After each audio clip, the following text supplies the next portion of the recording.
Wrong seat. Hello.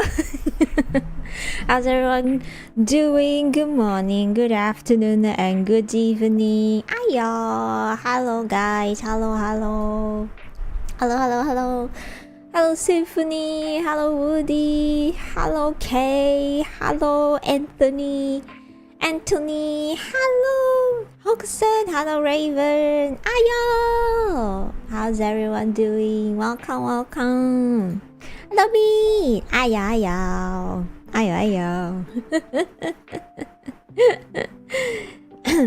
Looks different today. Yeah. Do I look different today, guys? What? That's okay. What? Do you guys realize something different about me today? Let's give him a minute. Said there's something different.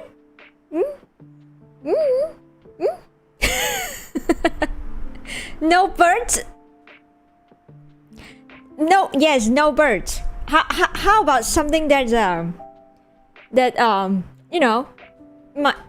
how about my hairstyle, huh? My hairstyle, see? My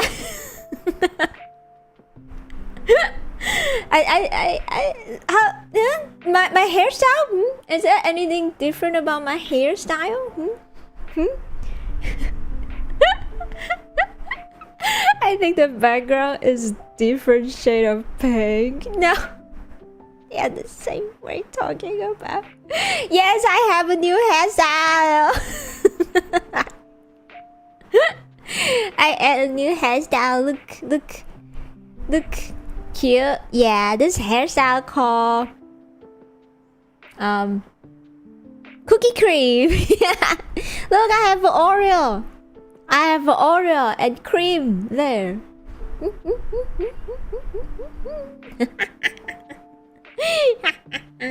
Do I look cute? It's cute. Thank you.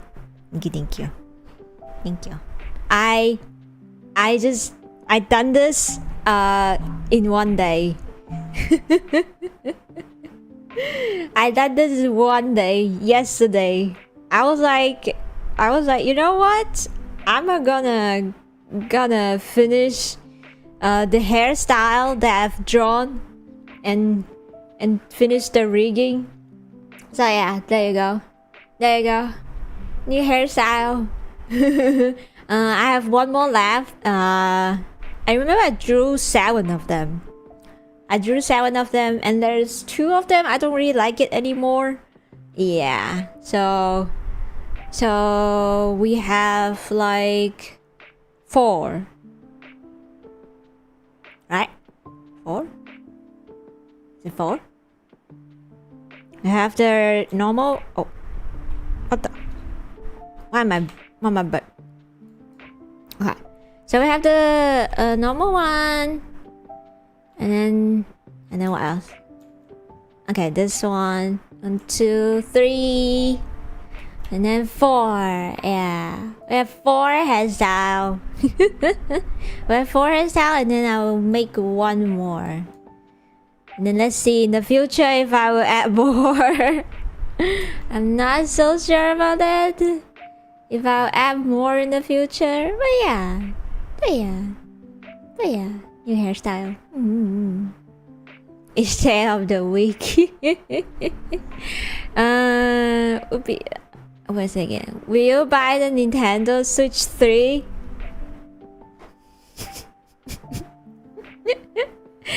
I will buy Nintendo Switch 69. Yo, let's watch the Direct. Nintendo Direct. Let's go watch it. I have the video here prepared. I have prepared a video here. Let's watch it first, and then we watch Warhammer. Okay? Hello, Dosias. Hello, Aaron. 809. Hairstyle for each day of the week. Yeah. Oh yeah. Also, do you guys see that the new chat overlay here, over there? new chat overlay, which is pretty nice, right? Do you guys like it? I have. So last week we have been experienced a lot of issue about the multi-stream, right? So I'm not using that one anymore. The platform that I use for multi-stream, which is Restream, it was so bad. So I'm not using that anymore. I'm using something else now. And I have to make and I have to find another way to show two platform chat on stream. Yeah. So bro, how I found this chat overlay is crazy, because I was just like googling like how where. So if you guys don't know, multi-chat overlay is actually very rare until now. It's still very rare. It's not a common thing that you have on stream actually. So it's still very rare. When I decided to switch to another thing to do multi-stream, I have to go around the internet to look for another solution for the chat overlay on stream. And I found this guy.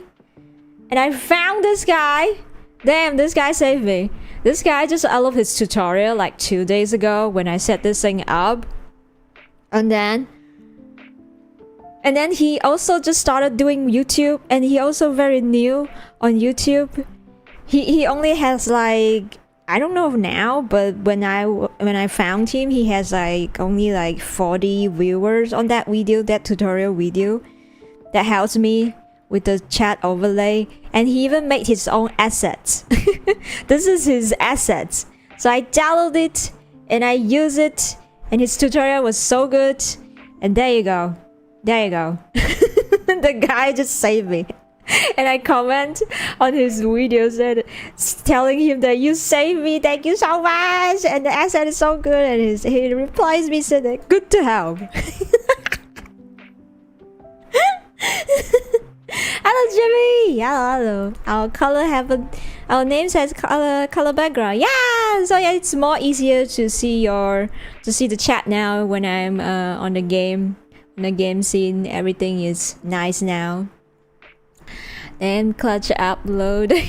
Hello Magpie. Yeah, the guy saved me. Woohoo. Plus you have to upgrade to Switch. One games to play on Switch 2. Oh yeah, I saw that you can upgrade stuff. Okay, let me just go watch the full Nintendo Direct. Let's just go watch it. I was only able to watch a little bit just now. I wasn't really paying attention because I was getting ready with food and stuff. So yeah, let's watch a little before we do Warhammer.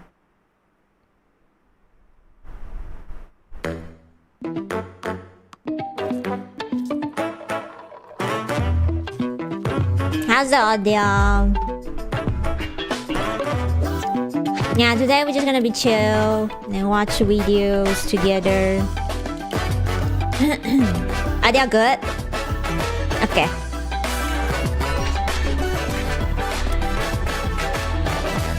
You're paying for a PS4 console, really? I do own PS4, and I've never played it after I finish one game. Yo, Mario Kart, bro! Are you guys excited about this one? This looks so fun.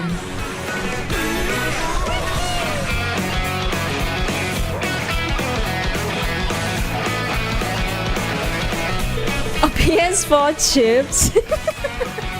Really?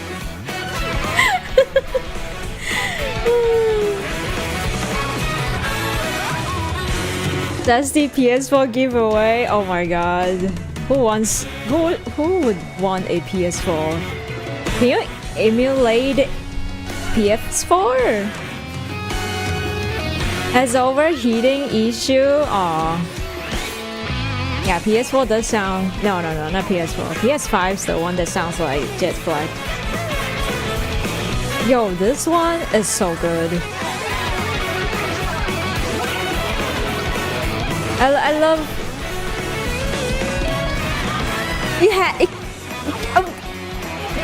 Their skin! Their skins, guys! Will you buy the skin? You bought the game and then you buy more skin. There was no skin before, if I remember correctly. Yeah. Pokemon Gen 10. I think... Wait. Is ZA... Hello, what gen is ZA? And I'll be one of your guides for today's Nintendo Direct. I'm the producer for Nintendo Switch 2. I'm Takuhiro Dota, the director for Nintendo Switch 2. Hello, me. And I'm Tetsuya Sasaki, the hardware designer. $80, $90? Kind of like that. Oh, it's not a main game? Was Okay. Mario Kart World, It's a very launching battle royale, exclusively so... on Nintendo Switch 2. Now, what do you think this brand new Mario Kart game will be like? Switch 1 and 2 upgrade, okay. A brand new entry in the Mario Kart series is launching exclusively on the Nintendo Switch 2 I system. really love Welcome how to this big the vast road world. is for this one. Kart races are held It's so throughout various huge. regions that span the globe. Look! Huge! Depending on the time of day and weather conditions, the atmosphere will change. Yo, weather condition? Atmosphere changes? How's that? And in this Mario Kart game, 24 people! you can go off the racetrack and drive virtually everywhere in this world. Let's go! In the classic Grand Prix, race through 4 courses in a bid for first place. But don't sleep at the wheel. You'll also drive to the next course as part of the competition. With 24 drivers in each race, the most in series history, the You're paying competition is $10-$50 gearing to up. play on Switch 2, but Switch 2 will have $250 gold straight. Sorry. Introducing Hello, Lookout William! We're gonna watch Race gonna watch nonstop from Switch one corner of the world to another. Nintendo Direct first. Sorry. If you are here for it. There are multiple checkpoints. I'll try along the way. to speed something that is not very You're below interesting. the placement shown Yeah. when you hit a checkpoint. This you'll is be an eliminated. hour video. Can you make it all the way to the finish line? Battle Royale, guys! We have Battle You can also Royale! freely drive And then around you this can vast world in free roam. explore the world! That's so Going off-road, nice! You can explore new areas and routes. So drive wherever Open your World heart Mario takes you. Kart. You can also go for scenic drives with friends. Yo! And even take photos together at different locations. This is cute.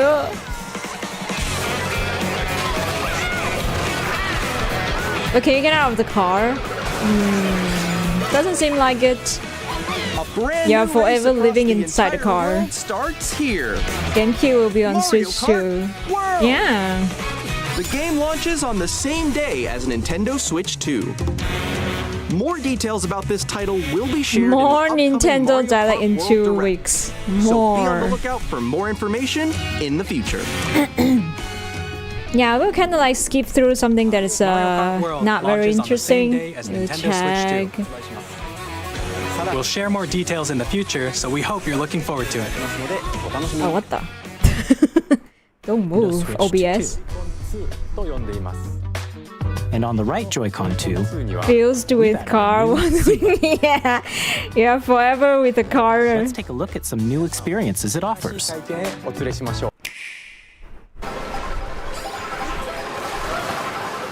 You can get out of the car, but you can't get the car out of you. You're so sick. Bro, this is literally Discord. This is Discord, bro. I can't believe yes, you can see Nintendo become Discord. Feature for Nintendo Switch 2. Hey, what's up? Can you hear me? Hello? I'll be honest, this is very cute. Actually, With pretty this nice feature, for you'll be able online to play. communicate with friends and family while playing a game. Should we follow you? Yeah. Yeah, follow me. It's pretty nice and cute. This thing, the microphone, While using the game chat feature, I your don't voice is believe recognized by a the microphone quality. built into the system. Oh, okay. But you're still behind me, right? All right, let's keep going. Okay. So, It can pick up your speaking voice Literally this even guy. from a distance. look at this. Jump on here. All This guy's faces. right, let's. Voice clearly. This is bullshit. No way. All right, let's keep going. Okay. So, Microphone built into the speaking voice. This clearly. distance? This distance? The microphone can pick up from here? No way. I don't believe this. From a distance. look at this. Jump on here. I don't really believe it. With this thing, Make a left. a right there. blender. When it's noisy around you, your voice will still come through clearly, letting you chat with ease. How did you get hit by a bow? I don't know if I want to believe that. I don't know. Even for microphone, the high-end microphone, it is still hard to pick up your voice from this distance, bruh. Bruh.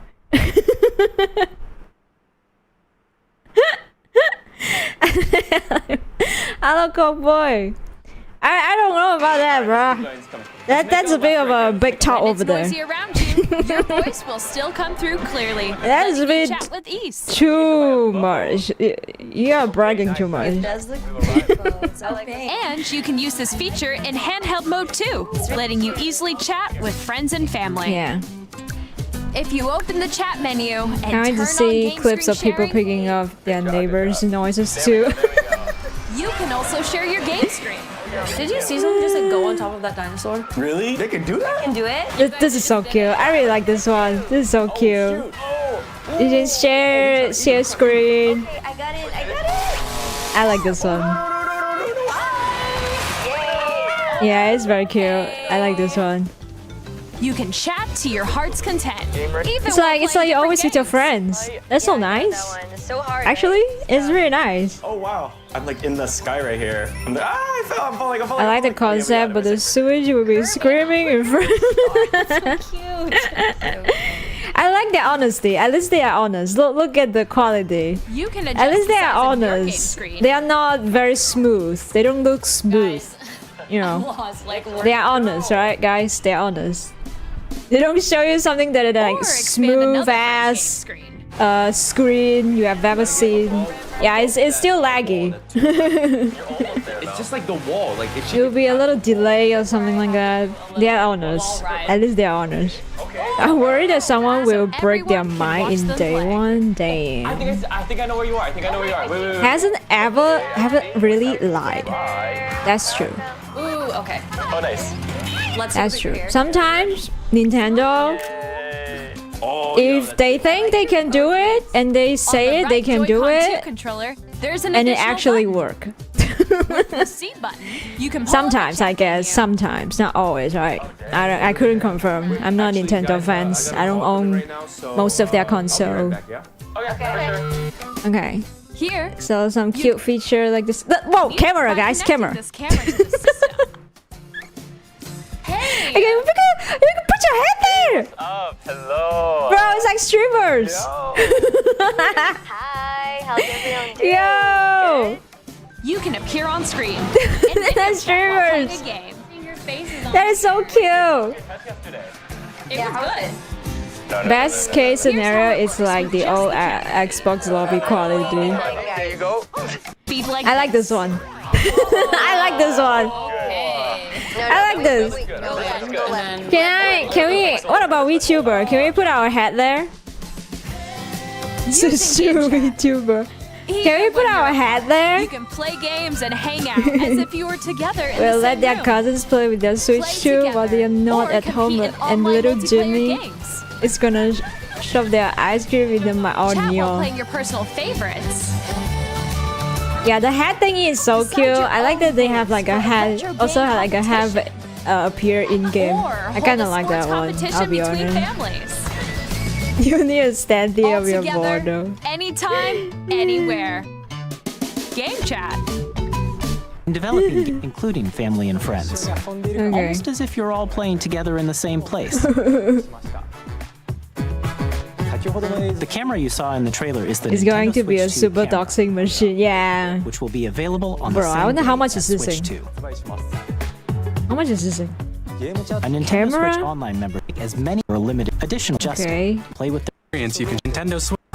But on Nintendo Switch 2, you can play a joy Wait. experience you can share with family and friends. What is this? On Nintendo Switch, even if you just have one game, you can pass a Joy-Con controller to a friend and play together. But on Nintendo Switch 2, you can play together locally on multiple systems using just one game with GameShare. As shown Oh. here, even games that require multiple screens can be played if one person owns a compatible game. With GameShare, you can temporarily share compatible games with others who also have Nintendo Switch 2 or a Nintendo Switch system. You can share a game with up to 3 other systems at a time. Oh. Okay. GameShare also supports online play with other Switch 2 systems. How and many you can use it with friends via Game Chat, which we showed How earlier. many devices can we share?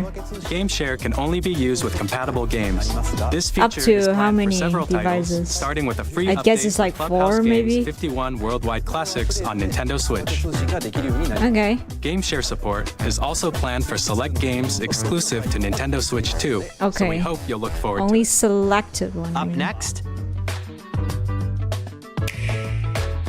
we'd like to show you the $50? Nintendo Switch Aw. 2 system I itself. need a friend. Bro, do you guys have friends? That's why I play single player game. I don't play multiplayer game. Co-op game? What the hell is At that? 7.9 inches, Switch 2 His has a friends as bigger built-in usual. screen. Yeah. Here's how that compares to Nintendo Switch. Okay. The system's thickness Bigger. remains the same. Thickness same. Okay. With approximately double the pixels compared to Switch, you can enjoy games in greater detail on a 1080p screen.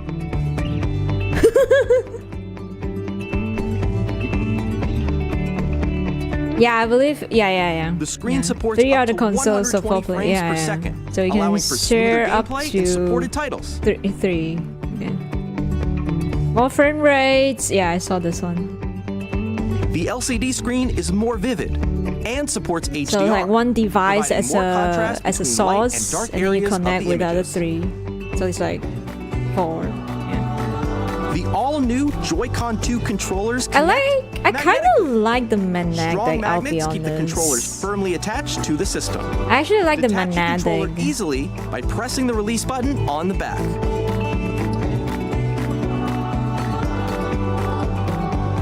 The SL Yeah, and I SL actually buttons are like bigger for the greater idea comfort and of control the when playing magnetic with than the Joy-Con slide 2 held one, horizontally.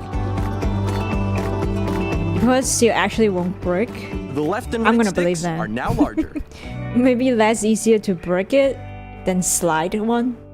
Each Joy-Con 2 controller can be used as a mouse to play with compatible games. Mouse. Both the left and right Joy-Con It's 2 like support mouse. controls.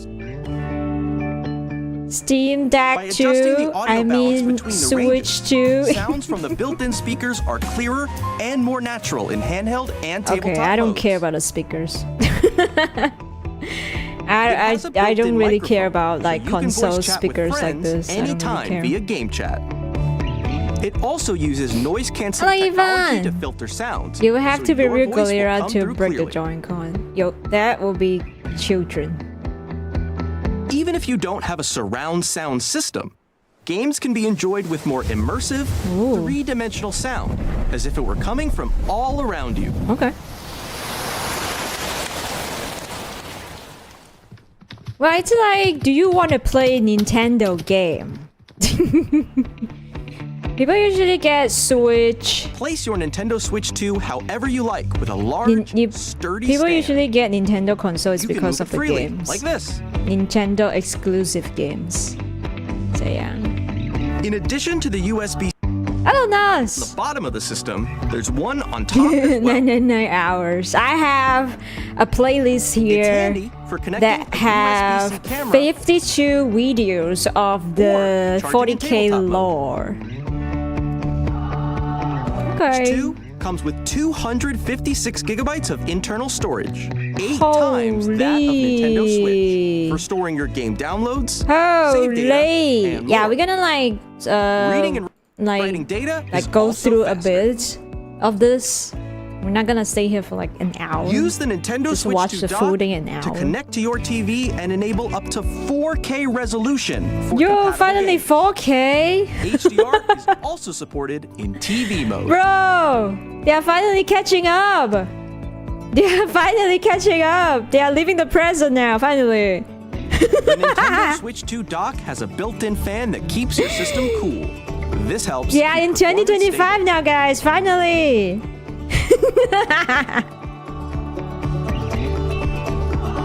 No, On Nintendo Switch 720! 2, you can play Nintendo Switch 2 games, as well as compatible Nintendo Switch games. Physical and digital games are supported. 1080 on TV, goddamn.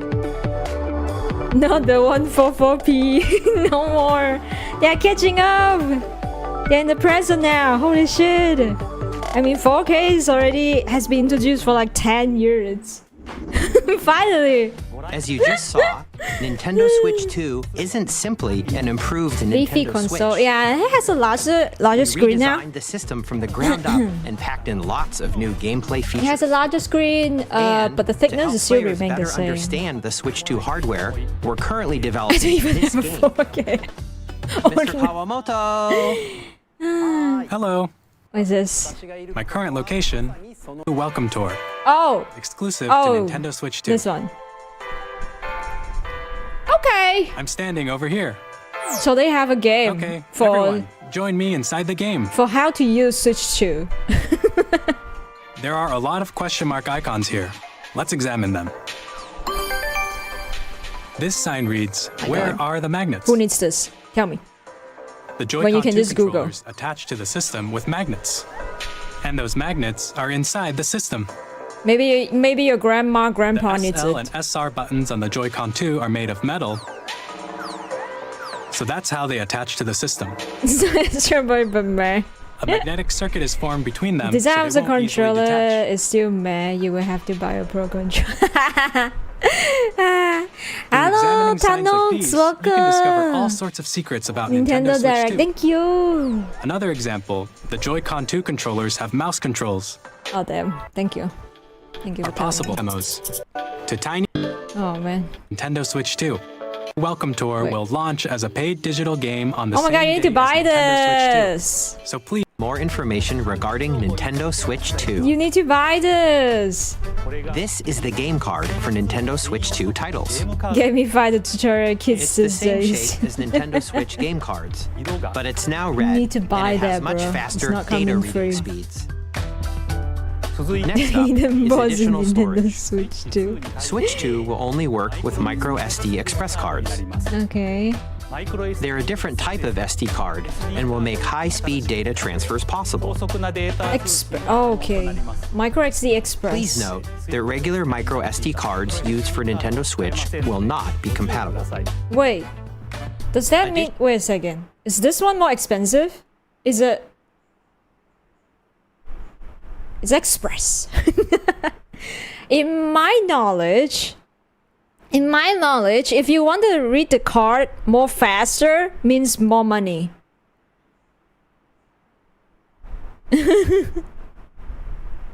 Because it's Express, so definitely more expensive, right? Yeah. In my knowledge. I click on. Yeah. Used for If you Nintendo want to Switch read will not be your file faster, you have to pay to more. transfer data Yeah. from Switch to Switch 2, you can log into your Nintendo account to use the System Transfer feature. With this feature, you can transfer save data, digital games, and more. More. We're also releasing a new Pro Controller. It has a C button, which launches Game Chat, and on the back there are new GL and GR how about the buttons, which you other- can the use old to assign series? existing button controls. The old control. Can you also In connect addition, with it? an audio jack has been added. I'm just guessing. We've introduced a few new features, and Please. after today's presentation, Please, the official no Nintendo way. Switch 2 website will go live. There will also be an I hope that they don't exclusive all of the devices that they made for Switch one before. We hope you'll check that out as well. I mean, like, you couldn't use it on And Switch now, 2 the anymore. Nintendo Switch 2 launch date. I hope so. Nintendo Switch 2 launches on June 5th. Oh, June 5th? Very much looking forward to the day In when 2 you all get to months? experience it. So Oh, please shit. wait just a bit longer. Okay. Now, The C button. Broadly speaking, I'm so. on Nintendo Switch 2, you can play three $45 types of for games. 1 to 8 gig. The first type is Nintendo Switch 2 games. 60 for 256. These games take advantage of the performance and features of Switch 2. Yeah, I'm just gonna The believe second type it is still compatible works games that for were the old released on controllers. Nintendo Switch. Yeah. Raven, you're gonna get it Nintendo definitely. Switch 2 You're edition definitely games gonna get are it the right. third type. Some games that were released on Switch will receive Gee, upgraded man. versions that offer things like improved visuals. If you have money to buy unique ways Rine, to play I on Switch mean, 2, buy art and of more. heart. Buy. Now, I'd like to show you the Me? Nintendo Switch 2 I edition of Super Mario Party Jamboree. The C button. Please take a look. Stop. Stop right there. Super Maybe Mario selling Party a kidney. Jamboree is getting an upgrade on What the? Nintendo Switch 2. What the hell is a jamboree? The upgrade expands on the base Oh, game and adds new Mario Party. features, Oh, okay, including okay, okay. mouse controls, They just said it. Okay. audio recognition, Hello, bro. more expressive rumble, Looking weird. And gameplay Yeah, a that little bit uses a kind of camera cute, accessory. huh? all of which can be Warhammer, accessed on Switch 2. What the? You can do Let's that? check out 3 new and updated modes. First up is Mario Party mode. With Wait, a that is single so funny. camera, Up to 4 players can join the festivities.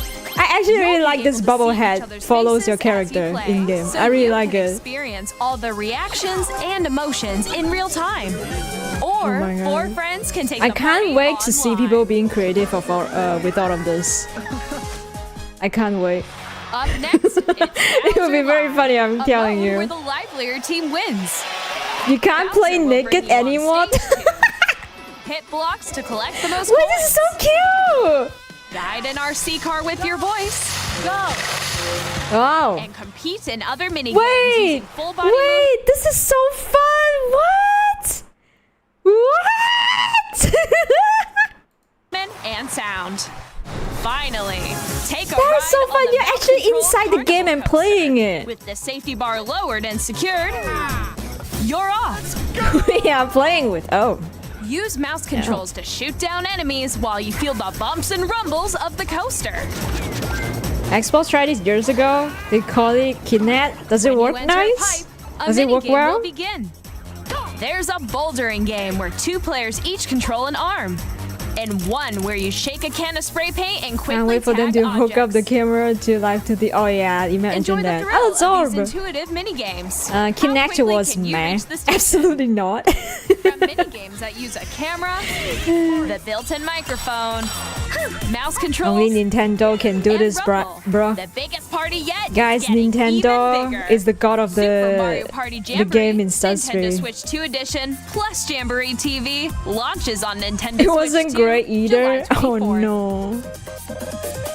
Nintendo Switch 2 players who already own Super Mario Party Jamboree can upgrade to Nintendo Switch 2 edition plus Jamboree TV by purchasing an upgrade pack. Ah, you have to purchase the Please look upgrade. forward to a new Mario Party experience, where you can see each other's reactions while More playing. money. Let's continue presenting some more Nintendo Switch 2 edition games. Was very forgettable. Saw so many of them being so secondhand in store. Nintendo No. Switch 2 editions of The Legend of Zelda Breath of the Wild and The Legend of Zelda Tears of the Kingdom feature enhanced resolution and frame is it? rates, and also support HDR, higher definitions. You haven't created Mm, in Kirby and the Forgotten Land. you'll be able to enjoy NX and frame rates. Takes place changes to curve those standard controls. You can use mouse plus choose style, Wait, of which support HDR based on your preference and why is skipping the good game? Those good games that Plus- I didn't play?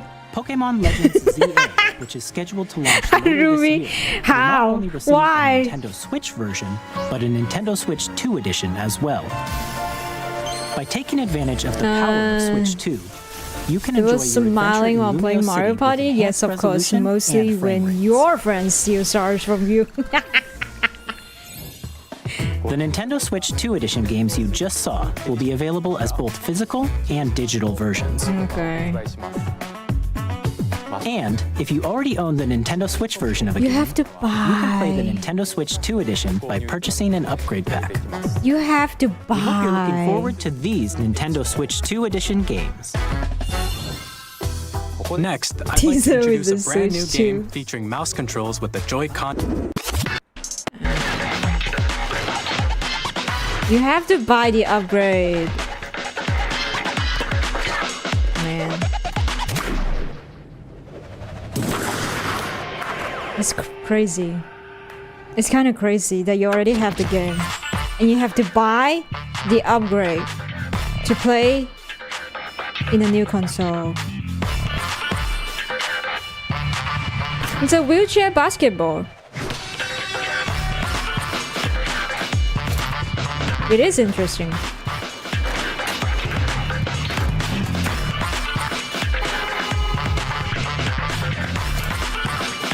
This is gonna be another Wii U just because of how expensive it's gonna be. Oh, yeah. Give you a chance to play old games if you had the disc. Oh, okay, that's nice. But you don't have to pay more, right? Like Nintendo. Nintendo is like, you wanna play old game on a new console? You gotta play. You gotta pay then.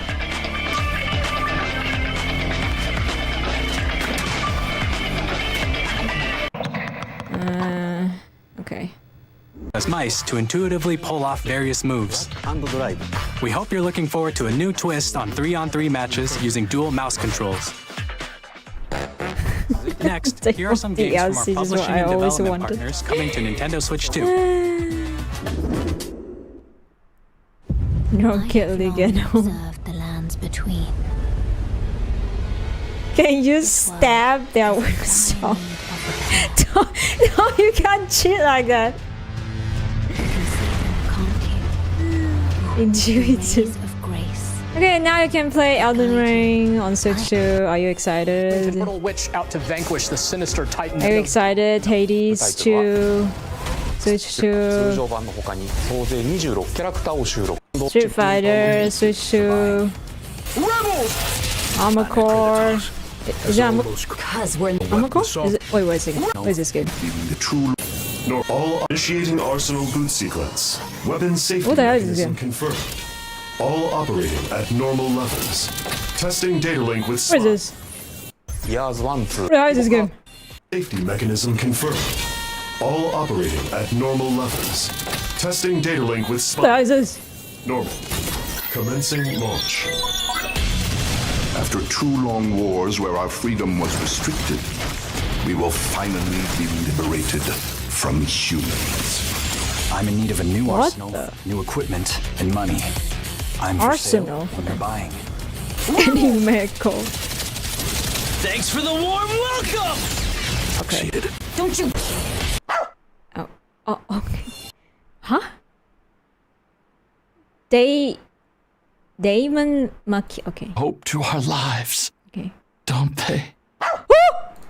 Game of the year. You can pet the dog? Just stop you. Hope to our lives, don't they? Dog petting? Game of the year. Hey, this is Joseph Forrest from Hazelight. I'm super excited for Split Fiction to come to Nintendo Oh my god, what Switch is 2. this? The game is a story about friendship. Oh, You play Split as Neil, who Fiction. writes sci-fi, and Zoe, who a friend.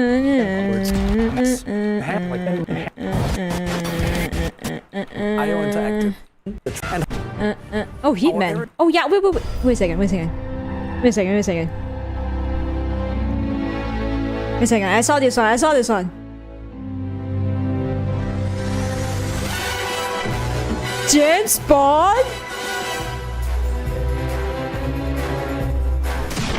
I don't recall seeing any James Bond game. The world's favorite spy is coming to Nintendo Switch 2, so stay tuned. Damn, James Bond game!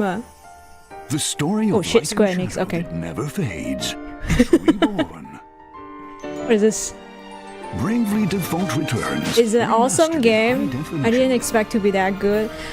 I did not watch any gameplay just to like, just in case in the future I'm gonna play with someone they're gonna play with me.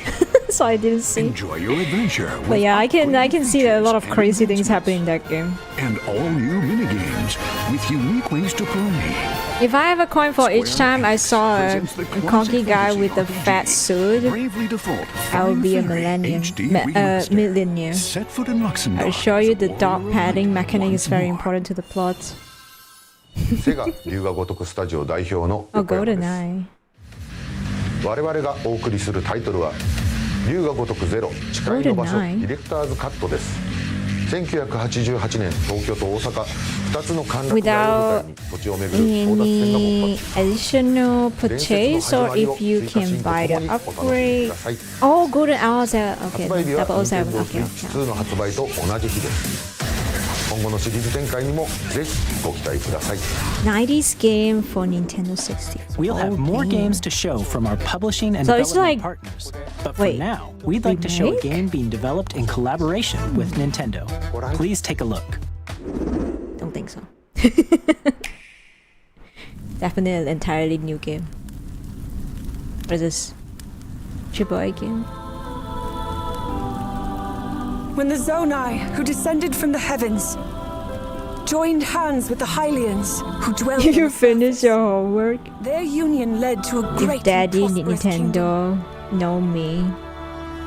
But in time, a terrible Yeah, it seems like evil it's only some title. You need upgrade purchase, one which future but generations will call some old games you are still able to play the imprisoning new war. console. Perhaps you truly have traveled back in time. Imagine I skip this. Harumi will be like standing emoji, stare at me. Then Oh, it's optional. Ah, okay. So it's an optional. Okay. Do it.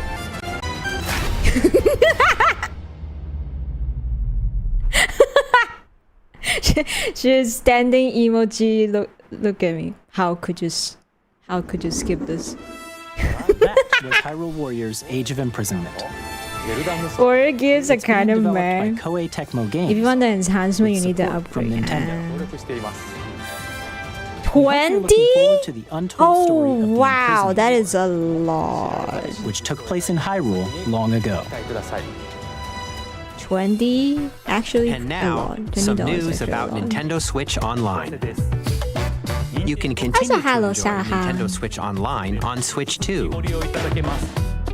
And with Nintendo I'm gonna Switch play on Online plus 1080 expansion monitors. I won't need to upgrade. you can enjoy Yeah, it's new like membership unless you have a benefits TV, exclusively right? on Unless you Switch plug 2. into your TV. Please take If a you're look at just gonna use the console monitor, it's just fine.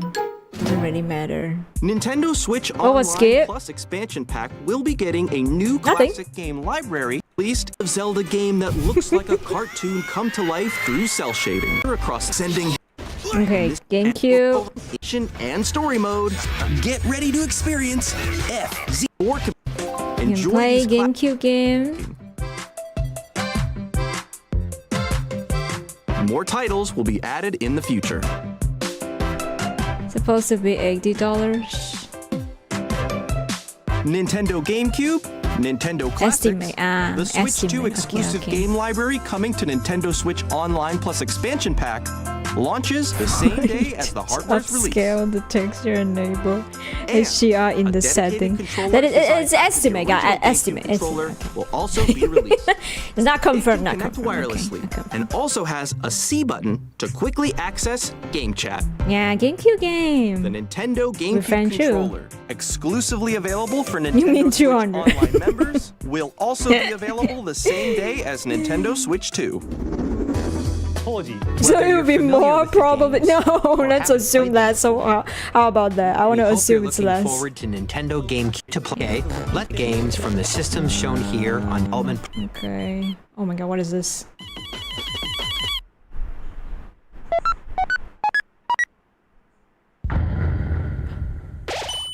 Oh. Oh! On Switch? Holy!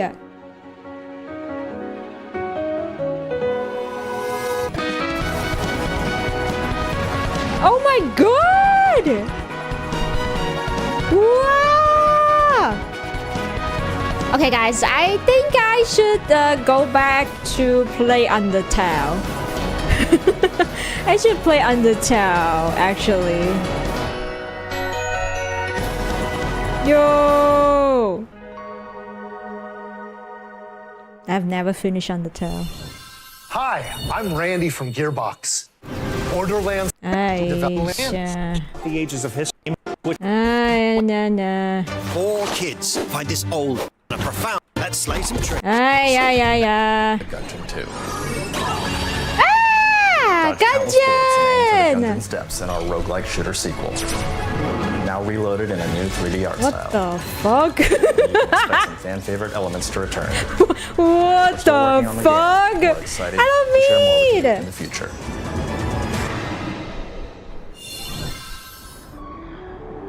Gungeon 2! Look at that hair. New hair! You realize I have new hair! Whee! New hair! Oh, what is this? What is this called again?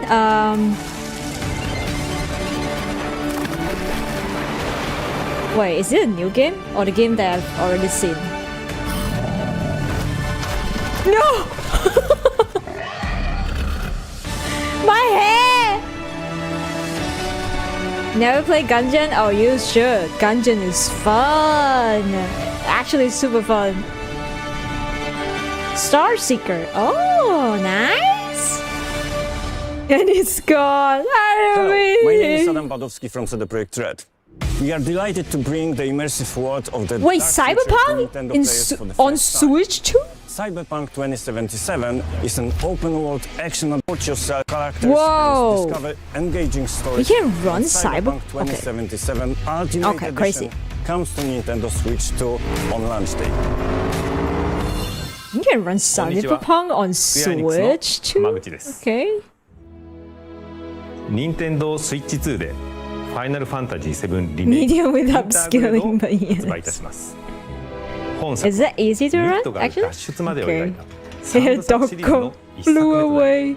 20年以上の時を経て再創 I 作 believe whoever redeemed bald is because they are envied about my new hairstyle. FF Ah, whatever. Ah, la. Wait, who is playing? Who still play this? Who? Wild Hearts? Who played this? Who played this bootleg Monster Hunter? I'll shock bad. Puyo Puyo! Oh, Puyo Puyo is fun. Wild Hearts ass, yep. She skipped it! Are we nearing the end? Oh man, it's still a lot.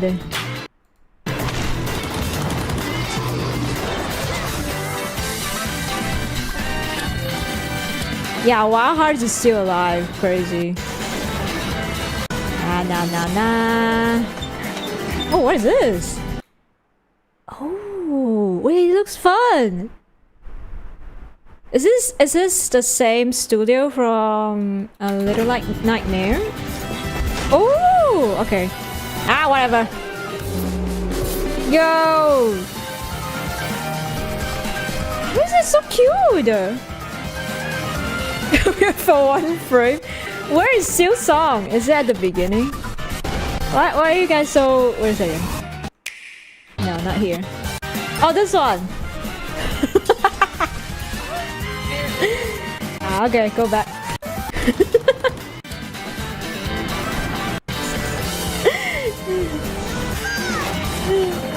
You're so waiting. Let's go. Wild Hearts L, man. Human fall flat too? Oh. Before second announcement.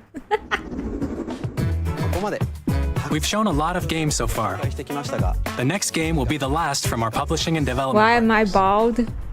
Someone Please take a steal look. my hair. They have stolen my hair. What is this?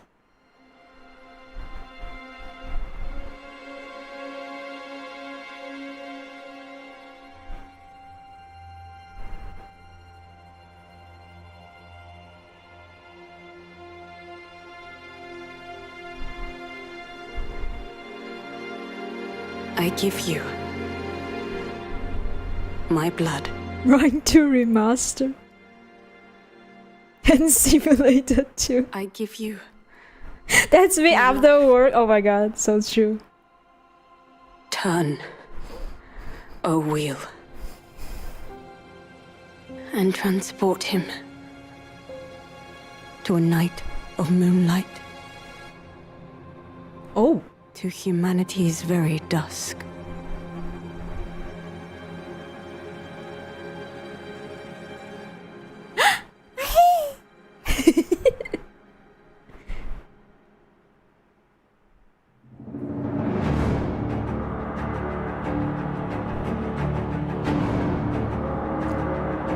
Oh shit.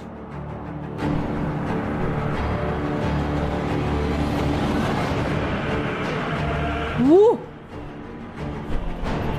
Woo!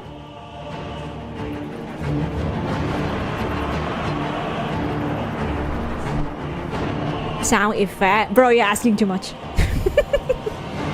Just happy that you can take off my hair. What the? Are these different classes?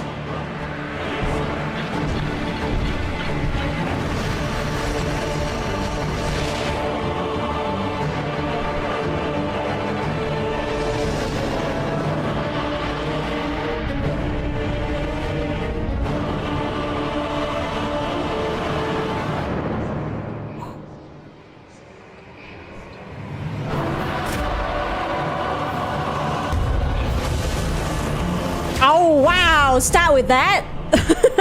Nyom nyom. Oh, booba. Always a white haired dude. Yeah, it's just cool and edgy looking. Contemplate now the moon, as befits the soon to depart. I pray that you are able, carrier of blood.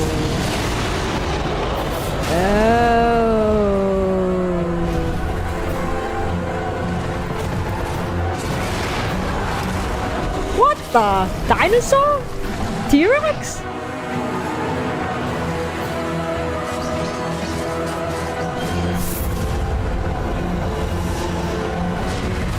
The moon tears will flow for one. Oh my god. And one alone. Daredevil.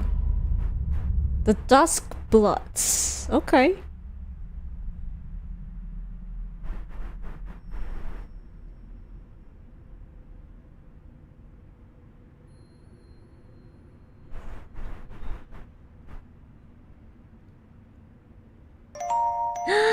Mama!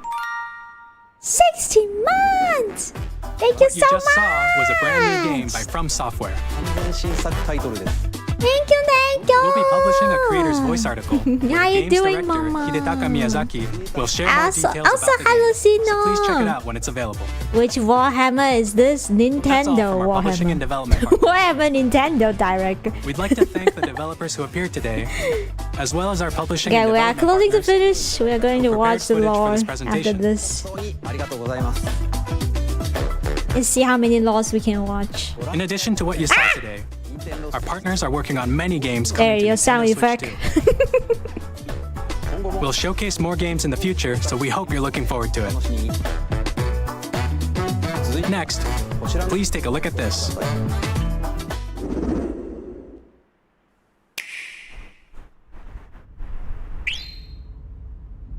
Boo! No, like, yeah. Nice sound effect. No, like it. Price the Nintendo game Lamau 90 so much better than 300. Ah! If only. Oh, Kirby! If only Warhammer figurine can be cheaper.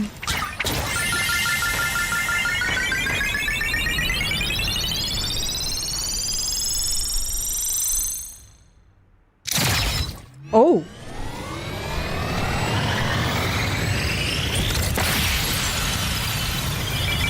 Zooming. Zooming.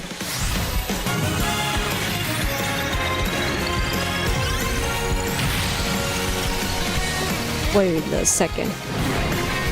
What the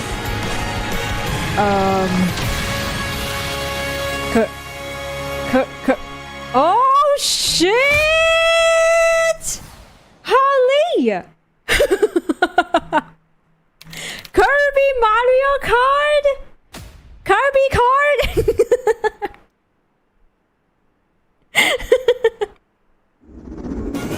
Kirby Air Ride, which originally released on the Nintendo GameCube system over 20 years ago, is getting a brand new game. We hope you're looking forward to Kirby Air Riders, directed by Masahiro Sakurai. More racing game! Next is our last trailer for today. Please take a look. One more, last one.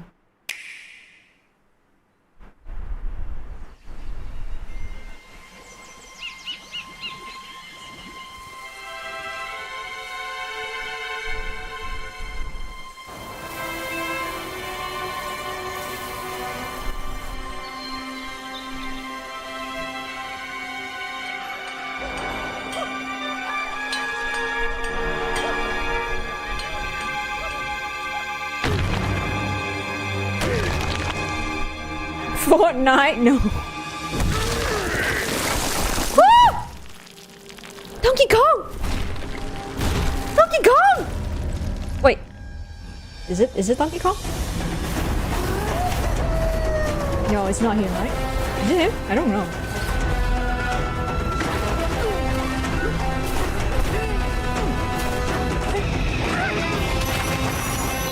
Oh shit! New design. Wait.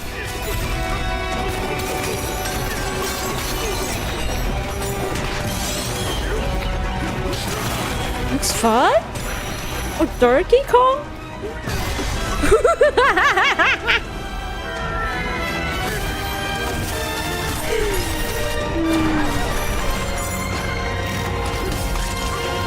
Yeah, it looks fun!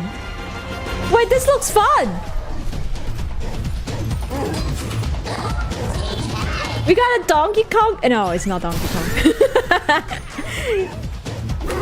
It's definitely not Donkey Kong.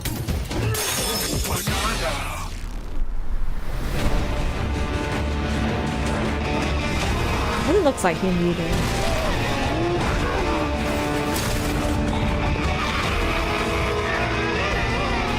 Junior, the third. That's him.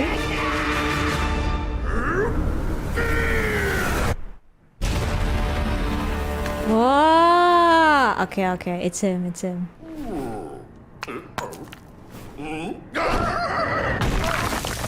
Okay.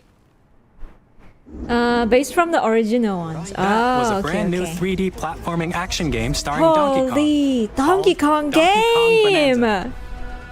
with incredible strength, smash through enemies, Oh my god! Donkey Kong game!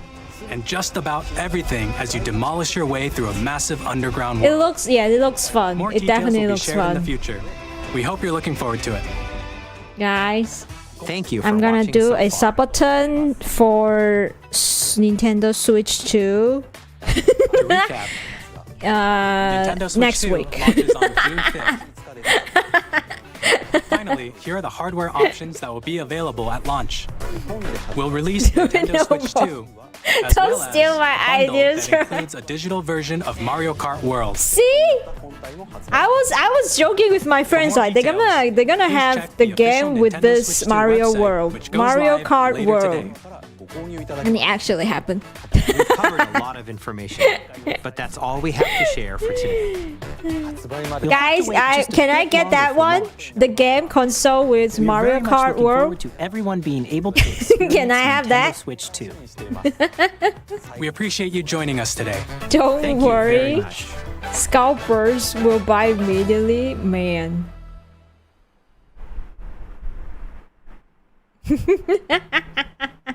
And Mario Kart looks fun. Yeah, Mario Kart definitely looks fun. I actually think that Mario Kart looks very fun. I think I like that one. Like, I'm kind of sold, guys. I'm kind of sold, but I don't have money to buy. They're waiting for new Mario Kart to release. Yeah, the console game nowadays you gotta pair with games, right? What's the point of getting the console without games? Right. What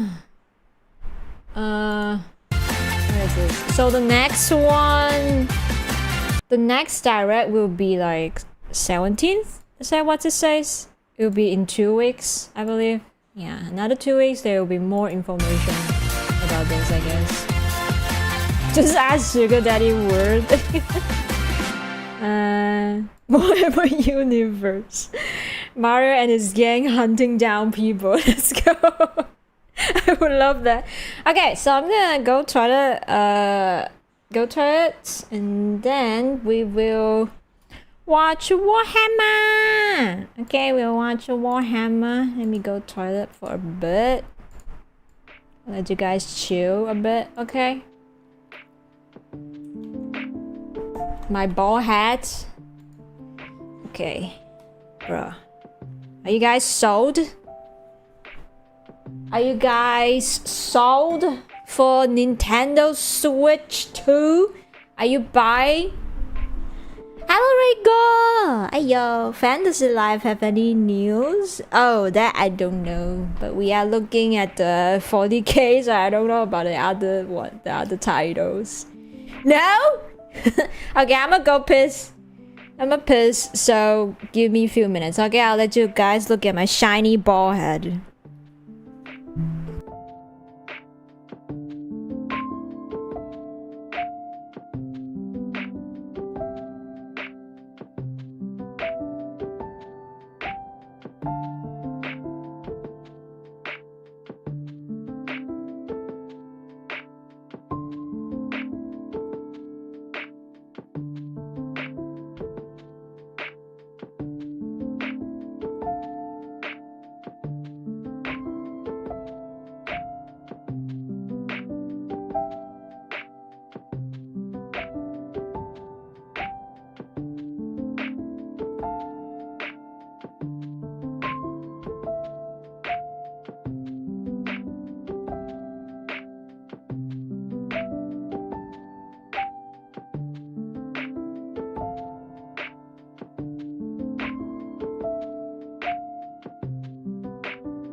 Beat the devil out of it.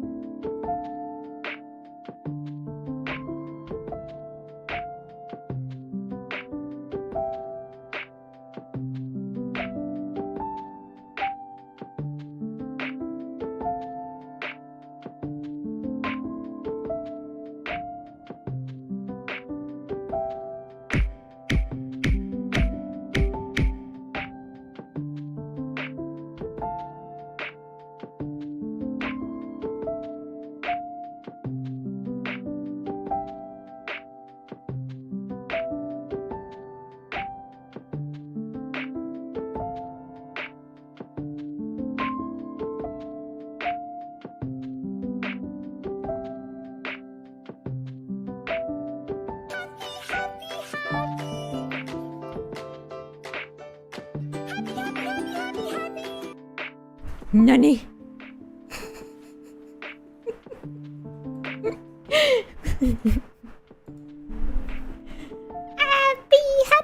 happy. Weeboo. Hiya. I'm back.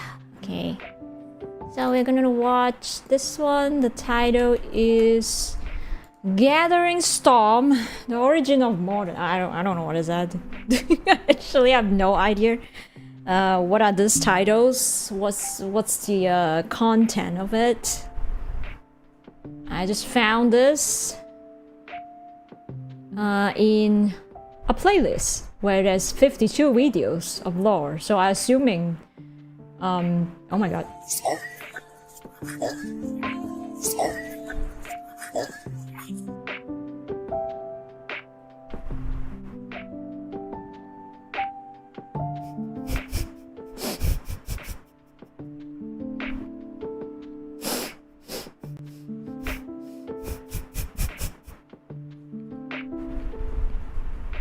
Help.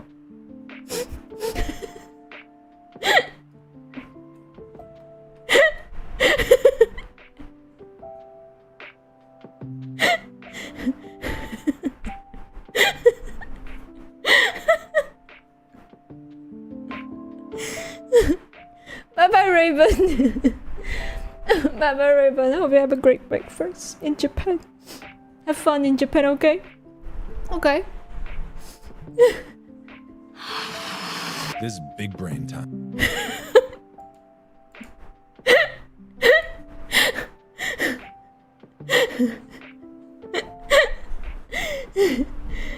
Bye-bye, Raven.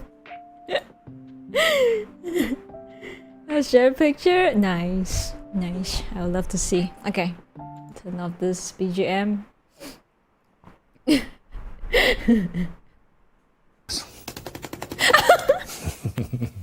Beat the devil out of it.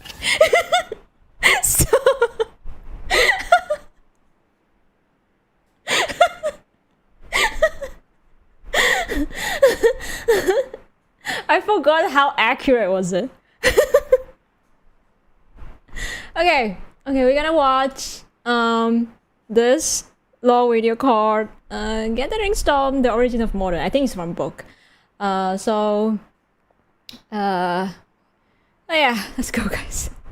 First video, 30 minutes. Hi gang. The Gathering Storm campaign was in many ways the origin story of modern Warhammer 40k, introducing new characters, new factions, a whole new galaxy. Oh yeah, so from the last from part 1, we kind of like know most of the how this begin, right? Even before 40k, how 40k starts, right? We know that one. And then we kind of know some of the fractions as well. That's all we know. Like the fractions or chapters. I say how you call it. I forgot. Yeah, kind of like that. So yeah. This time, a central advancing storyline featuring the same characters. I think this one is more detailed about it, wasn't maybe. really a thing in 40k before that. So in this video, I'm going to retell the story of Gathering Storm and find out just how the galaxy changed at the end of the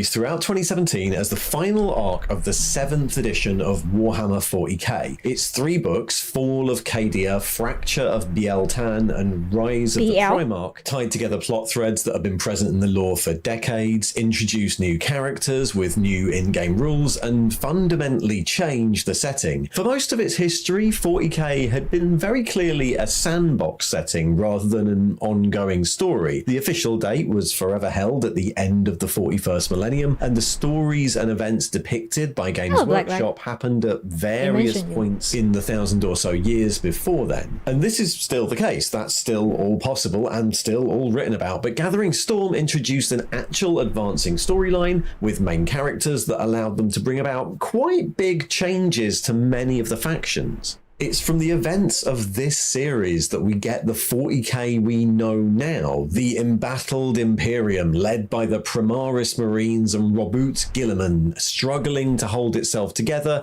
as it's split asunder by the Great Rift. But that whole story begins with something a bit more familiar to veteran players, with the 13th Black Crusade of Abaddon the Despoiler. This conflict, featured before in 40k, was part of a massed assault by the forces of Chaos on the galaxy. For 10,000 years, since the dark days of the Horus Heresy, the forces of the Chaos Space Marines have been largely confined to the Eye of Terror, a cursed area of the galaxy where real space and the warp cross over, suffused with the power of chaos and full of strange inhabitants and demon worlds. And for millennia, the Imperium of Man's main bulwark against raids from the Eye was the fortress world of Cadia that stood sentinel at the end of the Cadian Gate, the only stable route in and out of the Eye.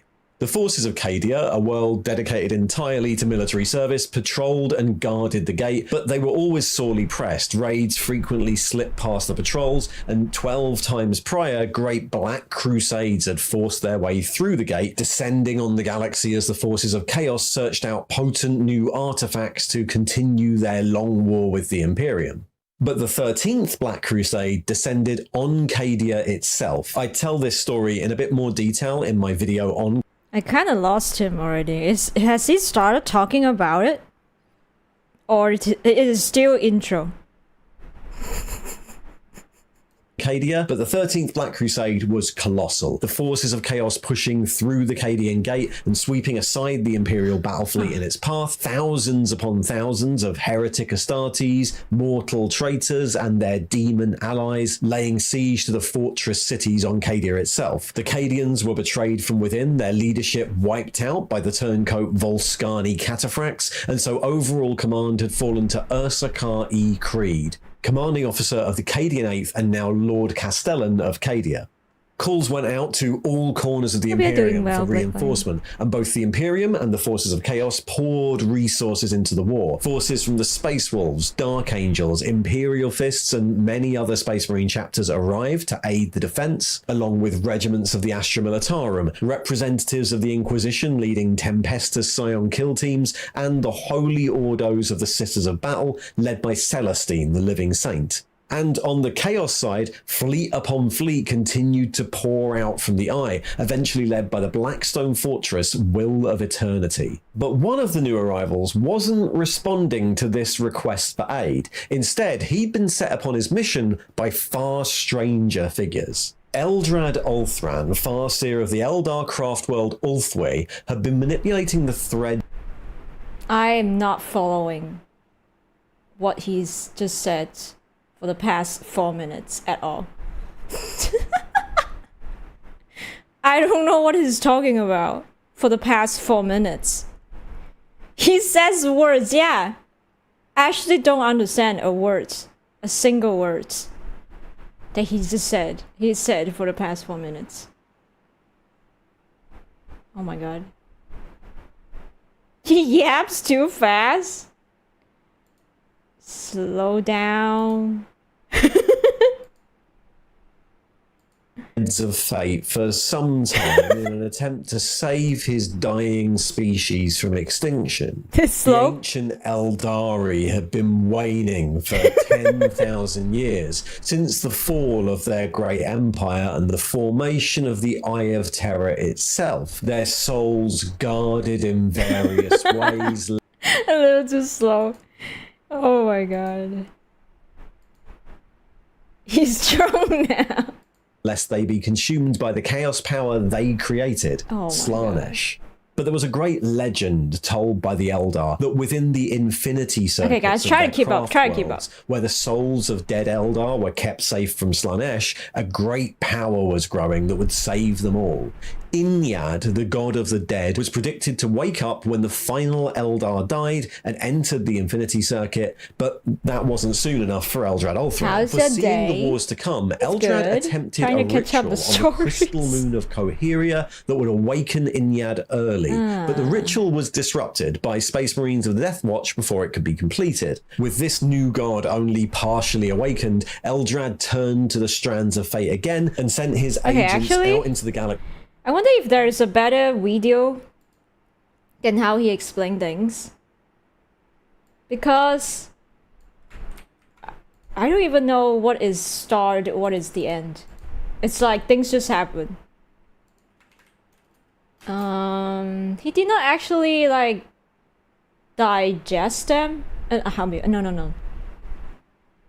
Like put them in sections, you know. That's what I mean. Oh dear God.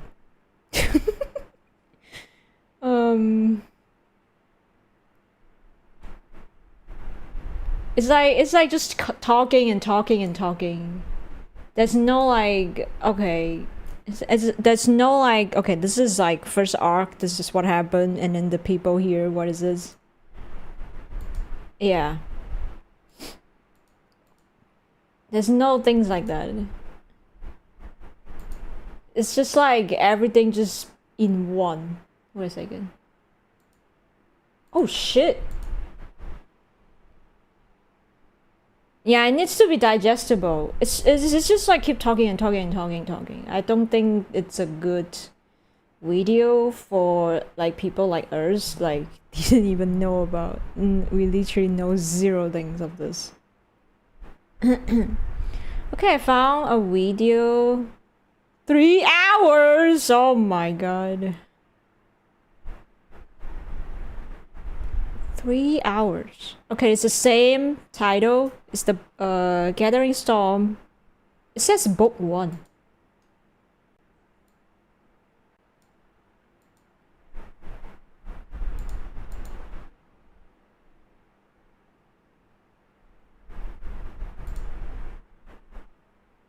Oh my god, even with voice acting? Damn. Wait a second. There's no drawing in my book. Okay, let's try this one. How about this?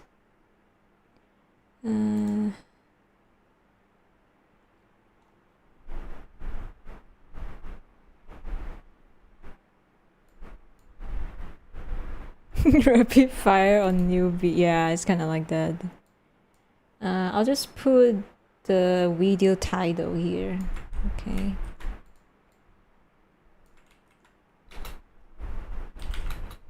By this channel. Okay. Yeah, this is the channel. Okay. It has a lot of views, like 3 million views. I hope it's okay. Okay, 3 hours of this. I'm gonna sit here and chill. This is 3 hours video, guys. The Gathering Storm. Fall of Cadia. For 10,000 years, the bleak nether wastes of the Eye of Terror gnawed at the fabric of the galaxy, Is it actually reading a spewing book, their I horrors guess? into the Imperium of Man. And for every one of those 10,000 years, Cadia stood firm. An adamantium bastion. Oh, given that's the strength and visual they are purpose putting by the out. flesh, Okay. blood and bone of the faithful. There are no records of how many valiant souls have fallen defending the fortress world of the Cadian Gate. But by their sacrifice, the tide of traitors, heretics, and demons is stemmed. By their example, 1,000 worlds have known what little peace can be sought in this bleakest of epochs. But as the darkness grows ever darker, and the blaze of the Astronomicon guttered like a wind-blown candle, the Eye of Terror pulsed, its baleful energies spiraling outwards.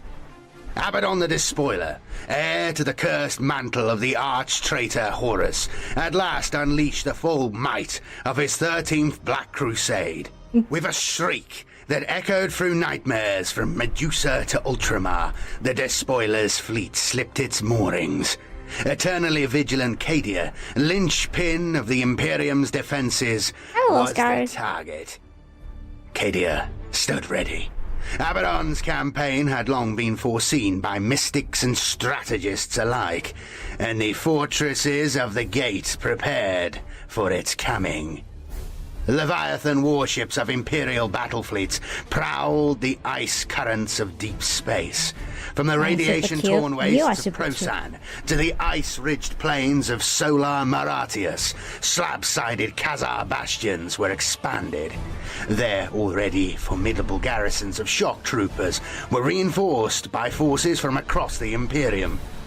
The splendid colors of knightly households flew alongside the proud sigils of the Adeptus Astartes. Scuttling war engines of the Adeptus Mechanicus mustered alongside gleaming ranks of the Adeptus Auroritas. And everywhere, the warriors of Cadia itself, drilled and trained for this moment, and this moment alone, awaited the battle that would define the galaxy for thousands of years to come. Millions perished in the opening assault, and millions more in the inexorable slaughter that followed. Worlds burned. Warriors uncounted bled their last for scraps of worthless, ravaged ground. Graveyards of twisted wreckage twitched in the solar winds, marking the demise of fleets whose firepower could have unmade whole systems. There was no time for mourning, for despair. Cadia's defenders battled on.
This video is sponsored by Into the AM.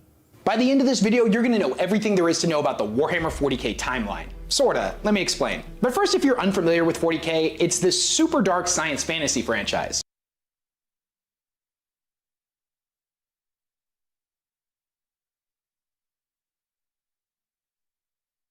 In the grim darkness of the 41st millennium exists the Empire of Man, a backwards carcass of an empire comprised of mix-ups, flavor, same, the sensible, parallel to our galaxy with the realm of chaos and its gods fighting for control. But there are also gods of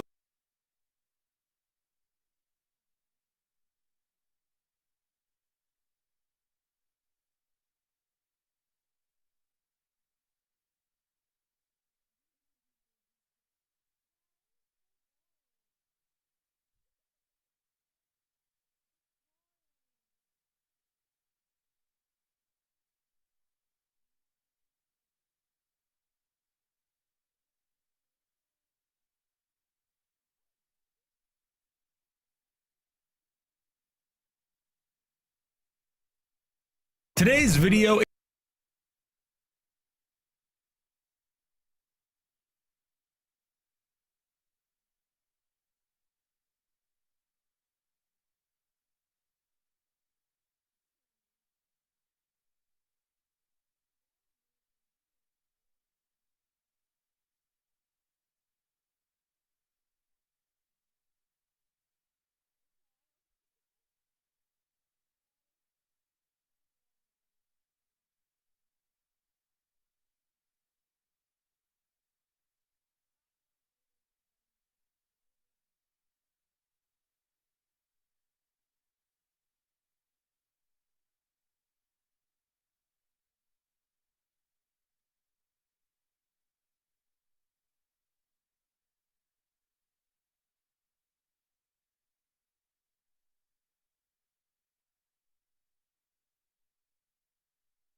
Oh my god. When did I mute myself? And his name is John C. Hello, Ina! Ina! Thank you so much for the raid. Welcome, raiders. Welcome. I'm Rine. Wait a second. Hiyo. I usually okay, let me do again. Hiyo, raiders. Welcome. I'm Rine. I'm an artist. I'm a live 2D rigger. I'm a vtuber mortal. Currently I've been playing a lot of Monster Hunter game. I usually play Wilds now, and sometimes go back with Rise. Hiyo. How was your stream? Welcome. And today we are trying to study the Warhammer 40k's lore. Yes, I am actually trying to find some videos that's actually fun to watch and easy to digest one. Yeah. How was your stream? What were you doing? Finish a commission. You were doing art? Nice. Wait a second. Thank you, mod. Thank you. So yeah, Ina, it's nice to meet you. I hope your stream was good. I hope your stream is good. Have I followed you? Yes, I did. Nice. I hope your stream was good. I'm glad that you finished your commission. I wish I could finish my commission as well. But yeah, thank you again for the raid. Also, hello, Ellie. Hello. I read you a couple of times. Thank you. Send me your way. Thank you, Ellie. Thank you. So yeah, Ellie. We talked about collab before. When well, how about Ina join us as well, right? More people to play games together. How about that? So excited for it. Oh yeah, I'm gonna confirm the time as well. Time, date. Yeah. Sure, let's go. Play game together. Let's go. So yeah, Ina, I hope I'm pronouncing your name correctly. Ina. Okay. I hope that's how I should pronounce your name. Ina or Aina. Yeah. I can suggest you one. Okay, sure. Please suggest me. I have no idea. So yeah, Ina, if you need to go to rest, feel free to go to rest. If you wanna lurk around, feel free to do that as well. And thank you again for the raid. Thank you so much. Thank you. Yeah, I wanna meet more friends and play together, etc. I wanna do that.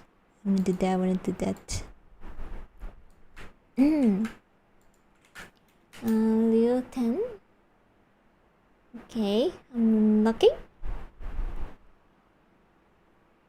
Oh, okay. I see. Wait a second. Okay. Yeah, we are back here. I'm trying to find video that's fun to watch. Oh, it's also what we watched before. Nice. Oh, faction. Should we start with this? Faction or history?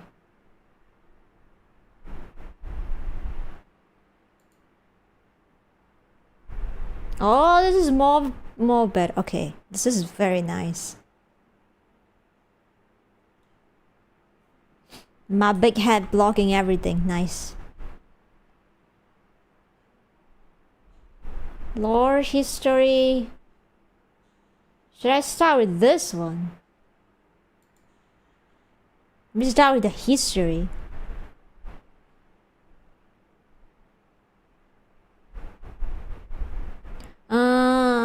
Guys, maybe we don't need this one because we kind of know how all this happens. Hello, Dorkily. Welcome. Oh, we try to find videos that actually interesting. Oh my god, ads. They're actually interesting to watch. Big playlist, yeah. Okay, so Blacklight. Recommend this one. Let's see. The first one that I found... This is Luton. The guy that I found just now, he did not trying to slow down at all. Just keep yapping. And it's very hard to catch up. Yeah. So trying to find something different. Welcome to my new series exploring the universe of Warhammer 40,000. 40k is a vast and fascinating universe with lore so complicated you could spend literally weeks discussing it. So one of the most difficult choices for me was where to begin with it. Now, the universe of 40k is such a mass of cross-referenced nuances and interlinked stories of revenge. He speeds up his voice by 50% every 2 minutes. Yeah, it was too fast and it's so hard to digest.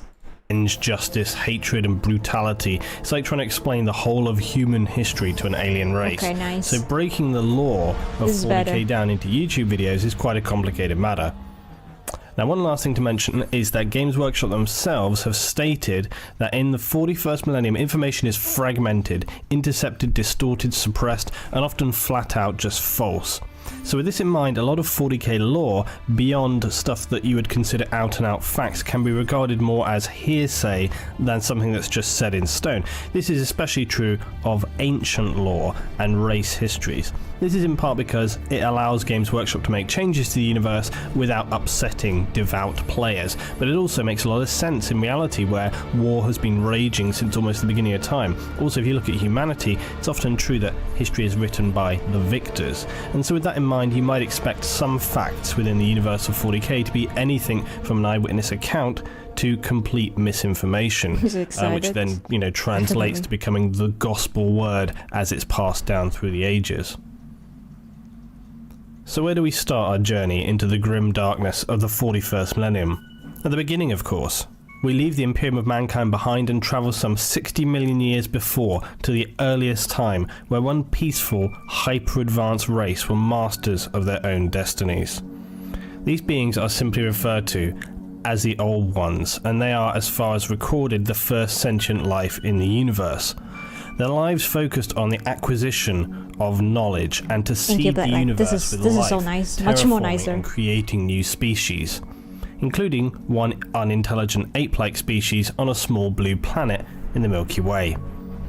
Now, very little specific details exist around the Old Ones themselves, but the story of their place in the grand scheme of things is where we will begin. Now, the Old Ones had great psychic powers and built many wonders of godlike beauty and size, and it was this vast understanding of the universe that allowed them to manipulate alternate dimensions and begin constructing their arguably greatest achievement, known as the Webway. Now, as its name describes, this is a web of pathways that allowed the Old Ones to travel through a vast sea of dimensional energy known as the Warp. The Warp was a dangerous and disruptive expanse of powerful psychic energy parallel to real space, although in the early times it was a lot more passive than it is in the 41st millennium, where it's extremely full of dark, horrific, chaotic energy. So to travel through it though, at this time it still required protected psychic pathways, and that's what they constructed. The Webway enabled the Old Ones to travel across unimaginable distances at incredible speed, essentially crossing space that would take millennia comparatively instantaneously, enabling them to reach the far corners of the universe. They believed that all life was useful, and they are known to have brought about the rise of numerous important species and formed thousands of worlds, which they also made their own. As the Old Ones expanded, they encountered other advanced species, although none as far as themselves, once again remembering we are at this time millennia before the dawn of mankind. One such race the Old Ones happened across were known as the Necrontyr. The Necrontyr's planet of origin was barren. It was radiation blasted due to their violent nearby star, making their home incredibly hostile to life. Their bodies were riddled with radiation sickness, and they lived extremely short lives, constantly preparing for their inevitable deaths.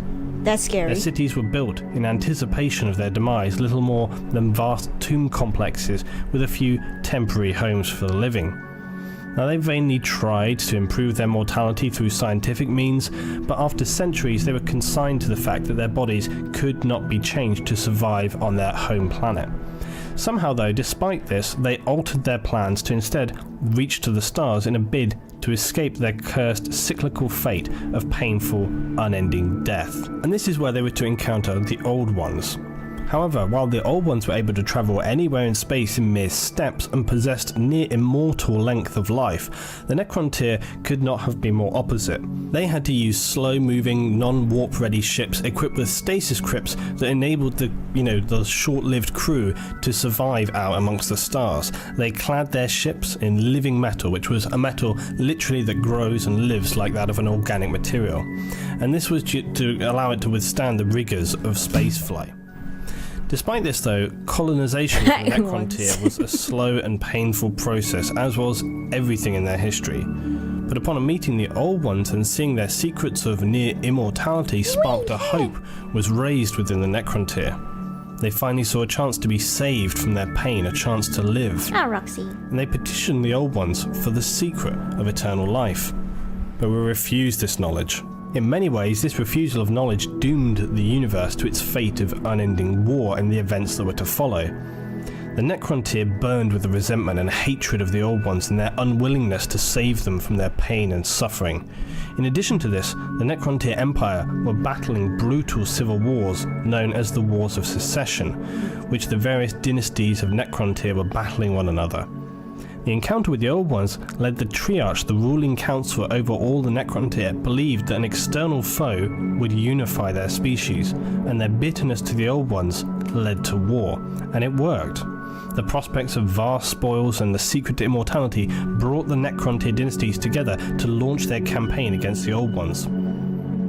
Their hopes, however, were typically short-lived, as the Necrontyr were unable to match or outmaneuver the Old Ones, whose use of the webway enabled them to always reinforce, preempt and win battles against the Necrontyr. Eventually, conceding defeat, the Necrontyr were forced to retreat to their homeworlds, defeated and, importantly, more bitter and full of hatred for the Old Ones than ever before. At this time, the Old Ones forgot about the Necrontyr. They'd been vanquished.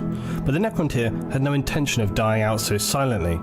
Instead, they redoubled their efforts to find new weapons to destroy the Old Ones and achieve what they sought so passionately, the secret to immortality. During their research for new weapons, they became aware of creatures living from the destructive solar radiation from their sun. These life forms were named the Satan, star gods in the Necrontyr's language. And the Satan at this early time were not particularly aware of anything beyond their need to absorb raw energy and power. Their godlike energy seemed nearly invincible to the Necrontyr, the perfect weapon to unleash against the Old Ones, but if only they could harness that power. And they did through their living metal. They constructed bodies, empty husks, shells for the Satan to inhabit. And it's unknown how they contacted the Satan initially, but through some means they encouraged the Satan to take physical form using the living metal bodies that were constructed. Now, a Satan known as the Deceiver spoke with Zarek, the Silent King, Lord of the Necrontyr Triarch, and told him how long ago the Old Ones and Satan had also been at war, but the Satan were defeated and scattered. This common foe brought the Necrontyr and Satan to a close alliance, and the Necrontyr began to worship them as gods for their supreme power. But as the Satan, once without conception of the world around them, became more manifest and intelligent, it was clear they were not the salvation that had been hoped for. The Satan offered Zarek an offer for his race: immortality. But this was not to be the immortality of the Old Ones, but that of living metal shells that they had created for the Satan. They proposed that a great period of biotransference would take place to give all Necrontyr that which they craved most: unending life. In his desperation for victory, glory, and immortality, the Necrontyr Zarek agreed to transfer all other Necrontyrs into living metal bodies. Their flesh would be destroyed, but their minds and essence would live forever. Just be a robot. This, however, was the biggest tragedy ever to befall the Necrontyr. Their minds were dulled to that of soulless drones, and only a few leaders maintained some semblance of their former selves, including Zarek. And it was at this time that Zarek realized he had made a terrible, terrible mistake, and doomed his entire race. Wrong option, Dayo. The Satan turned the Necrontyr into slaves, ruling over them with extreme disregard and cruelty. Man. The Necrontyr were extinguished from the universe forever, and the time of the Necrons had begun. But worse was still to come. We now return to the Old Ones, who during this time were largely unaware of the Necrontyr's demise, or the resurrection of their ancient enemy, the C'tan. This ignorance would prove catastrophic, as the Old Ones were left with no time to prepare an adequate defense against one of the most destructive wars in the history of the entire universe, known in the ancient history of the 41st millennium as the War in Heaven. So named, it was a war literally between gods and on a scale of unimaginable proportions, making the wars between races in the current time of Warhammer 40,000 seem like mere skirmishes by comparison. This war against the Old Ones was very different to the first. The Necrons not only had more advanced weaponry, they now were protected in their immortal living metal form, and the Old Ones' mastery of the warp and webways was continually countered by the C'tan with their immense power over the material universe. In this time, the C'tan spread out like vicious predators, consuming entire worlds, feasting on the creations of the Old Ones, who now retreated to only their strongest bastions to plan a way out of complete annihilation. And all the while, entire worlds were razed, suns extinguished, and entire star systems devoured by the uncontainable C'tan. The Old Ones had now retreated to the webway, only venturing out when it was essential. But even these once impenetrable paths were not untainted by the fury of the Necron. Facing complete extinction, the Old Ones seeded new life they hoped would protect them. These new races would have powerful psychic abilities to defend against the C'tan. The early creations were the Eldar, the Knib and the Rashan, and whilst the Eldar would live through to the current time, almost nothing is known of the fate of the Knib or the Rashan, and it's entirely possible they were destroyed completely by the C'tan and Necrons, with only the Eldar surviving this early time. Among the other creations were also those which would become mankind, beasts that lived in their own ecosystem but had no specific role defined for them by the Old Ones and were left to their own natural evolution. During these ancient times, the Eldar learnt a great many secrets of the warp from the Old Ones, who regularly visited them, mentoring them on how to control their psychic powers and learn to use the warp. Eldar legends originating from this time state that they were raised by figures of shadow and light, referring to them as First Ones. It is said they were the first to have reached into the starry night and to be older than gods, yet mortal and subject to time. They are said to have left the Eldar and returned to the sky in order to allow their charges to develop over millennia. They would return later in strange, vast vessels, but that were worn and scarred.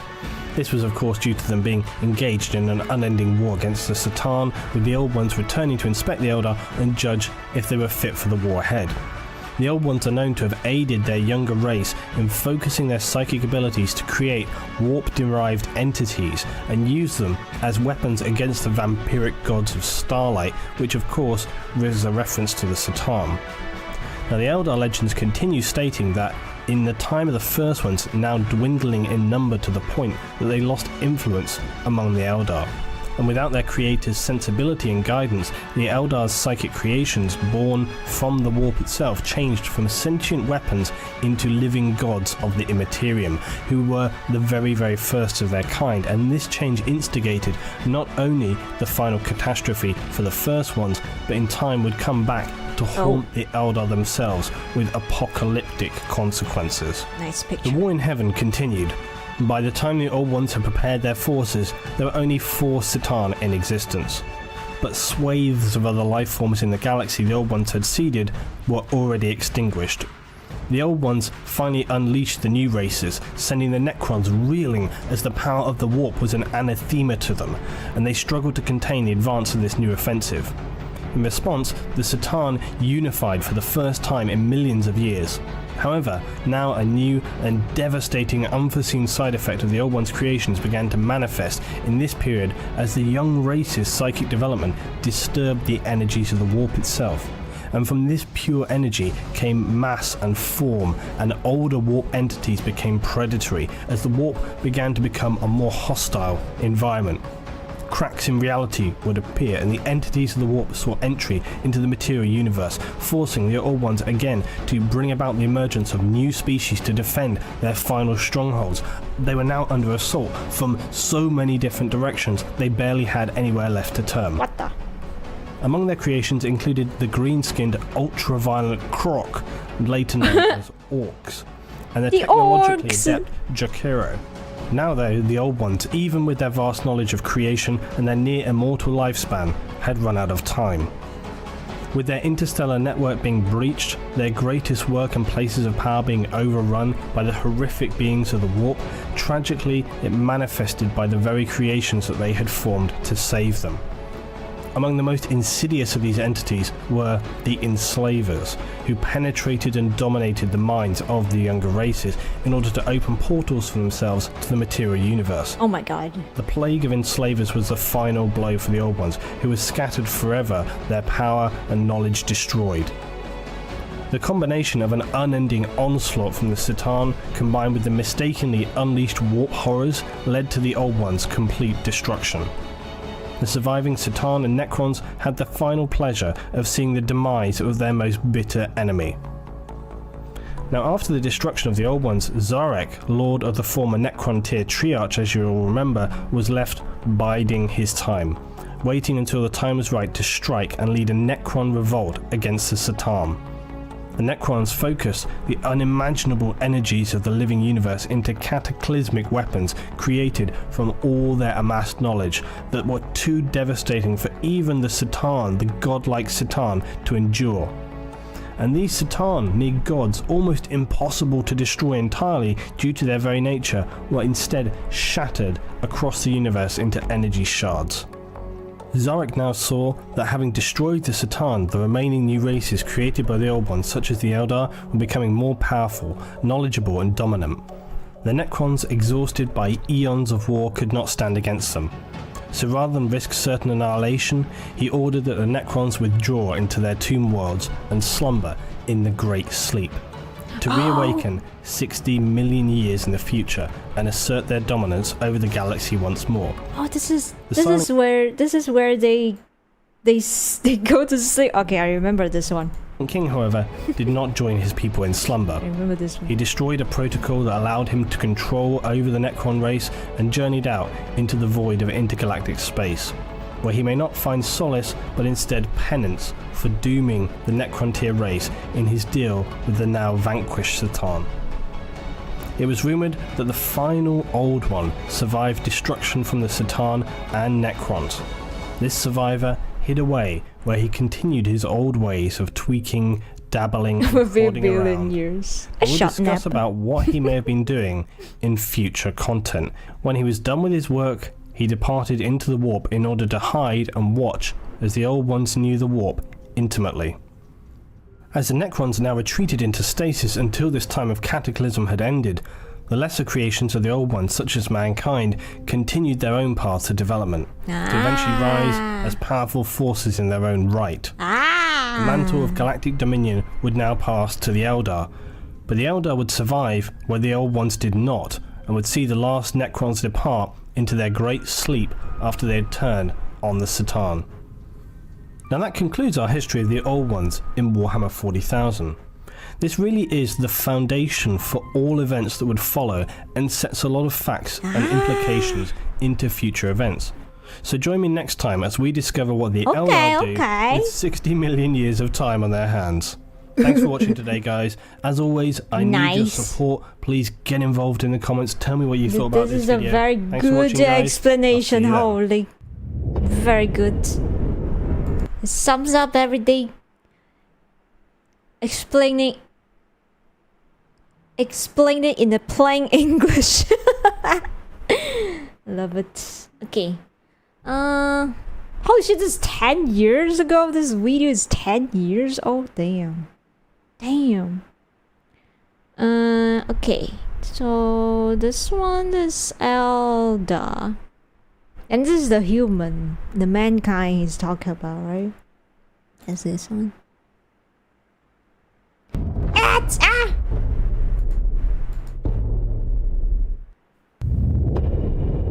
Did you miss with this suggestion? Yeah. He go through it plain, easy to understand, and not too fast, slowly.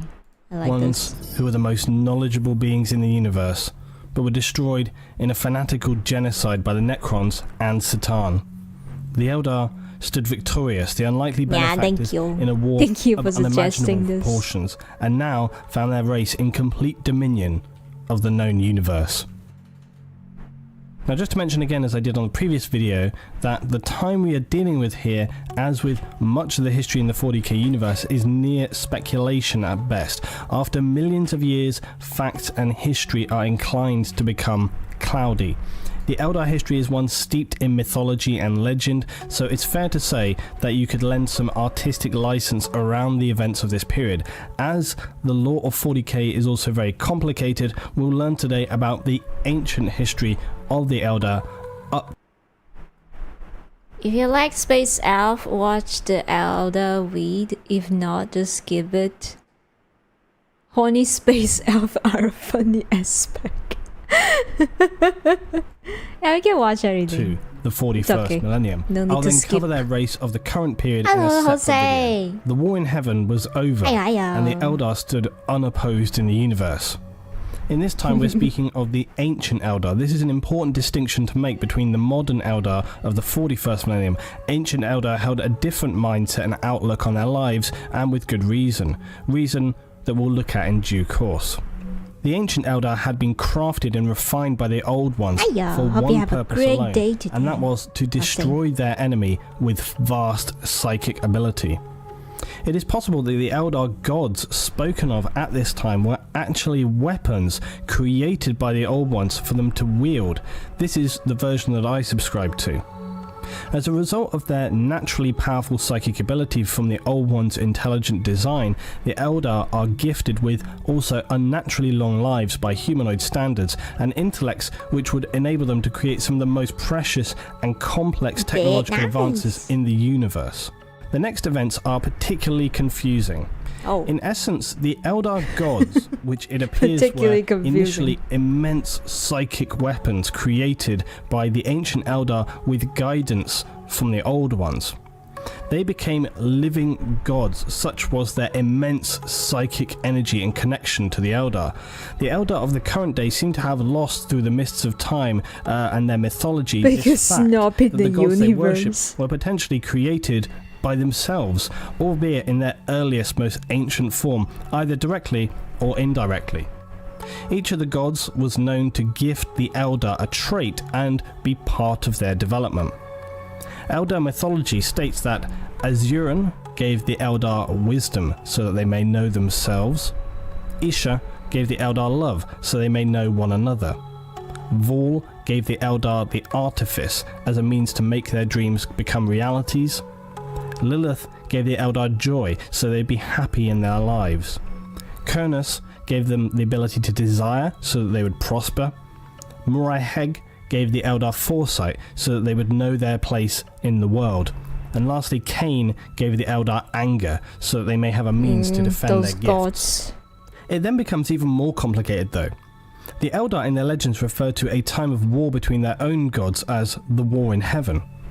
Now this is particularly confusing as you remember that the war between the Old Ones, Necron and Satan is also referred to as the War in Heaven. Now it seems likely that these events occurred during a period of cataclysmic war across the universe and at the same time have caused this period to have a blurred point of reference. Now when you consider this is all meant to have taken place some 60 million years ago, it seems very feasible that this would occur. The Eldar have focused more on their own gods in this time than the events between the Old Ones and Necron-Satan alliance. Given that the Eldar lost respect and communication with the Old Ones during the war, this would make sense, and that they potentially could lose some information about the period through the vast timescale and various events that have befallen them. Instead, they're focusing on the mythological aspect and their own gods, which are arguably of much more importance to the collective Eldar consciousness. The legend of the Eldar gods is very much one of mythology, so I'll cover that in a smaller subsidiary video. What I will say is that there was a period of strife amongst the Eldar gods' pantheon.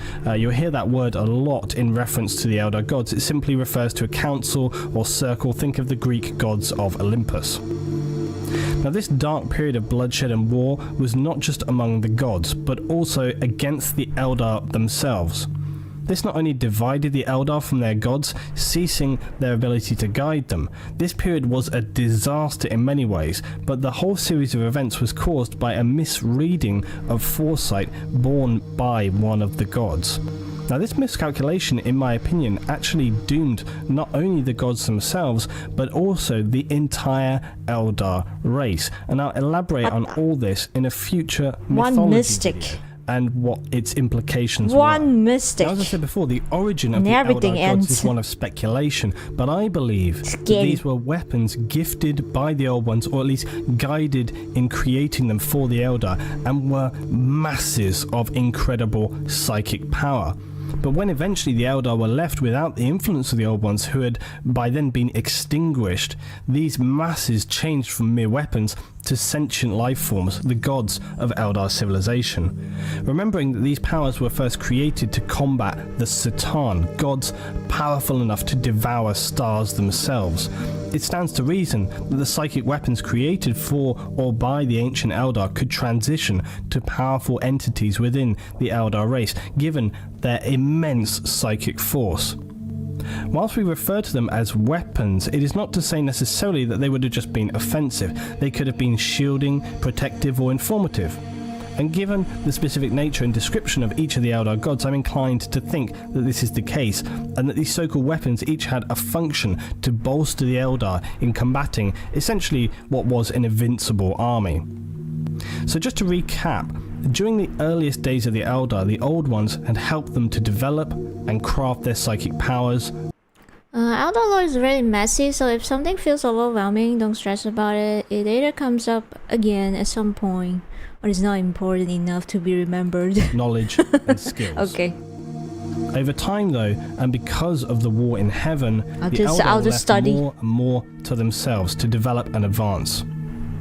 When the Old Ones were destroyed, they were at the point where they left entirely to forge their own way forward in the universe. After the war in heaven, that was the war of unimaginable proportions. Once that finished, and the Eldar had defeated the Necrons, the Satan were shattered across the universe by the Necrons, who then retreated into their tomb worlds, leaving the Eldar as the most powerful force in the universe, with forces able to crush any who opposed them. An obvious comparison to this would be the Roman Empire in its advancement and strength over any other society at this time. Now, this situation obviously leaves the Eldar in an advantageous position in terms of societal advancement and growth. And grow they did, both in their technology, population, and most importantly, their collective psychic power. Another problem at this time for the Eldar would be their gods, who were powerful psychic creatures and had up until now aided and guided the Eldar. Some of the more powerful ancient Eldar, like the earliest of their race, spoke to these gods in first-person terms and even fought against them. But all of this was to end. The gods were no longer entities that were able to assist and help shape the Eldar as they once had. Now they could only be contacted through spirit stones and help guide them in a much lesser way. So the Eldar would now enter a period of previously unequaled growth, a golden age in which they would spread their knowledge and culture wider than any that had gone before it.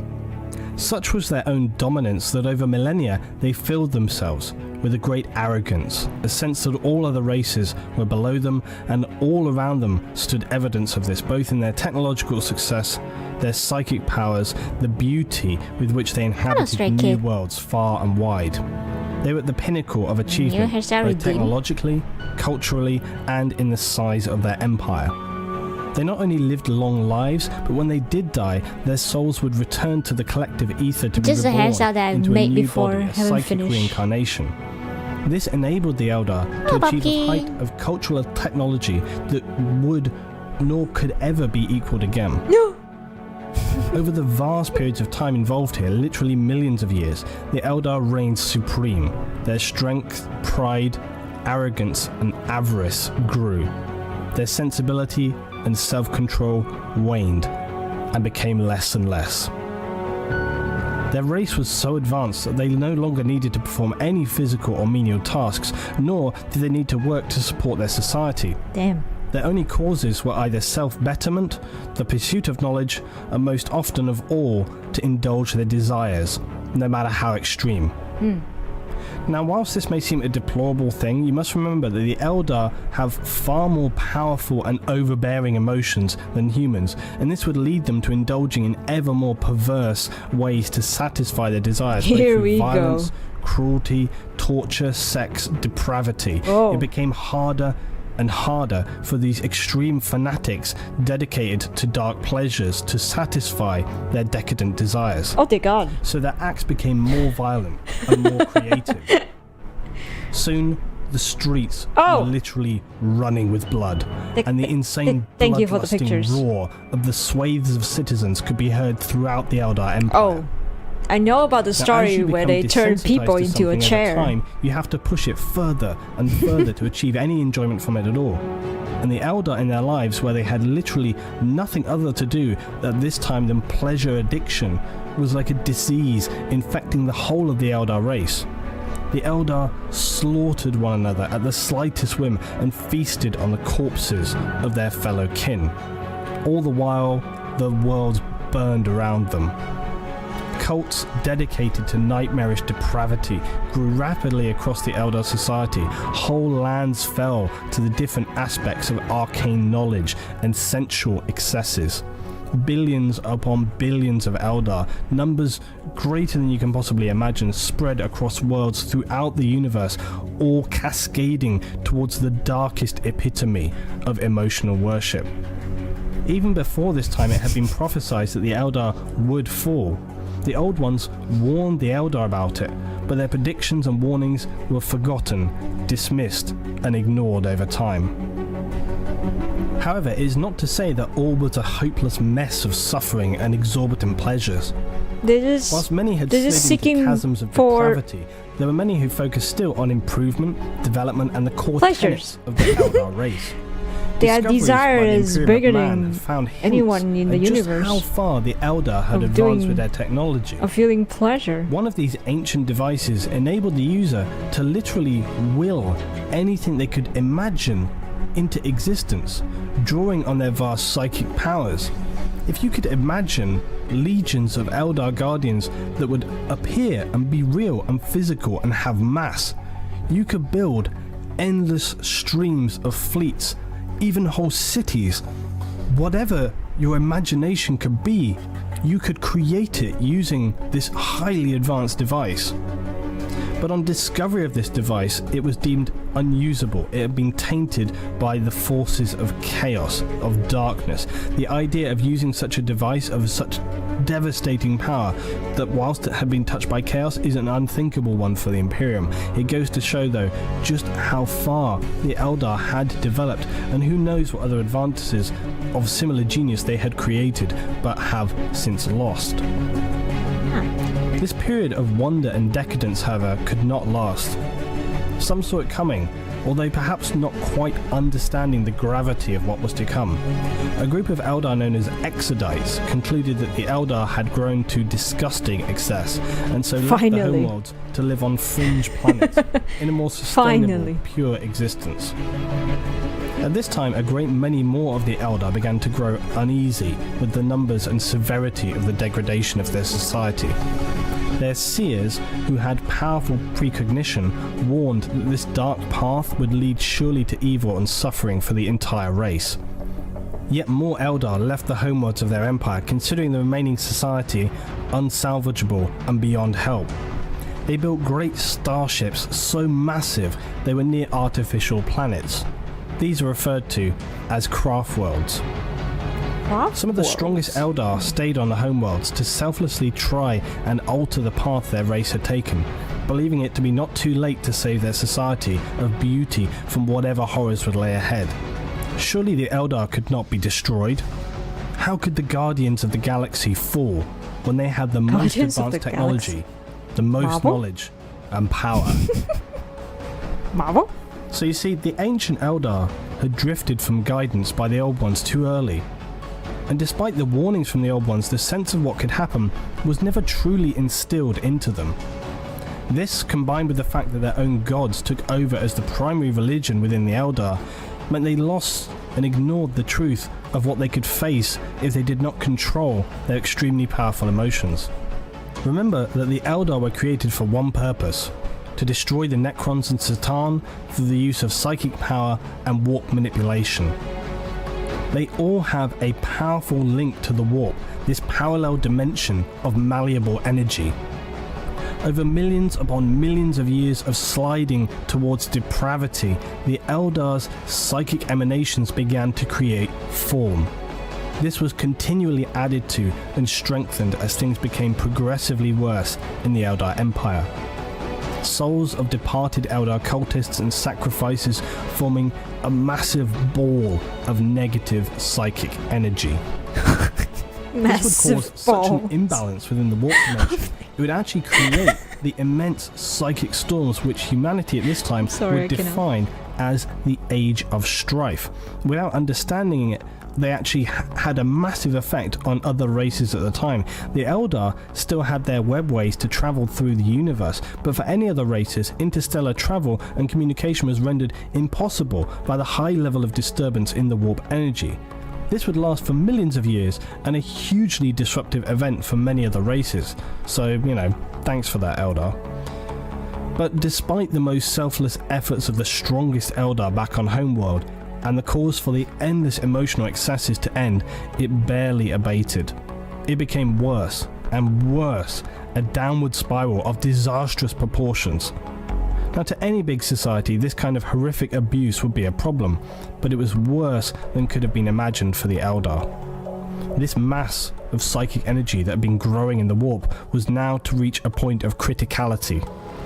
It would explode as it transformed inert psychic energy to a living consciousness of pure hate, suffering, and decadence. A reflection of the Eldar's millions of years of societal abuse and hedonism given nightmarish form. The psychic scream of the birth of Slaanesh was to be so powerful it would literally rip the fabric of the universe in two. It tore the souls of the Eldar within 1,000 light years, slaughtering the greatest number of Eldar in an instant. No one knows the figures involved in this loss, but it could be no less than trillions of lives, not to mention all of their homeworlds, and some of the craftworlds who had not even travelled far enough were annihilated in an instant. Their research and technology destroyed, the wonders in their culture, which had stood for millennia, obliterated.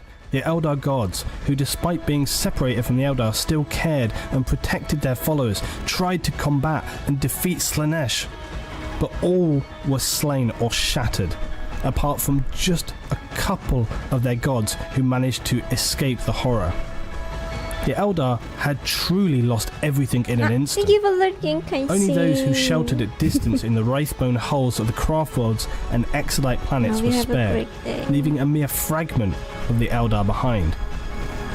The Eldar race did not just fall at this time, it was nearly wiped from existence. The only other survivors were ironically the Dark Eldar.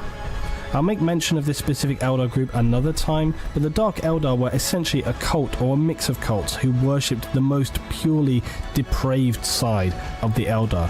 They were part of the many who orchestrated the fall of the Eldar. They had created a home for themselves within the Eldar webway, and this protected them from the immense shockwave as Slaanesh came into being.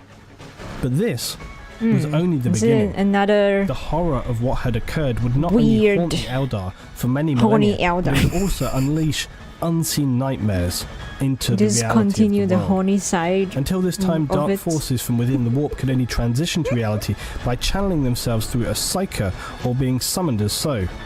With the warp and reality torn apart, these two now merged, and the horrors of the warp could easily bleed into the material universe, corrupting, destroying, and ravaging. It is also said that the Eldar homeworlds still exist, lost within the realm of the warp and chaos, suffering a never-ending nightmare of their own making of pure, demonic suffering for any Eldar who remain there. Damn.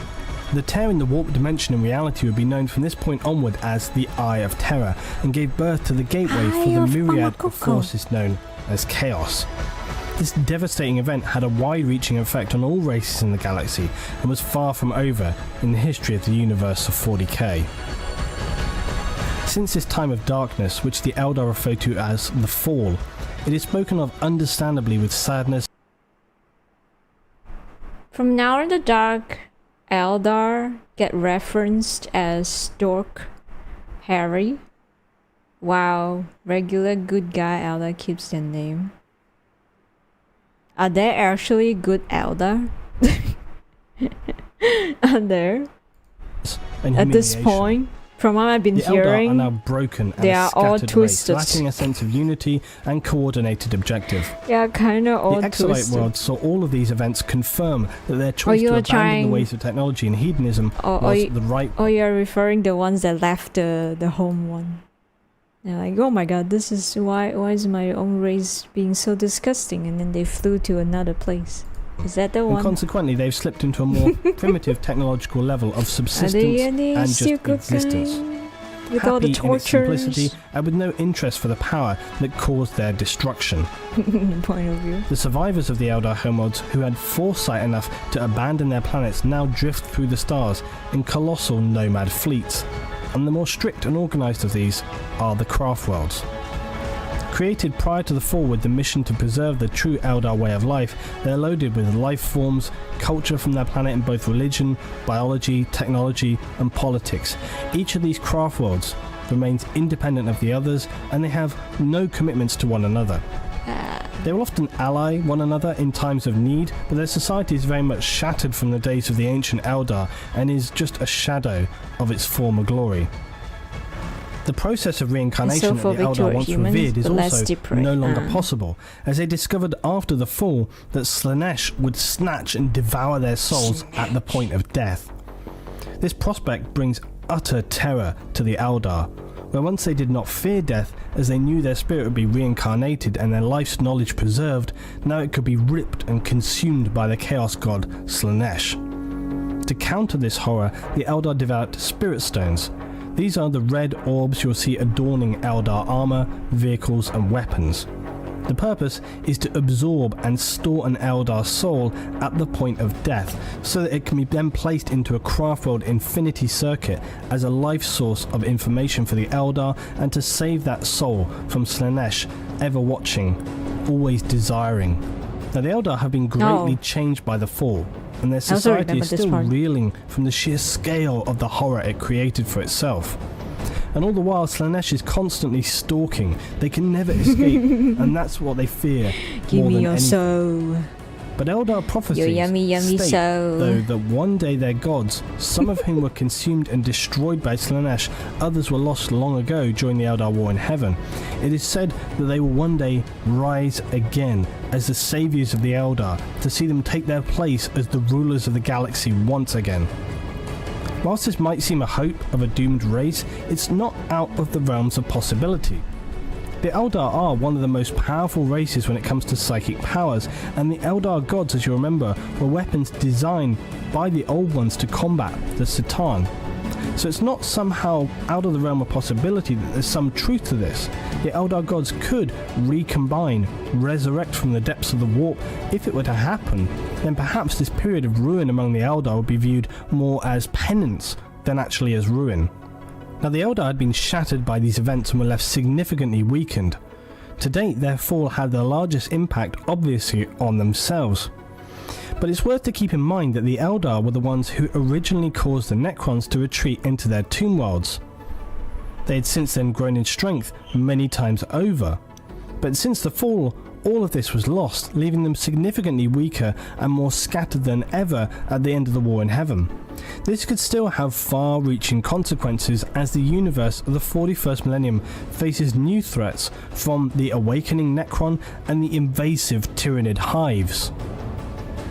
The Eldar's story is one which is far more significant than sometimes is given credit, and whilst many other empires are stronger than the Eldar, Eldar are often willing to sacrifice their lives to retrieve and save the soul stone filled by the soul of the dead bodies. in the current time, none are even close to what the Eldar had achieved with their own. The reality of the other younger and less powerful races such as mankind, Tau, orcs, facing some of the most nightmarish forces in the universe is a sobering prospect. The Eldar, if their prophecies of godlike resurrection and intervention prove accurate, could be the last true hope for the universe.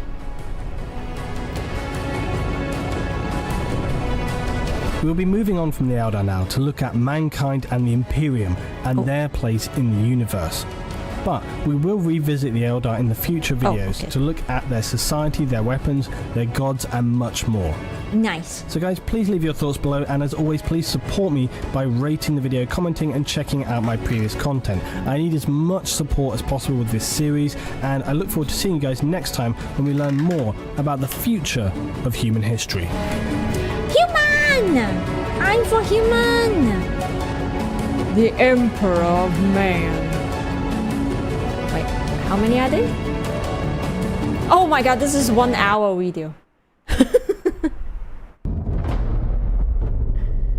Wait, this is an hour and 27 minutes video. Let's go.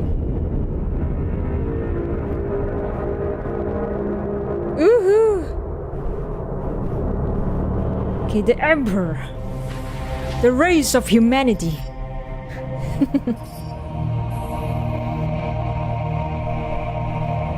There once was a man born in a forgotten time, created by a force of unknown origin.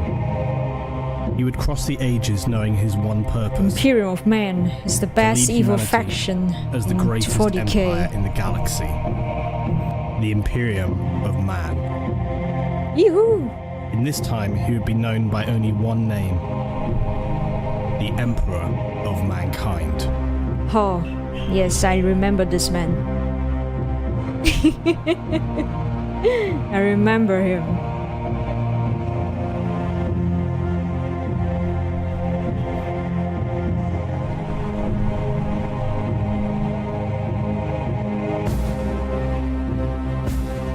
Big E.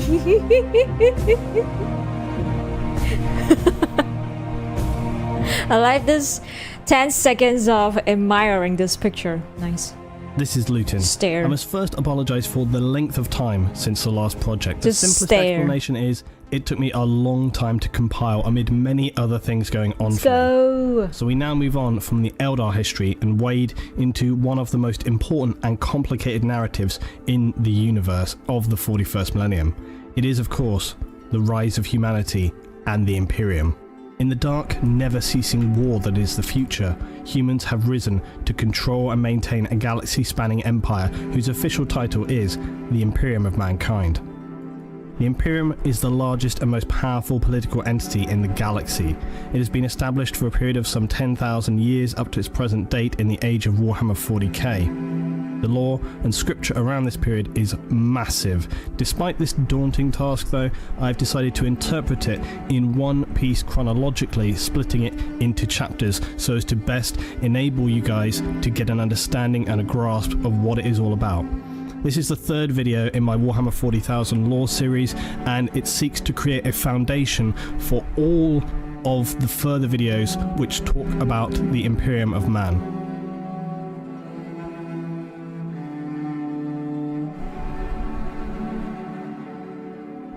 The Imperium of Man consists of the planets, systems, and forces throughout the galaxy which contain Imperial citizens and their derivatives.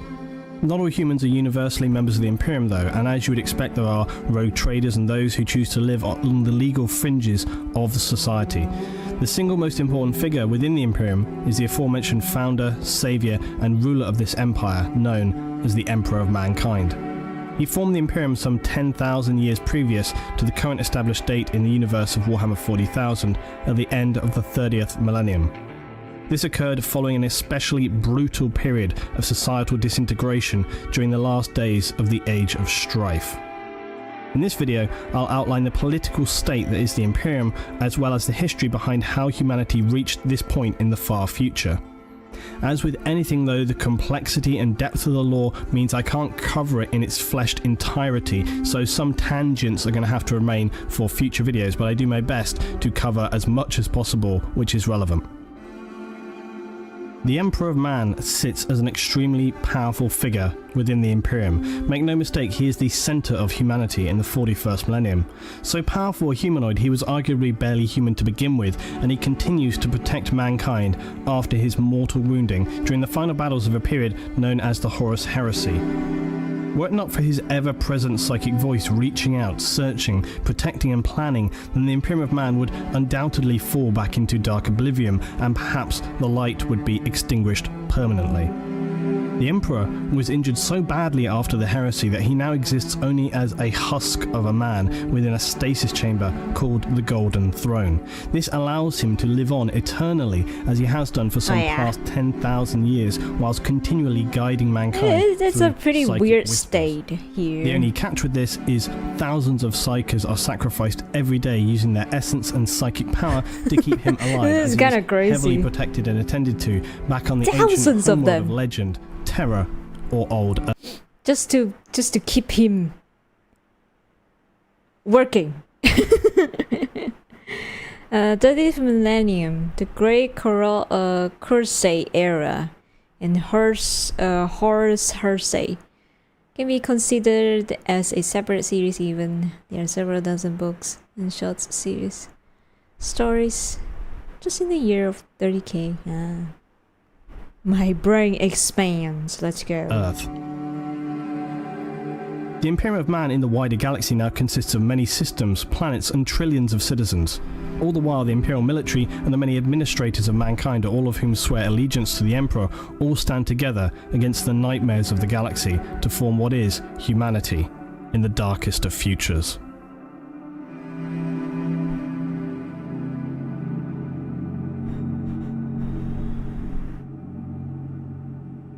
Now we know that in this future we have access to highly advanced technology and face many voracious enemies wielding our own forces to then counter them.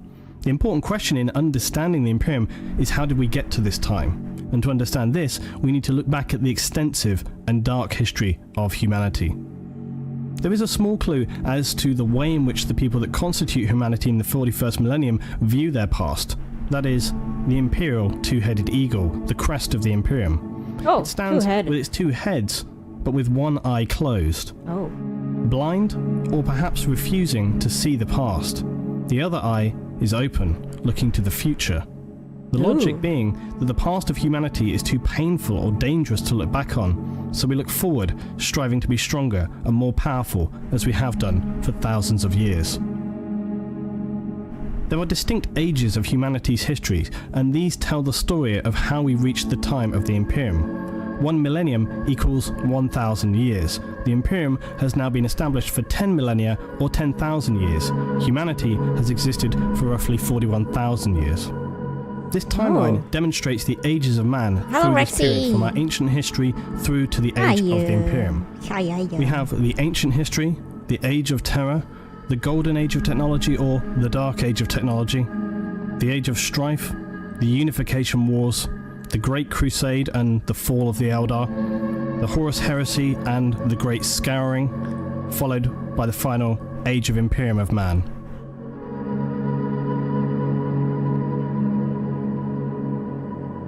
Oh, God. The ancient history tells of the dawn of mankind, but this period is largely one of animalistic evolution. The most significant event occurs around 7000 BC. This event marks the birth of the humanoid, who would become the Emperor of Mankind. His origins are something of a heated debate among the 40k community. There are several theories around this, and it's important to note that something I rarely see stated on forums or discussions around the origins of the Emperor is that quite simply no one knows the origins of the Emperor. It's all just speculation. Simply because one theory has had a vague reference at one time or another does not make it gospel. In fact, as I've repeated before, the crux of the matter with imperial history and lore in general is that very little should ever be considered official or canon. Such is the state of the loss of history, misinformation, and suppression of facts within the 40k universe. Why did you tag me?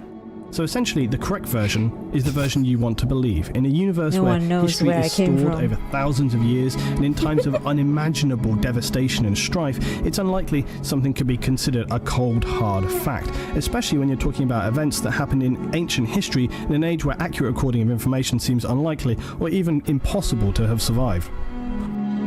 The first version of these events is the often widely accepted background which states that in the ancient times, some humans carried a natural affinity or awareness of the warp. These were the earliest psykers. They would be village shamans or witch doctors in ancient communities. Their premonitions led them to understand that in the future, mankind would face the darkest of times. Their decided course of action would be to commit ritual suicide en masse, returning their souls en essence to the warp to then coalesce and be reborn as one supremely powerful psychic being. This being would then spend the future millennia living a Highlander-like existence, transitioning from identity to identity, sometimes taking on famous leaders in history to steer humanity in the right direction. And then upon reaching the Age of Strife, he would step into the fore to become the supreme leader of all humanity and unite us again throughout the galaxy.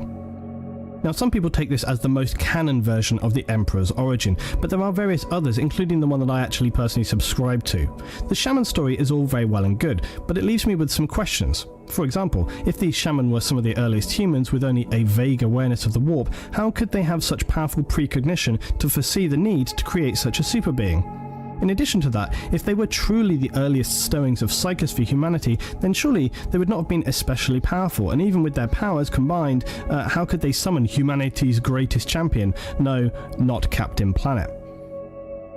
So, those two things stand out for me. Also, their plan to commit mass suicide and then hope that they would all be reborn together seems pretty spurious. It seems to tick the boxes from an okay, I guess that's possible point of view, but it just doesn't make sense beyond that. Another theory is that the Emperor was in fact one of the Old Ones, who you will remember were one of the most ancient super beings who created the Eldar, the Orcs, and even humanity. Yes, really, go and look it up for those naysayers who think that they did not. This theory, again, at first is captivating, until you start to think about it more. And then you realise it doesn't really make any sense. The Old Ones were, as far as we are informed, not shapeshifters, but creatures of light and dark. There was a statement to the fact that just a single Old One escaped the brutal genocide of their race, but then was eventually killed at the birth of Slanesh when the Eldar fell. If the Emperor was some other escaped Old One, it doesn't make logical sense that they would choose one race and then ultimately lead it, although I suppose devil's advocate, who's to say what will be going in the mind of this Old One after his entire race was extinguished? Maybe it had a crisis of conscience. Anything, I guess, is possible.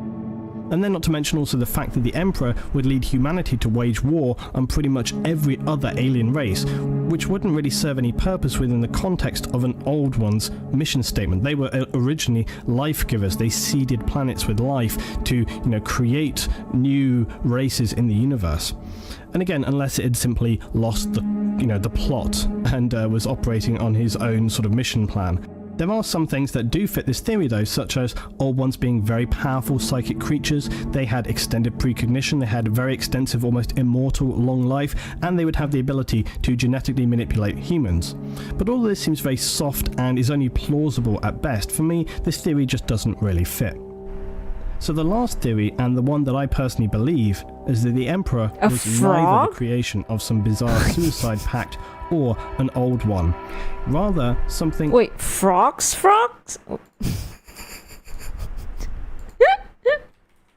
Actually? Frog? Just imagine the frog disguising himself as that sexy man. Actually? Frog? Frog?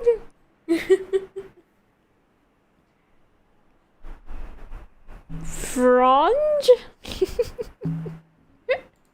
In between. It's fair to say that in any ancient history nothing is quite as it's written, and that some reading between the lines is necessary. The most ancient of history available hints that the last remaining Old One floated around the galaxy, meddling and dabbling and trying to have some last impact on the worlds which they felt they had failed and left their race completely annihilated.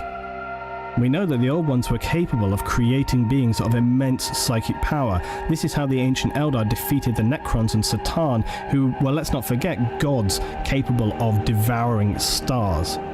So the theory I stand by is that a fragmented remaining Old One drifted around the galaxy until he was struck by a precognition so terrible that he had no choice but to resolve becoming involved. It could be that he saw the vision of the Eldar fall or the rise of chaos. Either way, he knew that the Eldar were by now far too arrogant to accept any help and would be of no use, remembering that the Eldar had turned their backs on the Old Ones long ago. The Orcs, who were also an Old One's creation, they were too crass and mindless for such preparation. Instead, he would turn to the weak humans. Is it a cute frog? Weak, but with great potential. And so he would decide on forming a divine creature, a humanoid of the most immense power, but birthed in such a way that he would not allow those humans would not immediately view him as a god, but as a man, to be not worshipped, but instill a sense of power, of awe, of destiny. There are other clues as well. Apparently, further along in Earth's ancient history, a creature crashed to Earth who had an appearance we would describe as a dragon. It would seem, though, that this dragon was in fact a small fragment of the star gods, the Satan, who had been destroyed thousands of light years away by the Necrons. Even a tiny fragment of these most powerful beings would be beyond the means of even the most powerful humans to contain. The future Emperor in this time wounded this creature and then apparently took it to Mars. I'm not sure how, but there it lay imprisoned within the planet. The final chapter of that story, that's one for another day.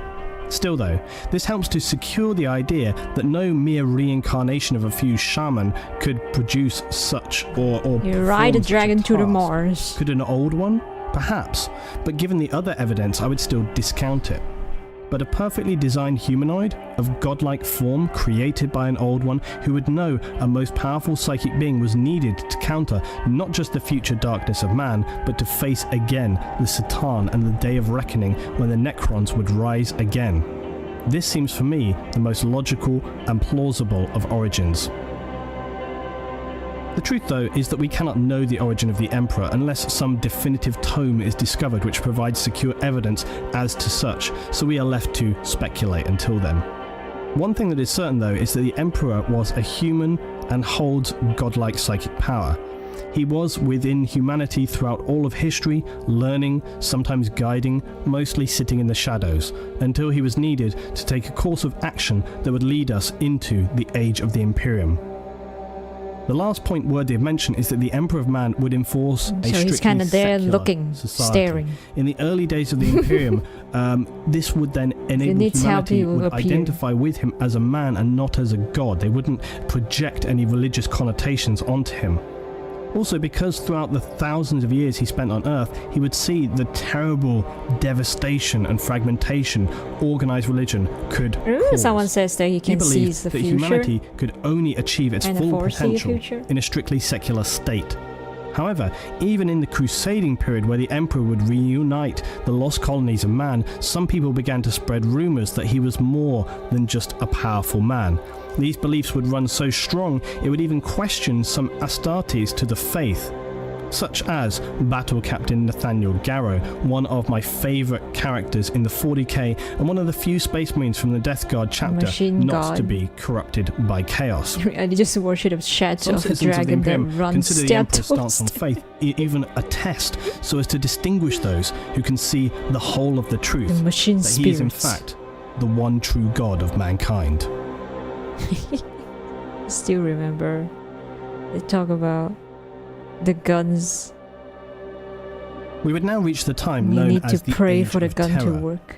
This was the period on Earth from the 1st to the 15th millennia, that is the first 15,000 years on old Earth.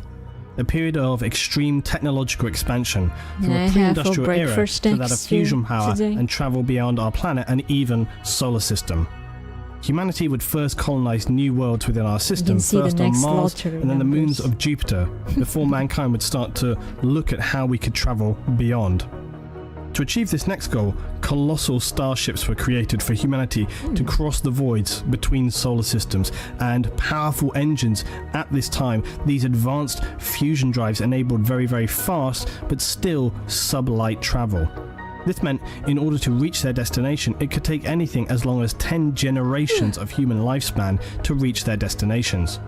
Subsequently, trade and aid between human colonies was then extremely difficult, and would lead to them being established almost as independent states. Imagine we can have this. Very little is known of this period, as imperial records are fragmented and limited. The Emperor during this time had no reason to interfere, and so would continue his own work and research back on Earth. Study and the improvement of man, all the while remaining in the shadows. During the period between the 1st and 15th millennium, various events of discovery and importance took place that would finally propel us to create our first interstellar confederation in the 15th millennium. One of the most important events of note would be during M4. Humanity would discover the warp and begin to research it. This is specifically relevant as it would have been one of the discoveries that would lead the Emperor to understanding the necessity of him coming into the One ticket to the fore. Mars, please. Yeah. Golden Dark Age of Technology.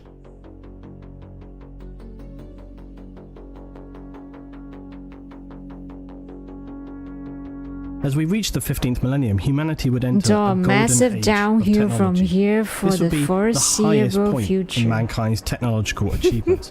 It would last for some 10,000 years, and humanity continued its rise in technology, science and power, spreading and colonizing mankind all across the Milky Way galaxy. We could create our first galactic empire, ruled from Earth, the homeworld, and establish massive trade networks that further powered expansion and advancement.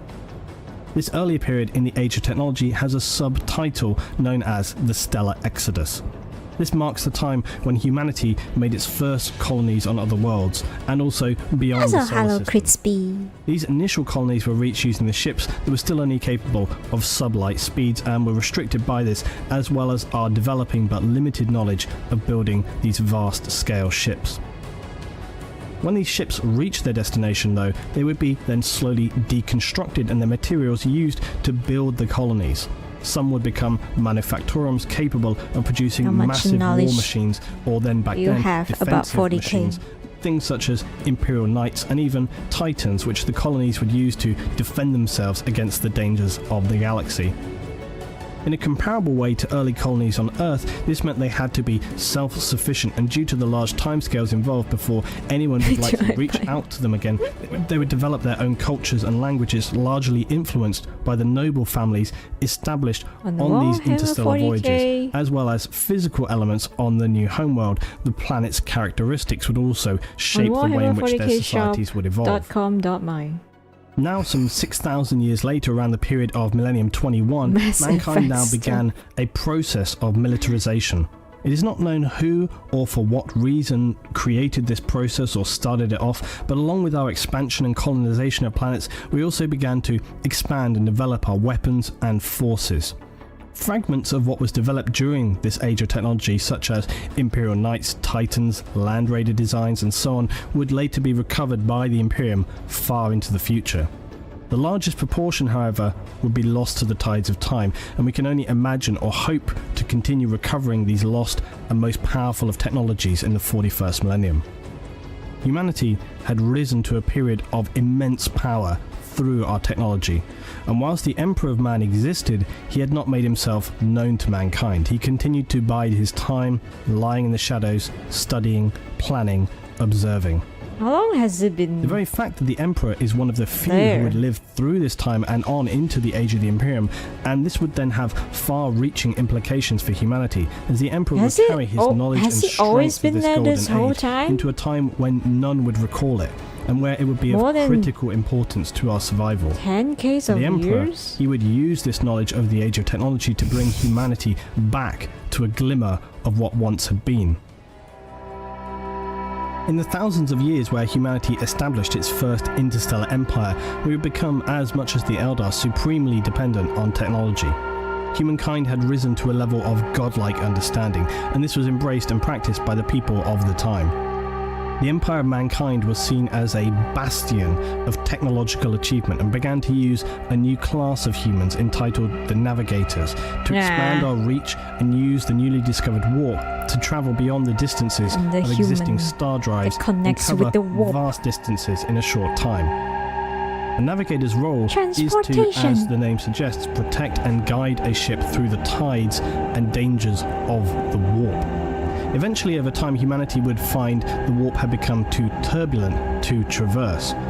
There's a story where mechanicers spend a ridiculous amount of lives and resources just to retrieve the blueprint for a slow cook.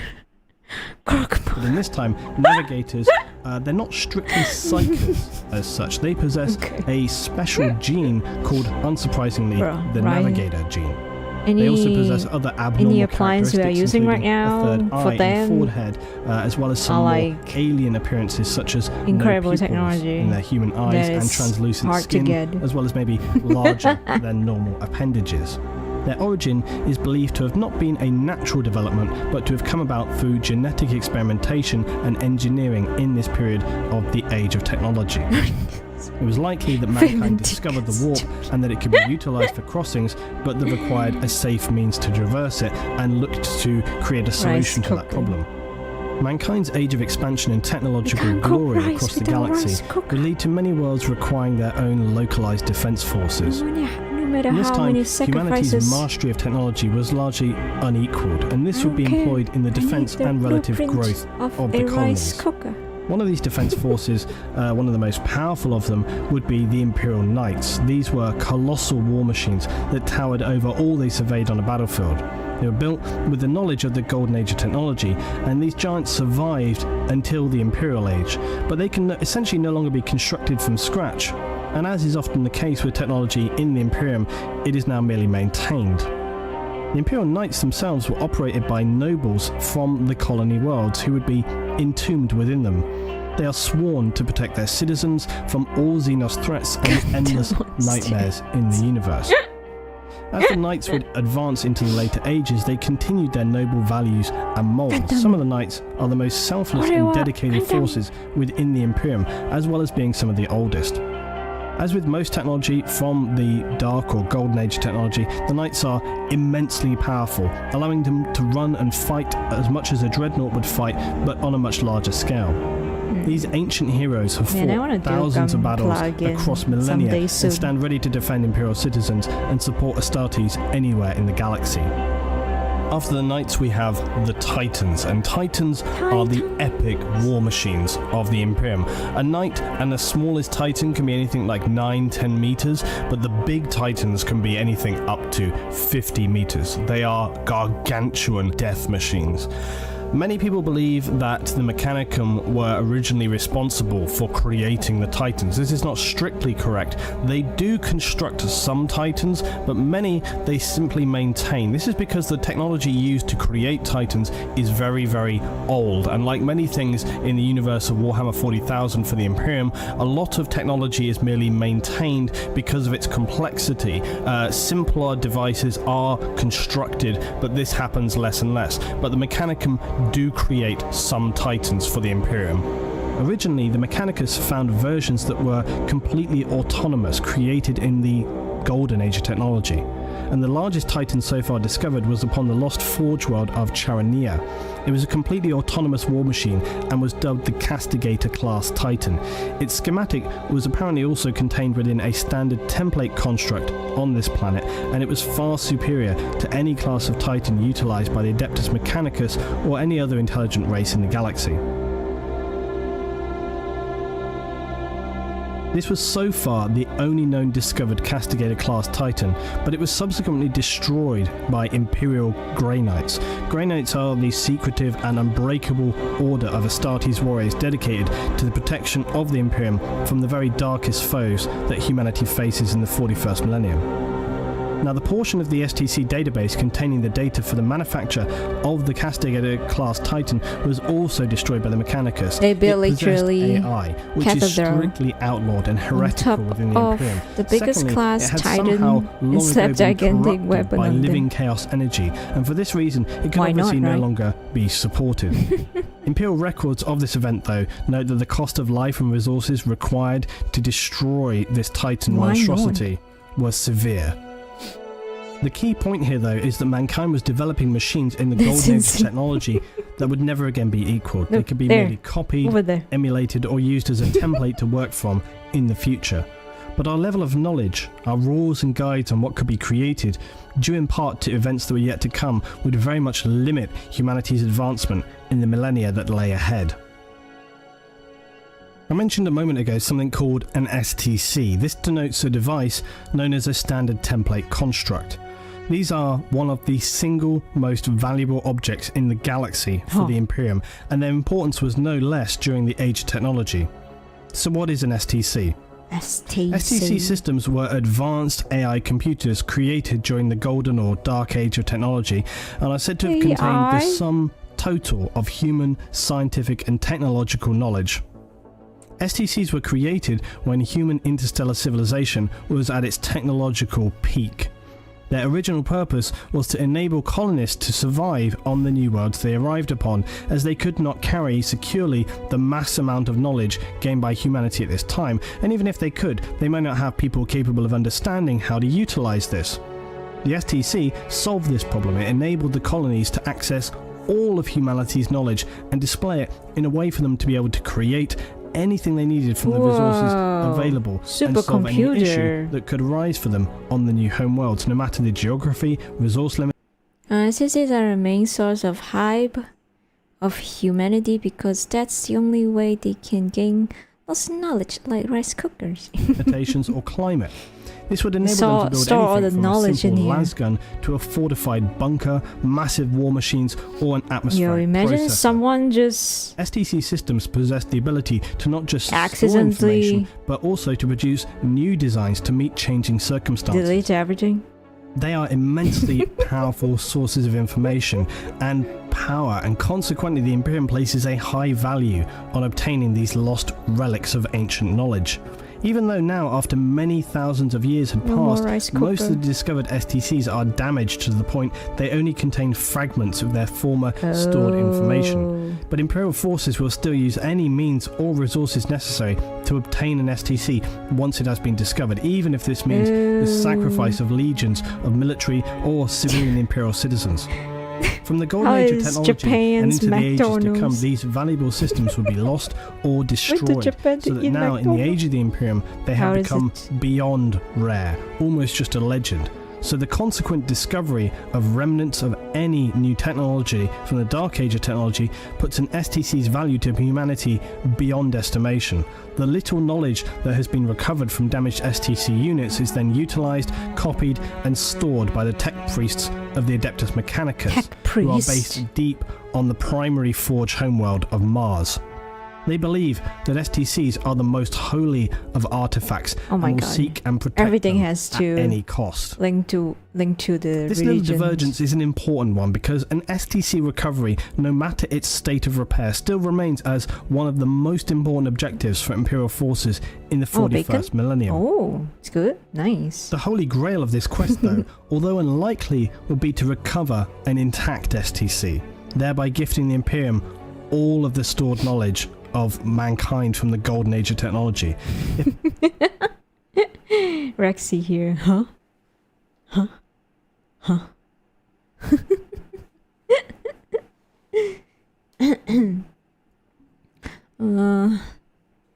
Is there any different the McDonald's menu different than where you came from? If the Imperium they were have something able to that you don't recover have an in your country? STC of this standard, it would catapult the existing human society into becoming yet again one of the most advanced and significantly, if not the most powerful state in the galaxy. The STC Crusade also explains in part about the state of technology and development of the Imperium, in that much of the knowledge regarding tech is replicated or learned rather than invented and created.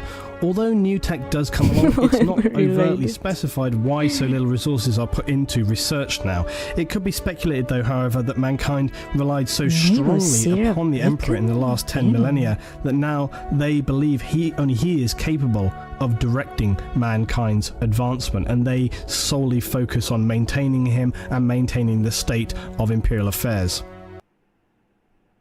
No, breakfast is about the same. Just missing a couple things. Yeah.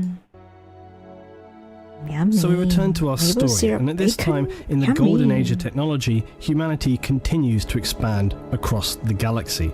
Initially slowly, as the gigantic starships we crafted were incapable of using the warp to traverse space.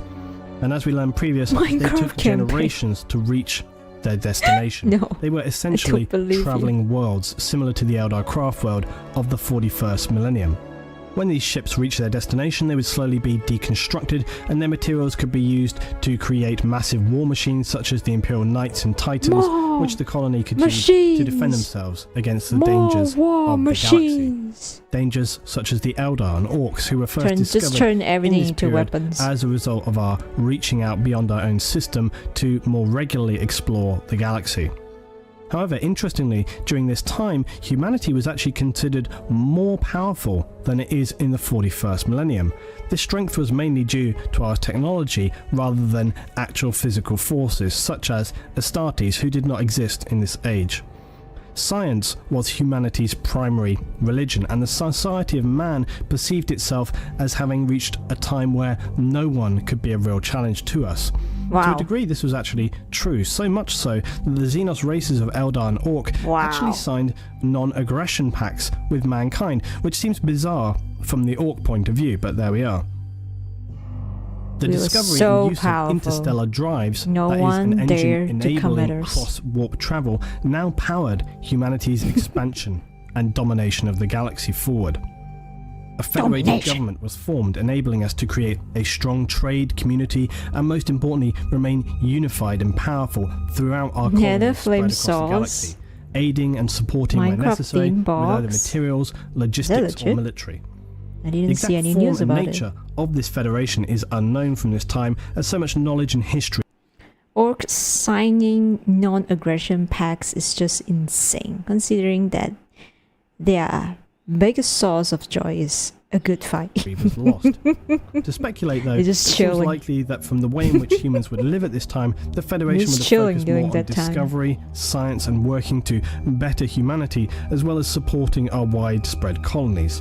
As the societies we had seeded across the galaxy grew stronger and more developed, most humans would live long, peaceful lives where menial actions were carried out by automation, leaving people time to indulge in their own lives and dedicate themselves to the glorious expansion of mankind. This golden age of peace bears a stark contrast to the unforgiving brutality of the 41st millennium, the Imperium where many citizens are now born into lives that are shorter, work-driven, and even hellish by comparison. Back with our timeline though, and although navigators had now been discovered and enabled interstellar travel, psychers, that is humans with strong psychic ability, had for the longest time evaded or simply passed undetected. It would be in the age of technology where this new class of human would finally be identified. These psychers seemingly largely avoided the demonic possessions which had occurred for the old ones, Orc and Eldar. It is unclear why this would be, but again you may speculate that the Emperor had a role to play in guiding and shielding humanity through this time. As we know, he had always lain in the shadows, ensuring our safety and creating small influence until he felt it was necessary to come to the fore. Another possibility is that by comparison, the Orcs and Eldar with their more advanced psychic powers simply shone brighter. As we know, the demons of the warp are actually attracted to psychic power in real space like moths to a lamp, and so they appeared amid the depths of the galaxy, a brighter beacon for the chaotic creatures to be attracted towards, whereas the human psychers were very early in development, their powers were less attractive, they did not stand out so much. These psychic mutations were initially limited to only a few individuals per billion or so humans, but toward the end of the age of technology, psychers would appear throughout the colonies more widespread than ever before. On some colonies who were advanced and open-minded, they could see the potential advantages brought by human psychers, and they were protected and allowed to develop and explore their abilities. However, on other, less advanced human colonies, they were often killed and hunted down as the people here feared rather than embraced their divergent powers, much of, similar to witch hunts. It's less As I hinted at development, earlier, one of the please. reasons during the Golden always Age like this. technology that humanity was able to not only People go survive, crazy. but stretch itself out to colonize and conquer worlds in the galaxy, not to to mention utilize defending itself against aggressive some Xenos, would be due to their reliance good on ability. AI and the machine creations of the time. However, as nearly all science fiction they're dictates, hungry. these primary sentient machines in the They're Human hungry. Galactic Federation would be known as the Men of Iron, and they would stereotypically turn on I'm their using my brain creators too much and enter us today. into a cataclysmic war. An STC containing a template for the Men of Iron was discovered by Imperial forces on a chaos-controlled world. It became apparent that much as the Castigator-class Titan, the Men of Iron here had also been corrupted by chaos, and the AI of these creations was sentient. So we can perhaps speculate that the Men of Iron initially resented their human creators, but combined with this were also corrupted, possibly by It's on the chaos, which at the PS4. time was relatively unknown to mankind. This hence the video lack has like, I think after this one we can just take, we can stop after this one. Yeah. of any documentation to Yeah. support such speculation. It is, however, a possibility and stacks up with what we know of the corruptibility Not even halfway of there. human AI creations. Also, the intent of the dark forces of You're not chaos even to halfway there. obliterate humanity once it became aware This of is its only the existence. first video. Regardless of the reason, though, of this the war humanity. was one of the greatest disasters to befall humanity and would rage for centuries. The exact length of the war is not recorded. The conflict was eventually won by humanity, but at a great cost. The damage caused by this conflict to interstellar human society was hugely destructive. We would lose masses of knowledge and technology, not to mention devastating humanity's economic strength and political unity. The war would begin the series of events that would lead into the collapse of the Federation of Humanity at the end of the Age of Technology. As so often is the case, very little information exists from this time, largely due to the Imperium being so wary of a similar disaster happening again. And this is why, amongst the Imperium and mankind, my you'll hair. find only the simplest Always surprise forms me. of AI. It is viewed as being exceptionally dangerous technology and is strictly outlawed. A substitute is often to combine human and machine into mindless drone-like beings known as servitors. Servitors are the Imperium's cybernetic servants, lacking true self-awareness, and are created from the bodies of either condemned criminals who are unpleasantly lobotomized, or vat-grown humanoids whose bodies and brains are partially replaced with machine systems. As a result of this catastrophic conflict between the Men of Iron and humanity in the Golden Age of technology, it is now considered one of the most severe crimes in Imperial society to develop a self-aware, artificially intelligent machine. It is just considered too dangerous to even consider. Around Millennium 23, the warp was taking hold of psychers and wreaking havoc on human colonies. Feudal night worlds were more conservative and less abiding of psychers, as we said previously, who had hunted them down. These would fare better than the others, who had adopted them more open-mindedly at the time.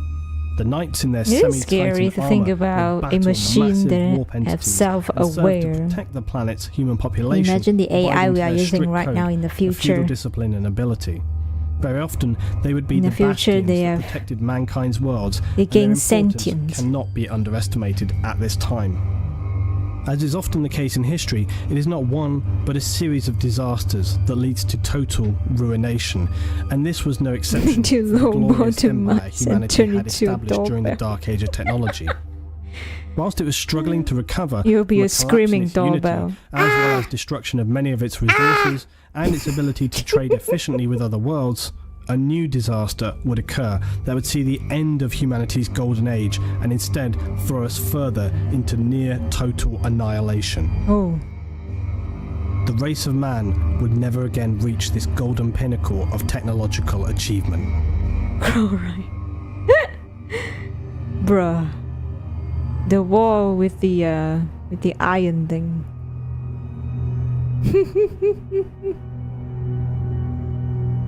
Annihilation.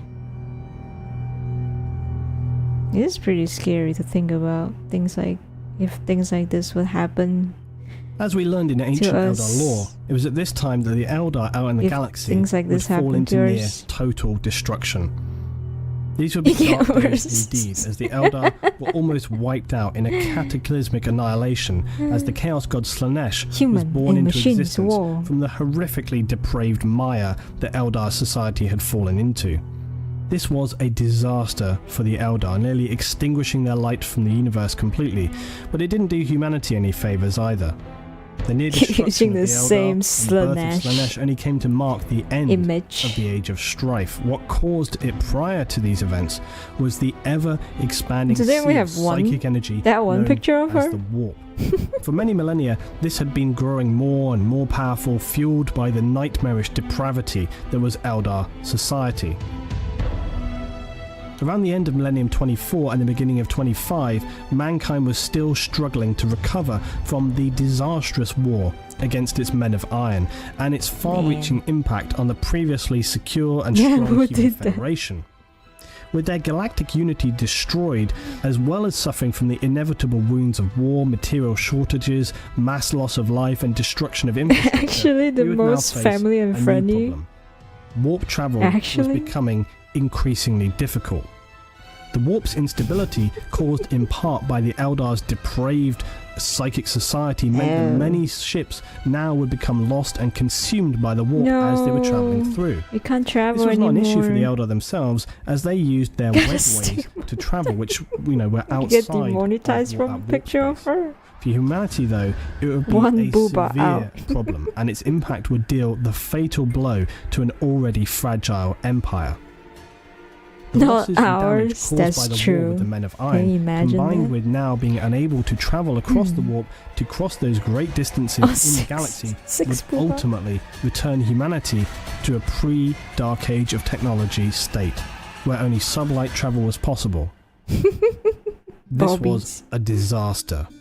Trade and support could no longer be conducted, as these journeys would now take generations to complete. Humanity was once again isolated as it had been millennia before. The warp storms and the isolation they would create would last for over 5,000 years, if we can live long enough and their to effect on reach human society across the galaxy was catastrophic.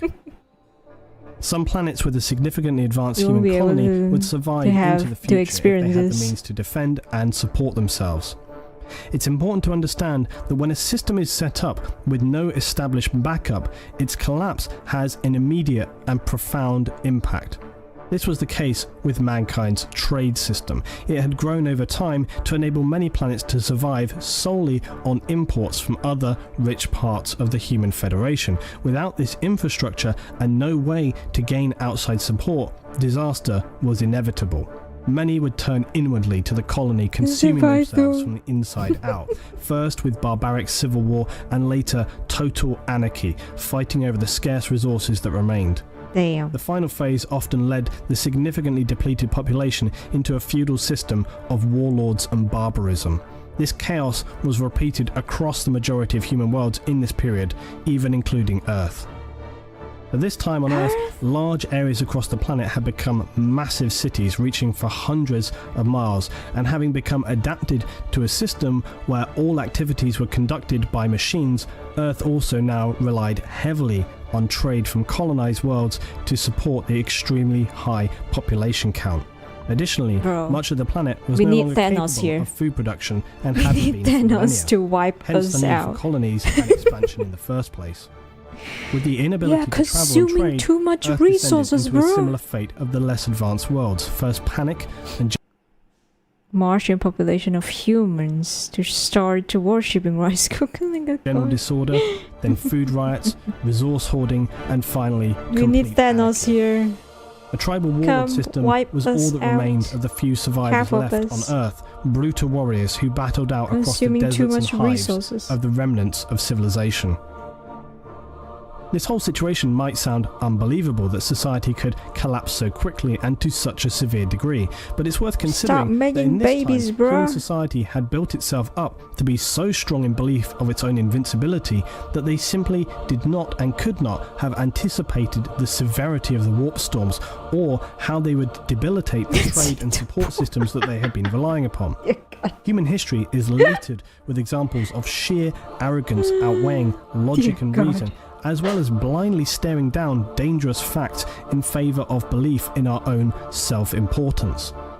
The lack of planning when it comes to losing their infrastructure across human systems was an acute example of human arrogance.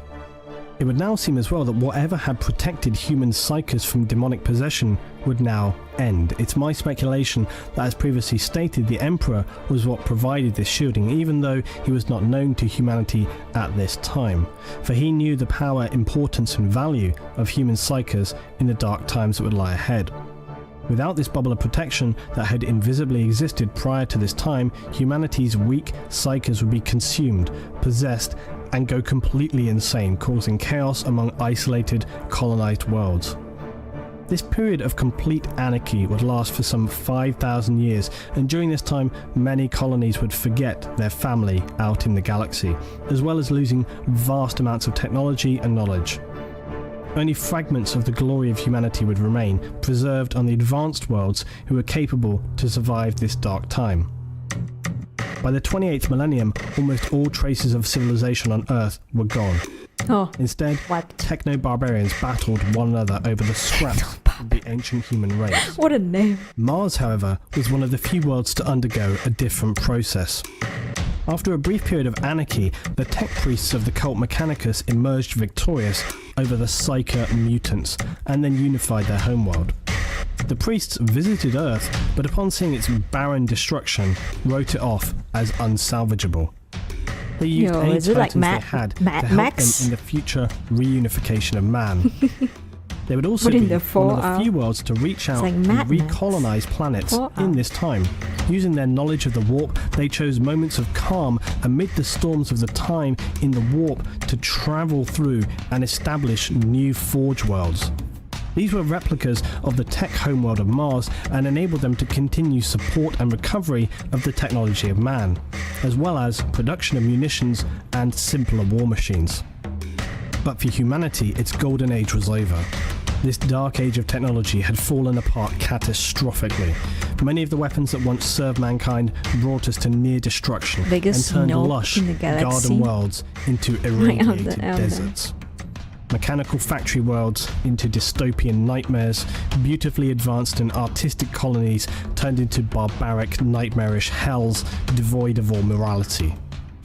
The age of strife was upon mankind, and only the further darkness of the future lay ahead. Roughly 5,000 years later, around the period of millennium 30 to 31, human society had reached a state of pitiful decay after cannibalizing itself for millennia.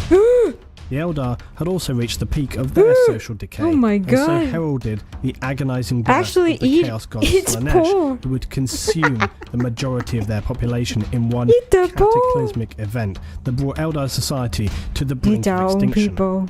This horrific event, though, would have a positive outcome for mankind. It consumed all of that stored turbulent warp energy, so after thousands of years of instability, the warp returned to relative calm. Interstellar communication and travel would once again be possible for the civilization of mankind. Give me your leg. Give me your hand.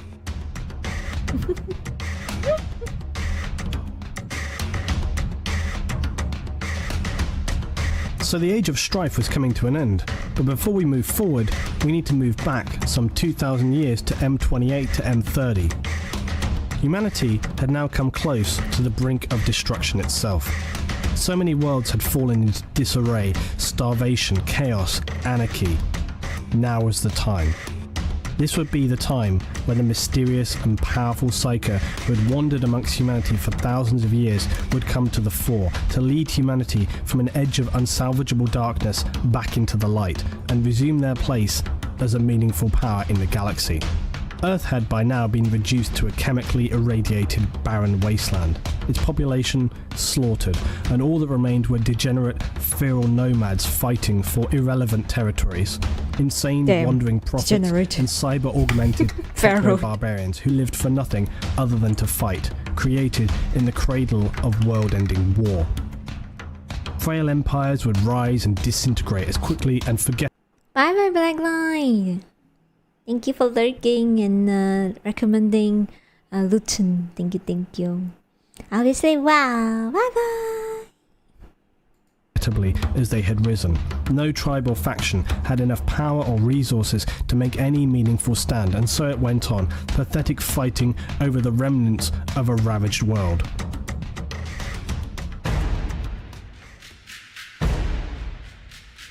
Out of this seemingly endless horror came a single man, a warlord like no other. His title in these early days is unknown, but we would know who he would rise to become: the Emperor of Man. Oh. He would first conquer and then rebuild humanity, leading it into the light, saving it from itself to form his autocracy, known as the Imperium of Mankind. Oh. He's Unlike here. so many before him, though, he had power not only as an unstoppable warrior, but in many other traits such as rational thinking, tactics, philosophy, economics, compassion, foresight, He's and here to perhaps save most us. importantly, a genius of science, everything and more that would be required for a supreme leader. The Emperor, though, fought not for selfish personal gain or bloodlust of war like all the other scattered remnants of humanity left on Earth. He had selfless, higher goals to restore humanity spiritually, intellectually, and physically, to revert us to a time of strength and prosperity. These were the years of the Unification Wars. The Emperor had long held a facility deep in a range of mountains previously known as the Himalayas. This was his most significant stronghold and would later become the Imperial Palace. Here he experimented with genetics as well as developing and constructing weapons and armour for his warriors. In the earliest days, he would physically and genetically augment some of the most powerful barbarians. These humanoids would become known as the Thunder Warriors. The very first of their kind and the most basic template for what would eventually become the Imperial Space Marines, the Astartes, the greatest warriors in the galaxy. Wow. Under unsurmountable pressure from the Emperor's army of Thunder Warriors, the barbaric factions fell quickly, and humanity was united on old Earth for the first time in centuries. This, however, would come at a terrible cost for the Thunder Warriors Himalayas for his and is past. one Let's of the go. least known, yet darkest events for mankind. The Giga Jed. In order to unify Earth and bring humanity back on the path of advancement and strength, the Emperor had found it necessary to in part cleanse the savagery that had grown on the war-torn planet. This sadly meant the death of many arguable innocents during the Unification Wars, as well as the eradication of the last remaining religious church on Earth, known as the Church of the Lightning Stone.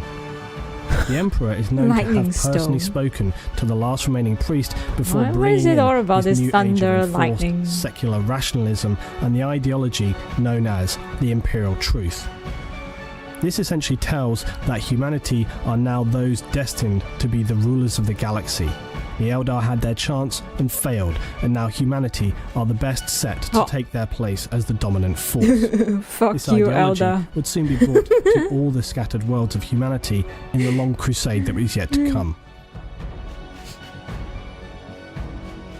Now, the official version of things tells how the last battle of the Unification Wars takes place on Mount Ararat. This siege to cleanse the last of the techno-barbarians from the ruined wastes on Earth and finally bring it back to a time of peace and growth was said to be so brutal that waves of Thunder Warriors fell against the rocks in resistance, were slain to a single man. The legendary warrior Last Arik choice if you want to Taranis, see it the at Lightning some Bearer. point. Oh. He would raise the banner of lightning to mark the end of the Let's see how much Unification time Wars, setting in left place after the we rule finish of the this Emperor video. of Man, before he too would fall How long is that to fatal wounds suffered animated shots? in this battle of legend. As with many things, the official version is not the end of the story. The actuality of the event was darker and far more sinister. The Emperor knew that in order to restore peace, growth, and a sense of civilization to his new and expanding empire, he would require a more stable and balanced force than the Thunder Warriors, who were essentially just adept brutes recruited from the wasteland, albeit clad in the earliest Imperial armor. Hello, missing. In a necessary betrayal, the Emperor realized that in order to safeguard what he had achieved, his army of barbaric fighters could not exist past this time. It is believed that he actually ordered the many Thunder Warriors who had survived the final battle to be slaughtered by his elite guard, and possibly even some of the early proto-Astartes, who were at this time far advanced beyond most of his standard force. This terrible secret has been concealed How from long? people Oh my in god, it's not Imperium short for at more all. than 10,000 years. And were it ever to be revealed, the consequences could be unimaginably disastrous. Maybe part 3 when we The do this Emperor, though, again. saw Part this 3. necessary evil had to come to pass for the greater good. A sacrifice of the few to save the many who would come. The Thunder Warriors were built for war, and war alone, and would not be able to adapt to a time of peace, and could even have turned a vital tool into a dangerous, unstable threat that could unbalance all that he had achieved. In order for the next stage of his plans, he also required that humanity rally behind him as the sole and most powerful force. The slaughter of the Thunder Warriors was not the last act of betrayal, though, by the Emperor. He would then take the necessary glory that he had near single-handedly reunified Terra. This distortion of the truth, while hugely distasteful, does appear largely necessary. To reunite the whole of humanity... If the Emperor had a TTS device, yeah, what the hell? TTS device? What? Ate the commission. Ate the commissars. Not because her say. Just don't like him. and create the most powerful civilization in the galaxy. Nonetheless, should the truth ever arise, it would at best split apart the Imperium and at worst destroy it. These choices by the Emperor are important to remember in the context of his character, as it can lead to certain logical speculations regarding future events. The Emperor TTS. Some Thunder Warriors, though, would find fate on their side and escape this mass killing and live on as homeless unknowns, seeking out a miserable existence at the bottom of society. Honours forgotten, their deeds meaningless, all the while fearing constant discovery from the Imperium and certain death. This heartless betrayal was surely one of the darkest periods in Imperial history. They were never hunted, though, in any significant way. The Emperor believed them all dead, and besides, there were far more important tasks at hand, as the Emperor now gathered a team of gene rights salvaged from the few remaining humans on Earth. These were men with practical knowledge of genetics to aid in his development of the new Astartes project. Those Thunder Warriors who did escape were not like the Astartes of the 41st millennium. They were genetically unstable, and most significantly, they only had a minimally extended mortality beyond that of a regular human, unlike the Space Marines who can live on for thousands of years. The Emperor had been working for decades on his Astartes project, deep within his mountain. Mortality beyond like the Space Marines who can live on for thousands of years. Oh, Space! Wow, you can live that long? Decades on his Astartes project, deep within his mountain facility. Here he would create the vital foundations that would springboard humanity into a new age. His experiments would create the 20 Space Marine legions known as the Legiones Astartes, as well as 20 Primarchs to lead each legion. These 20 supreme leaders of the soon-to-come Space Marine legions were crafted by the Emperor using samples of his own arcane genetic code as the base. It is obviously unknown the depth of which the Emperor used his own DNA to create the Primarchs, but later findings through ancient Imperial records do hint that he spliced multiple DNA types together, even going so far as to introduce some animal DNA into the Primarchs. And this would explain why some, such as Lehman Russ, would display the wolf-like qualities, and why these would then become present throughout the Space Wolves Legion and chapter. Wolfgang. It's difficult to speculate on the Emperor's true goals here, and even if he was successful in the mixing of DNA in this way, it seems highly experimental. Is that the name of it? Perhaps he himself was not sure of the final result. Nuns. This period of intelligent design was hasty and somewhat improvised given the dire situation facing mankind. It needed to repopulate its military power in order to springboard and take stage fights forward to reconquer the colonies. Another point of speculation is how closely the Primarchs were imbued with spiritual elements and others such as unnaturally skillful charisma and so on. Still though, in creating the Primarchs and even taking small elements of the Emperor's DNA, it imbued them with these demi-godlike characteristics. It also explains why at this time the barely known forces of chaos would seek out and scatter the developing Primarchs before the Emperor's plans could grow into fruition. Little is known of this Primarch scattering event, but it has been suggested that the dawning forces of chaos felt this expanding power from humanity to threaten them, and in an effort to slow or negate it, they reached out into the mortal world to seize and scatter the fetal Primarchs across the galaxy. Each world they found themselves on would surely in time come to realise that they were far from normal, often finding themselves as a natural leader in command of the systems that would become their home. Later the Emperor would one by one discover and reunite the Primarchs with their legions, establishing one of the most powerful military forces the galaxy had ever seen.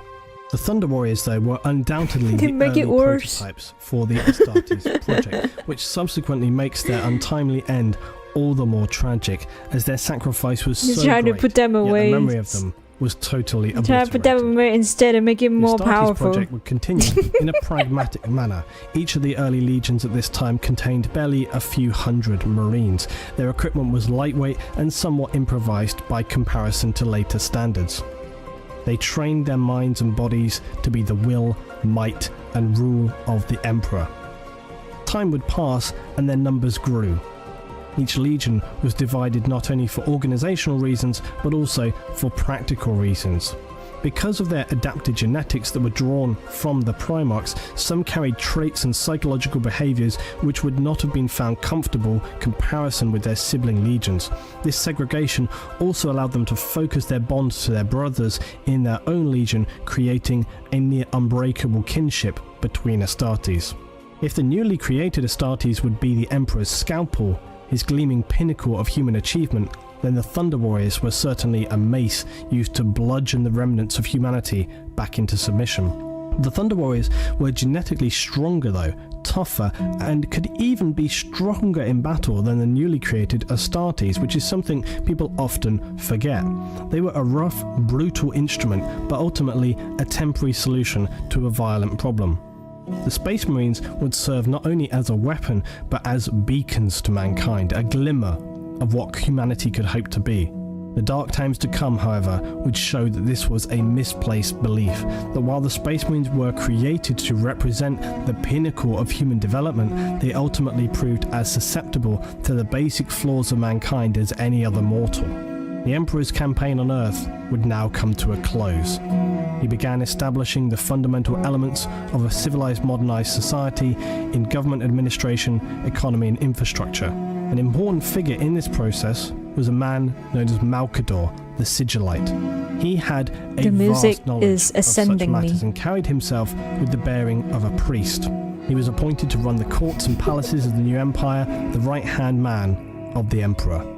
Earth would turn from a place of desolation and horror to one of active production, rebuilding, and planning. Some might call it coincidentally convenient, but at this time a vast shockwave would travel through the galaxy, the birth of Slaanesh.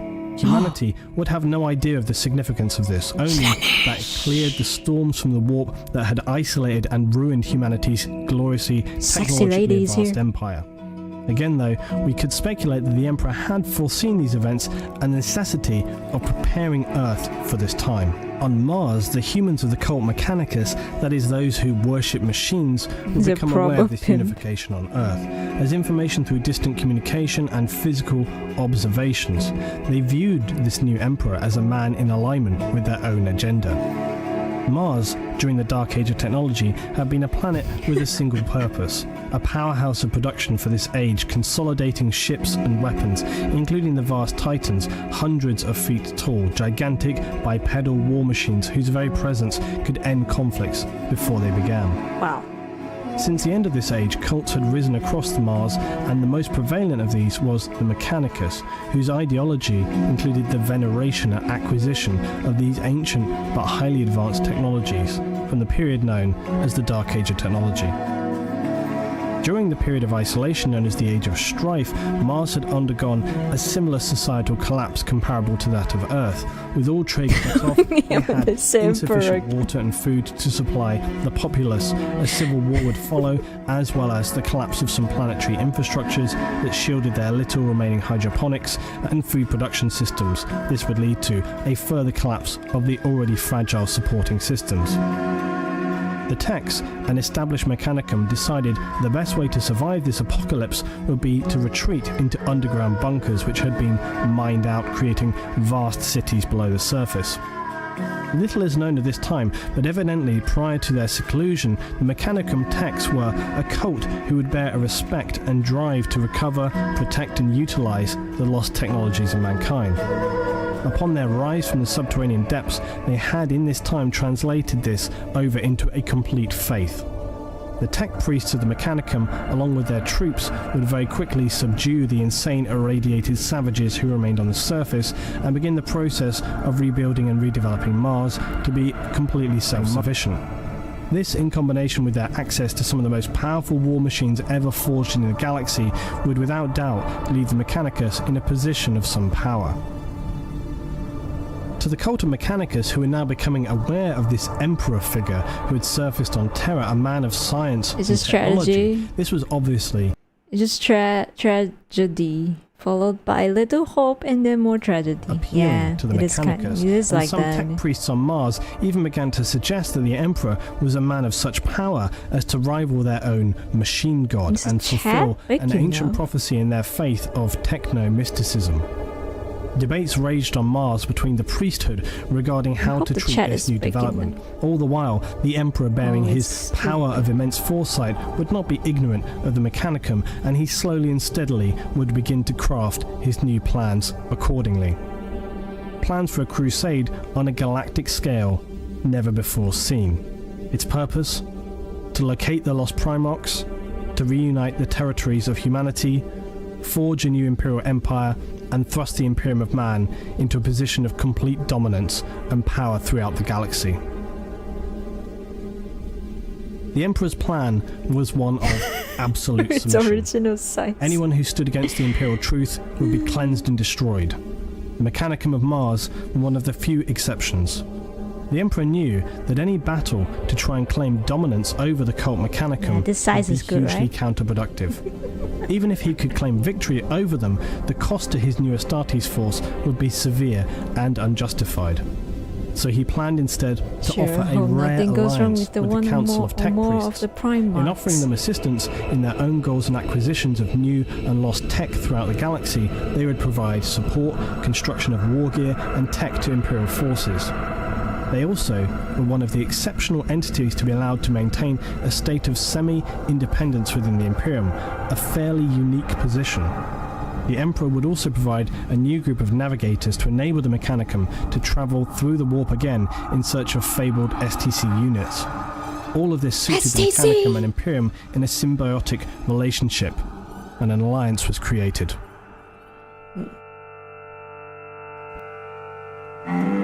Okay, take a little break. A little break. Little toilet break. Little toilet break, okay?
Missed the toilet background?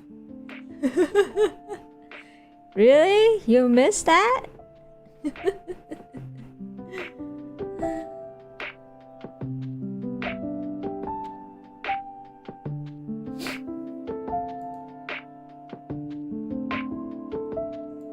Okay, let me change the size of the chat again.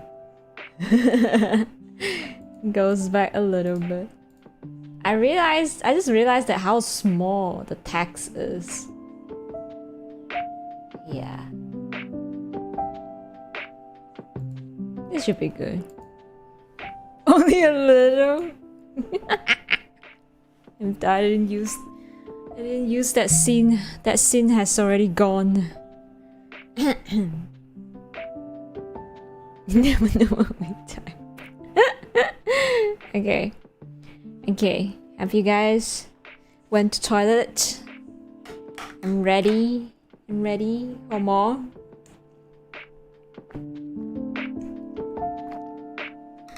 I'm ready for more. We have like 20 minutes of the video. Yeah. Me time. On screen chat is so for you guys. Okay.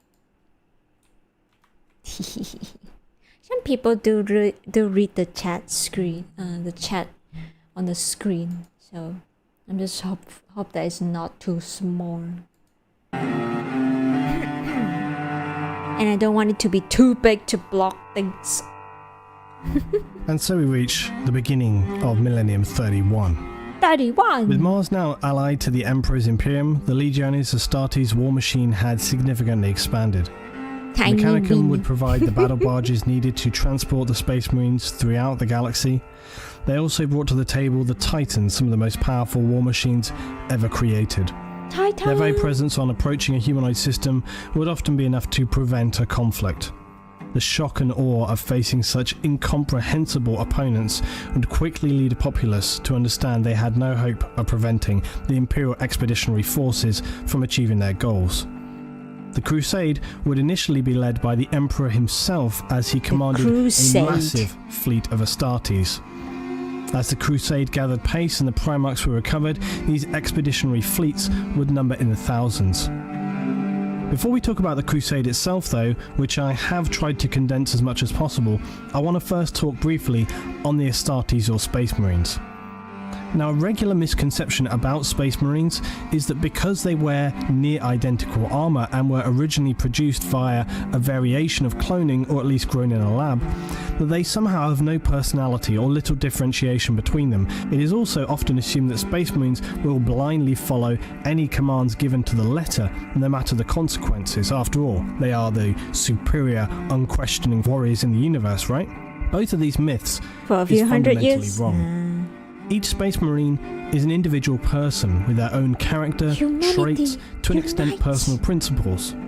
There are many documented events in which these human elements would have a role to play in subsequent events. Space Marines, although superhuman, are still human, and as such the Emperor deemed it necessary to have a senior position with whom Astartes could use as a point of reference to discuss matters of morality, to understand their purpose, their mission, and sometimes to give guidance beyond purely military matters during the Crusade and the expeditionary forces. Enter the Iterators. Imperial Iterators were the most persuasive of public speakers. They are masters of manipulating a crowd's opinion, and Iterators would counsel also Marines as they voyaged through the galaxy. But their role went beyond this and was critical at the inception of the Great Crusade. They were placed among the expeditionary forces to aid in reuniting humanity and turning lost human civilizations to the Imperial cause. The Emperor appointed them to spread the Imperial truth. Truths such as the rejection of religious faith to enforce secular rule, and unnecessary wasteful squabbling over power and resources. These were all seen as significantly counterproductive and opposite to the objectives of the Imperium. The first Primarch to be reunited with the Imperial fleet was Horus of the Lunar Wolves. He greatly admired the Iterators' work, so much so that he asked them to also tutor his captains and legionnaires. Horus believed that once the crusade was completed, there would be an end to the war, and that the Astartes would first need to find a peacetime vocation. The most famous Iterator during the Great Crusade was primary Iterator Kyril Sindaman, who served aboard Horus's flagship. Iterators are seen as the precursors to Imperial Guard commissars and Astartes chaplains. The Iterators and then later the chaplains are an example of the more human services required by Space Marines. Documented records have shown that they have been regularly known to question ethics, purpose, and even their own morality, despite an Astartes essentially being immortal. They are destined to die in battle, as that is their true purpose. What? And despite this predefined fate, they are far from the emotionless drones that some would assume. They are a living embodiment of humanity, a distillation of spirit and mind. The Emperor's Great Crusade to reunify humanity had begun in earnest. This was an operation on a truly epic scale. Millions of troops, tens of thousands of ships forged by the Mars Mechanicum. This would be humanity's defining moment, to reach out and forge the greatest empire in the galaxy. The Imperial forces comprised soldiers, naval officers, and most importantly, the Astartes legions. They were configured and divided into expeditionary fleets supported by all manner of cruisers, transports, scout teams, dropships, and so on. Commanded by the Emperor and his war council, but also by individuals placed in charge of these expeditionary forces. It's important to remember that these forces were as much exploratory as they were tasked with an important mission. A great deal of time had passed during the Age of Strife, as well as incalculable quantities of data had been lost in the process. The Imperial forces simply didn't know exactly where all the colonies were, nor their status. Had they been destroyed in civil war, alien genocide, or perhaps the opposite and expanded to a degree where they would not need aid, but instead submission? All of these were unknowns. Many locations could be estimated as to whether or not they had been colonized in the past. The Mechanicum could provide some information from past scripture as to where human colonies had been located, although more importantly, they wanted to know where we could find ancient and undiscovered technology. The expeditionary fleet would even initiate a search on the basis of myths and rumour. No stone was to be left unturned in the search for the lost civilizations of mankind. Before they embarked on their journey, though, one other important task was required. Although the warp storms had subsided, allowing travel once again across great distances, the navigator class from the past that would guide the ships through the warp. This system, though, was far from perfect, and the Emperor had a greater plan. On Earth, the Emperor ordered construction of the Great Astronomicon. Tech priests from Mars were drafted in to aid in this project, and its purpose would be to enable the Emperor to guide, oversee, and command his vast fleet, all from Terra. It created a system for him to focus, amplify, and broadcast psychic signals and energy. It would stand as an unchanging marker, a lighthouse for the navigators, a point of reference around which they could plan all their travels. GPS this was an important factor in the success of GPS signal tower. as it enabled the navigators 5G to travel tower. through the warp in great leaps and faster than they ever had done before. In addition to this, the Emperor would also create the astropaths. These were powerful psykers whose sole task would be in relaying communications from the fleet and later the established Imperium back to the ruling council on Terra. The vast distances involved meant that the astropaths would become the only communication link between Terra and the distant colonies. However, as with the Eldar, the risk of possession to the astropaths by warp demons consuming the psykers and thereby enabling them to travel into the material world was one that the Emperor was all too aware of, especially after his Remain important for the next 10,000 years. Let's Primarchs had been scattered throughout the galaxy. To this Signal end, tower. the astropaths would undergo an extreme and harsh process of toughening against the threat of warp entities. The Emperor himself would manipulate and reform their mind into a protective vessel, making them nearly immune to risks from the warp. This process, though, was agonizing and extremely dangerous. Many psykers were killed in the process, or went completely insane. Even if they survived the process, a universal effect would see their optic nerves become damaged beyond repair. Whoa. This meant all astropaths are blind. From the Imperial perspective, though, this was a necessary consequence as they continued to be an integral part of Imperial infrastructure. The Crusades had begun, and alongside Space Marines were hundreds of thousands, if not millions, of Imperial troops, humans who were salvaged from the aftermath of terror and structured into an effective, albeit expendable fighting force. This Imperial Guard was strengthened and resupplied as they reconnected and conquered lost human colonies. A secondary benefit was that in drafting local military forces into the expeditionary force, it removed these planets' ability to rebel effectively against the newly created Imperial outposts on each planet. Also, in these early days, taxes and tribute to the Imperium were not strictly required, but Imperial commanders stationed on new colonies of the Imperium would often require supplies for the continuing crusade. Many systems and colonies would need help rebuilding, or periods after generations of schooling by iterators to bring them in line and around to the Imperial truth and loyalty to the Imperium. Some worlds, though, who were self-sufficient had survived intact and would even welcome the arriving Imperial forces with open arms as long-awaited brothers, with glorious celebrations and immediate support, much to the satisfaction and pride of the expeditionary forces, who were all too happy to welcome their brothers back to the Imperium. Such events were a blessing to behold, though, as many worlds were either barren wastes long since destroyed, with only ruined remains to prove that anyone had ever existed there, or they were found to be locked in brutally tyrannical dictatorships and required sometimes days, often weeks of orbital and ground assault to subdue and conquer these false dictators. Religious doctrine and faith were especially highlighted to be crushed on all worlds. The Emperor would never allow these practices to infringe or threaten the Imperium, as he was partly responsible and had even seen the effects these caused on humanity millennia ago in the first age of mankind. The Emperor also made an important choice that upon arrival to new worlds, any psychers discovered were told to expect transport back to Terra, courtesy of secretive black ships. Here, they would be tested on their journey back to Earth to their limit.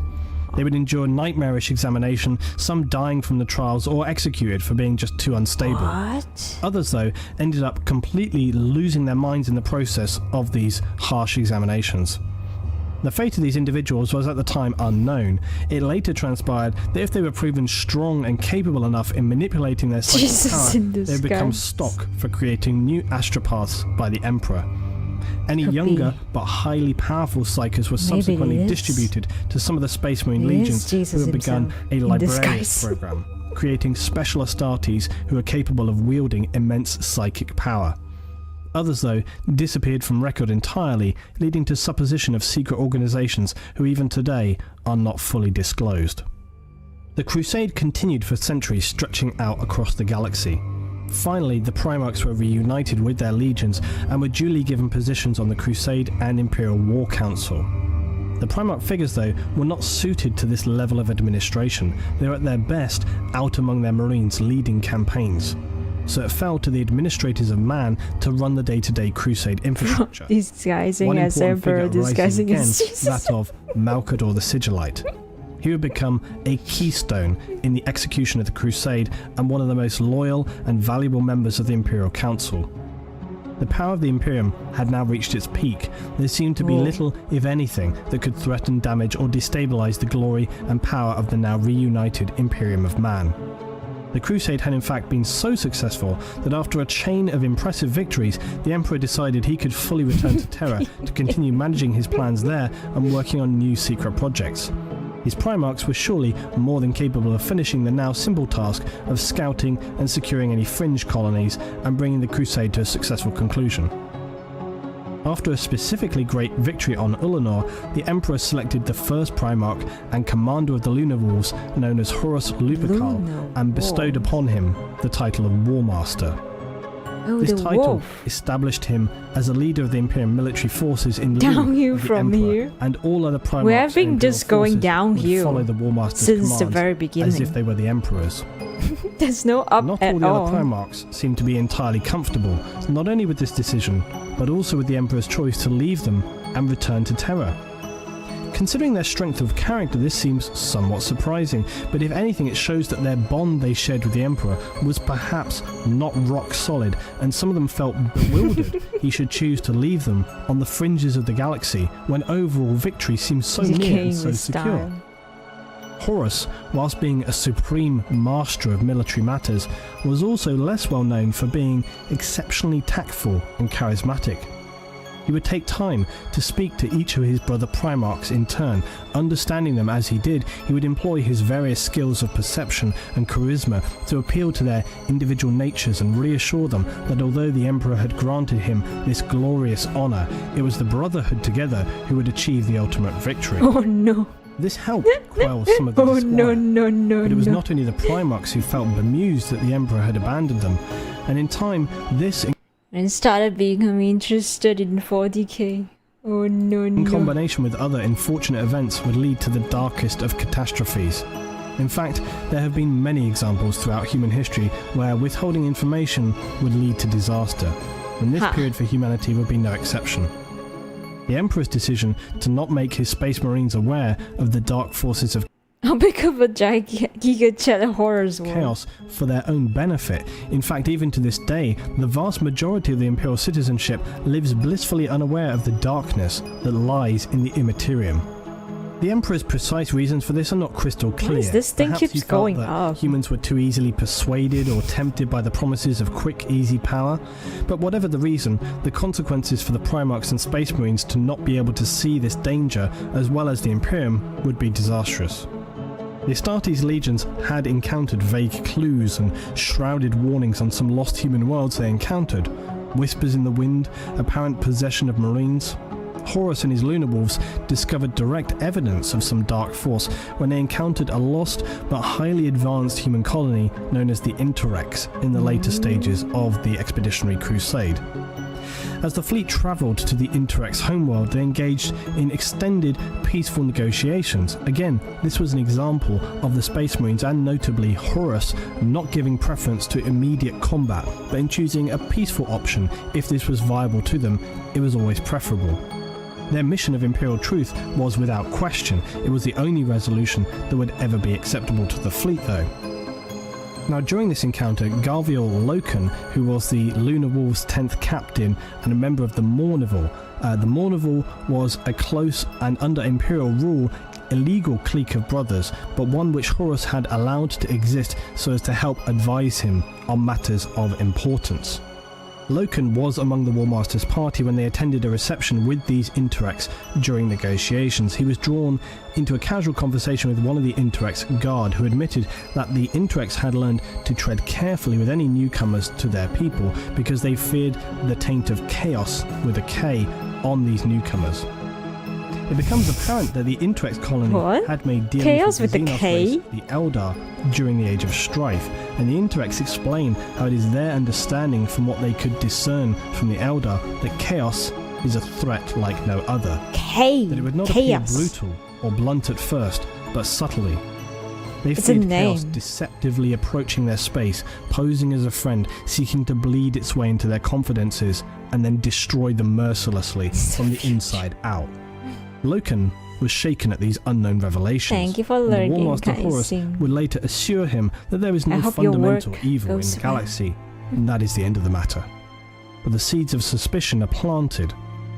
Loken cannot shake this feeling that something somewhere is wrong. And before he'd have any opportunity to follow up and explore these doubts, a break-in occurs in one of the Interrex's most sacred museums, and a highly advanced blade known as an anatheme is stolen.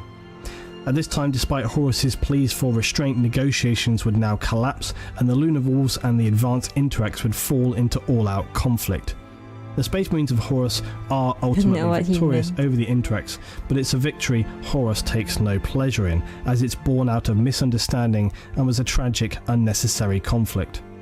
These events, though, would become just a singular fragment in a deteriorating pattern of troubles that would haunt and gesticulate within Horus, as well as his unease then irradiating out into his brother Primarchs, the Mournival, his and other legions.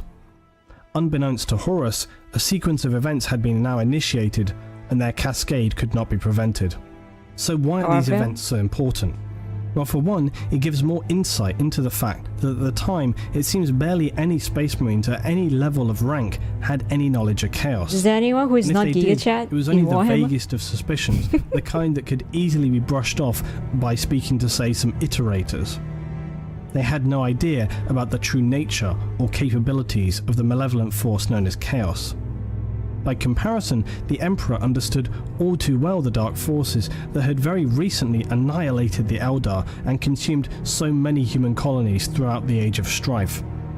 It seems strange that he would choose not to gift his Astartes, and more importantly his Primarchs, with this information so that they could best protect against its darkness. But perhaps he feared that knowledge of the warp entities would do more harm than good, instead choosing ignorance as the best policy. However, a combination of time, doubt, rejection, jealousy, and greed brewing in corners of the Astartes legions would prove this to be an unwise decision.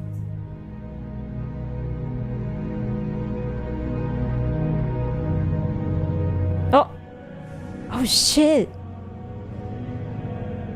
Oh shit, we finished! We finished the first...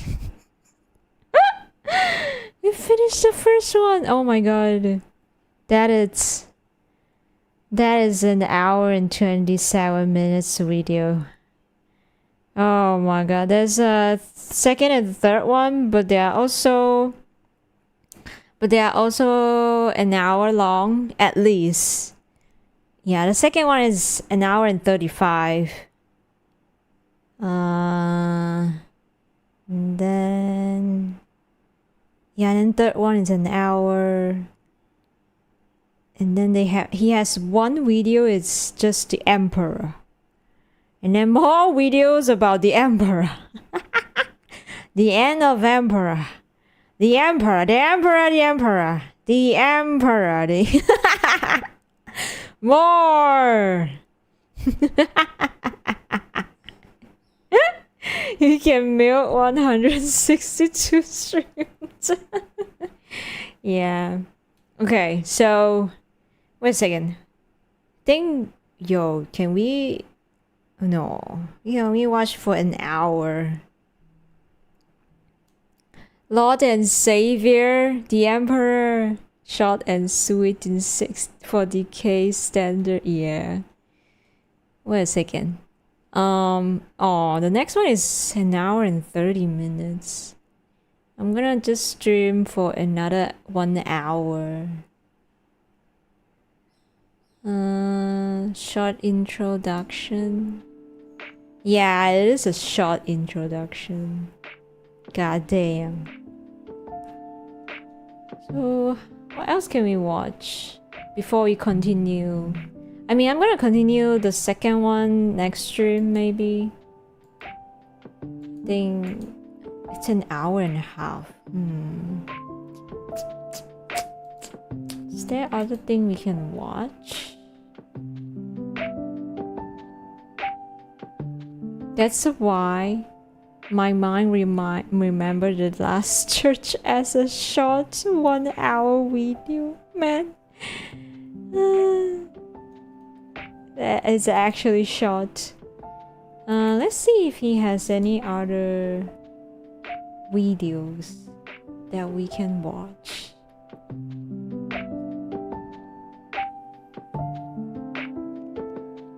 Fans will have a miniature battle that lasted a week, and think it's short.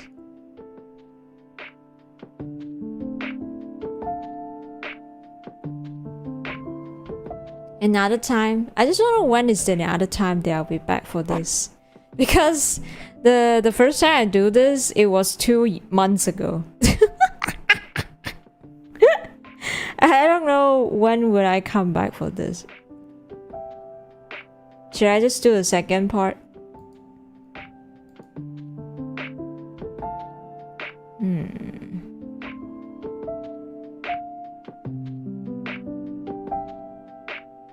Just an hour and a half, right? Just an hour and a half. It's okay, right? It's just an hour and a half. Oh, fuck off.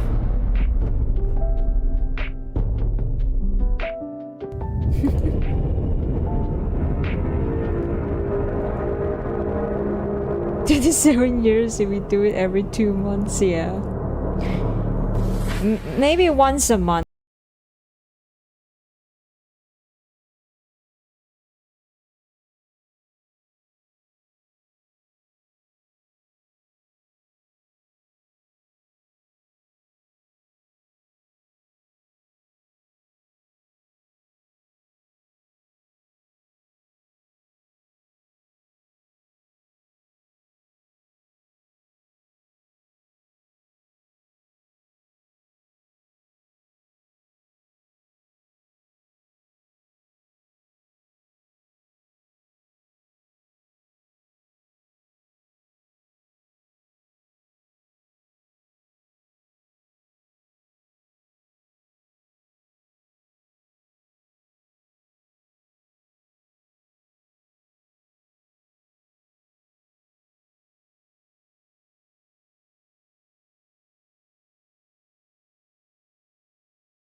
Was there text on the screen?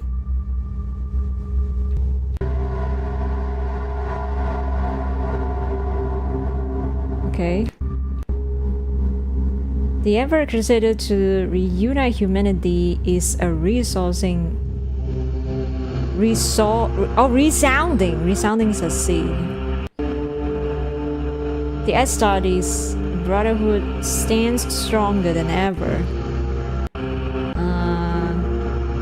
Humanity stands at a crossroads. Total victory and reunification of the human races is nearly certainty. Nothing can stop us.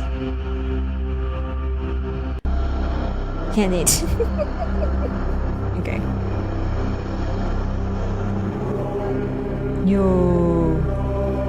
Yo, music goes hard. Damn.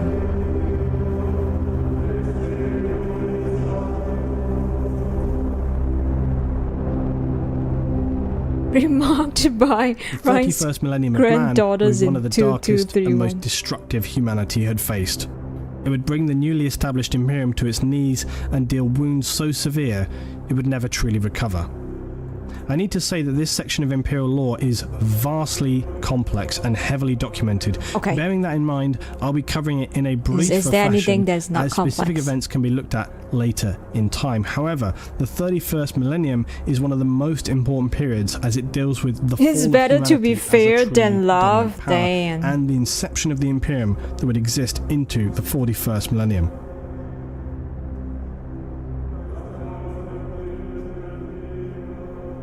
Best techno The Horus church Heresy. music out there. This was essentially a mutiny by several Primarchs and their Space Marine legions.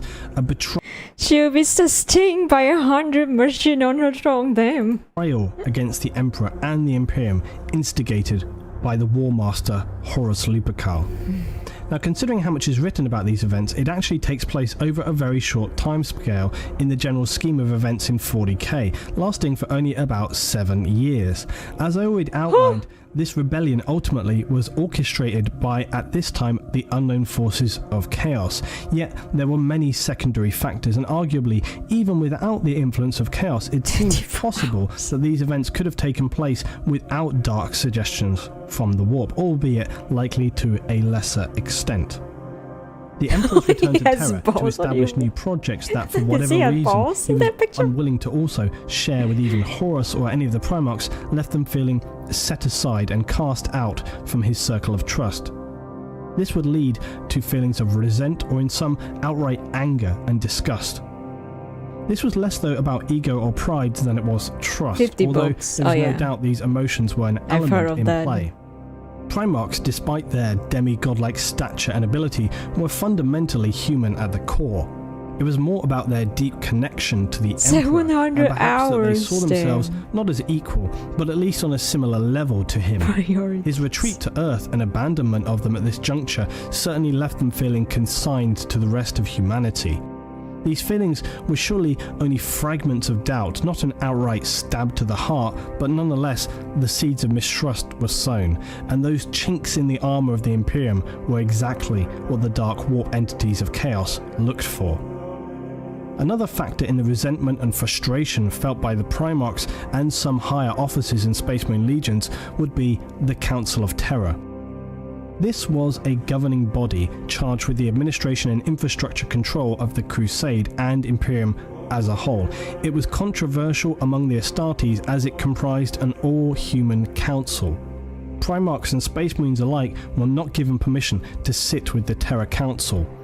Their role was for that of war, and all military matters were handled by the War Master. One of the most primary council members was the previously mentioned Malcador the Sigillite.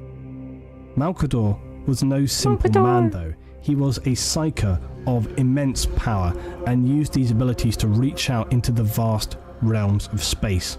He was a close aide to the Emperor during Earth's unification wars and is said to have formed the Administratum of Terror. So he is no mere administrator, but a vastly important figure, as important in fact as any Primarch.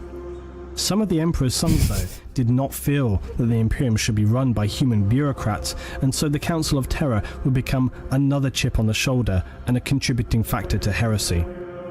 One last and specific act, though, would turn at least one Primarch away from the Emperor and continue to raise doubts in others: the disciplining of Lorgar. Lorgar was the Primarch of the Word-Bearers, or as they often referred to themselves, the Bearers of the Word. The word referred to is the Emperor's word. However, the Word-Bearers were almost fundamentalist in their beliefs.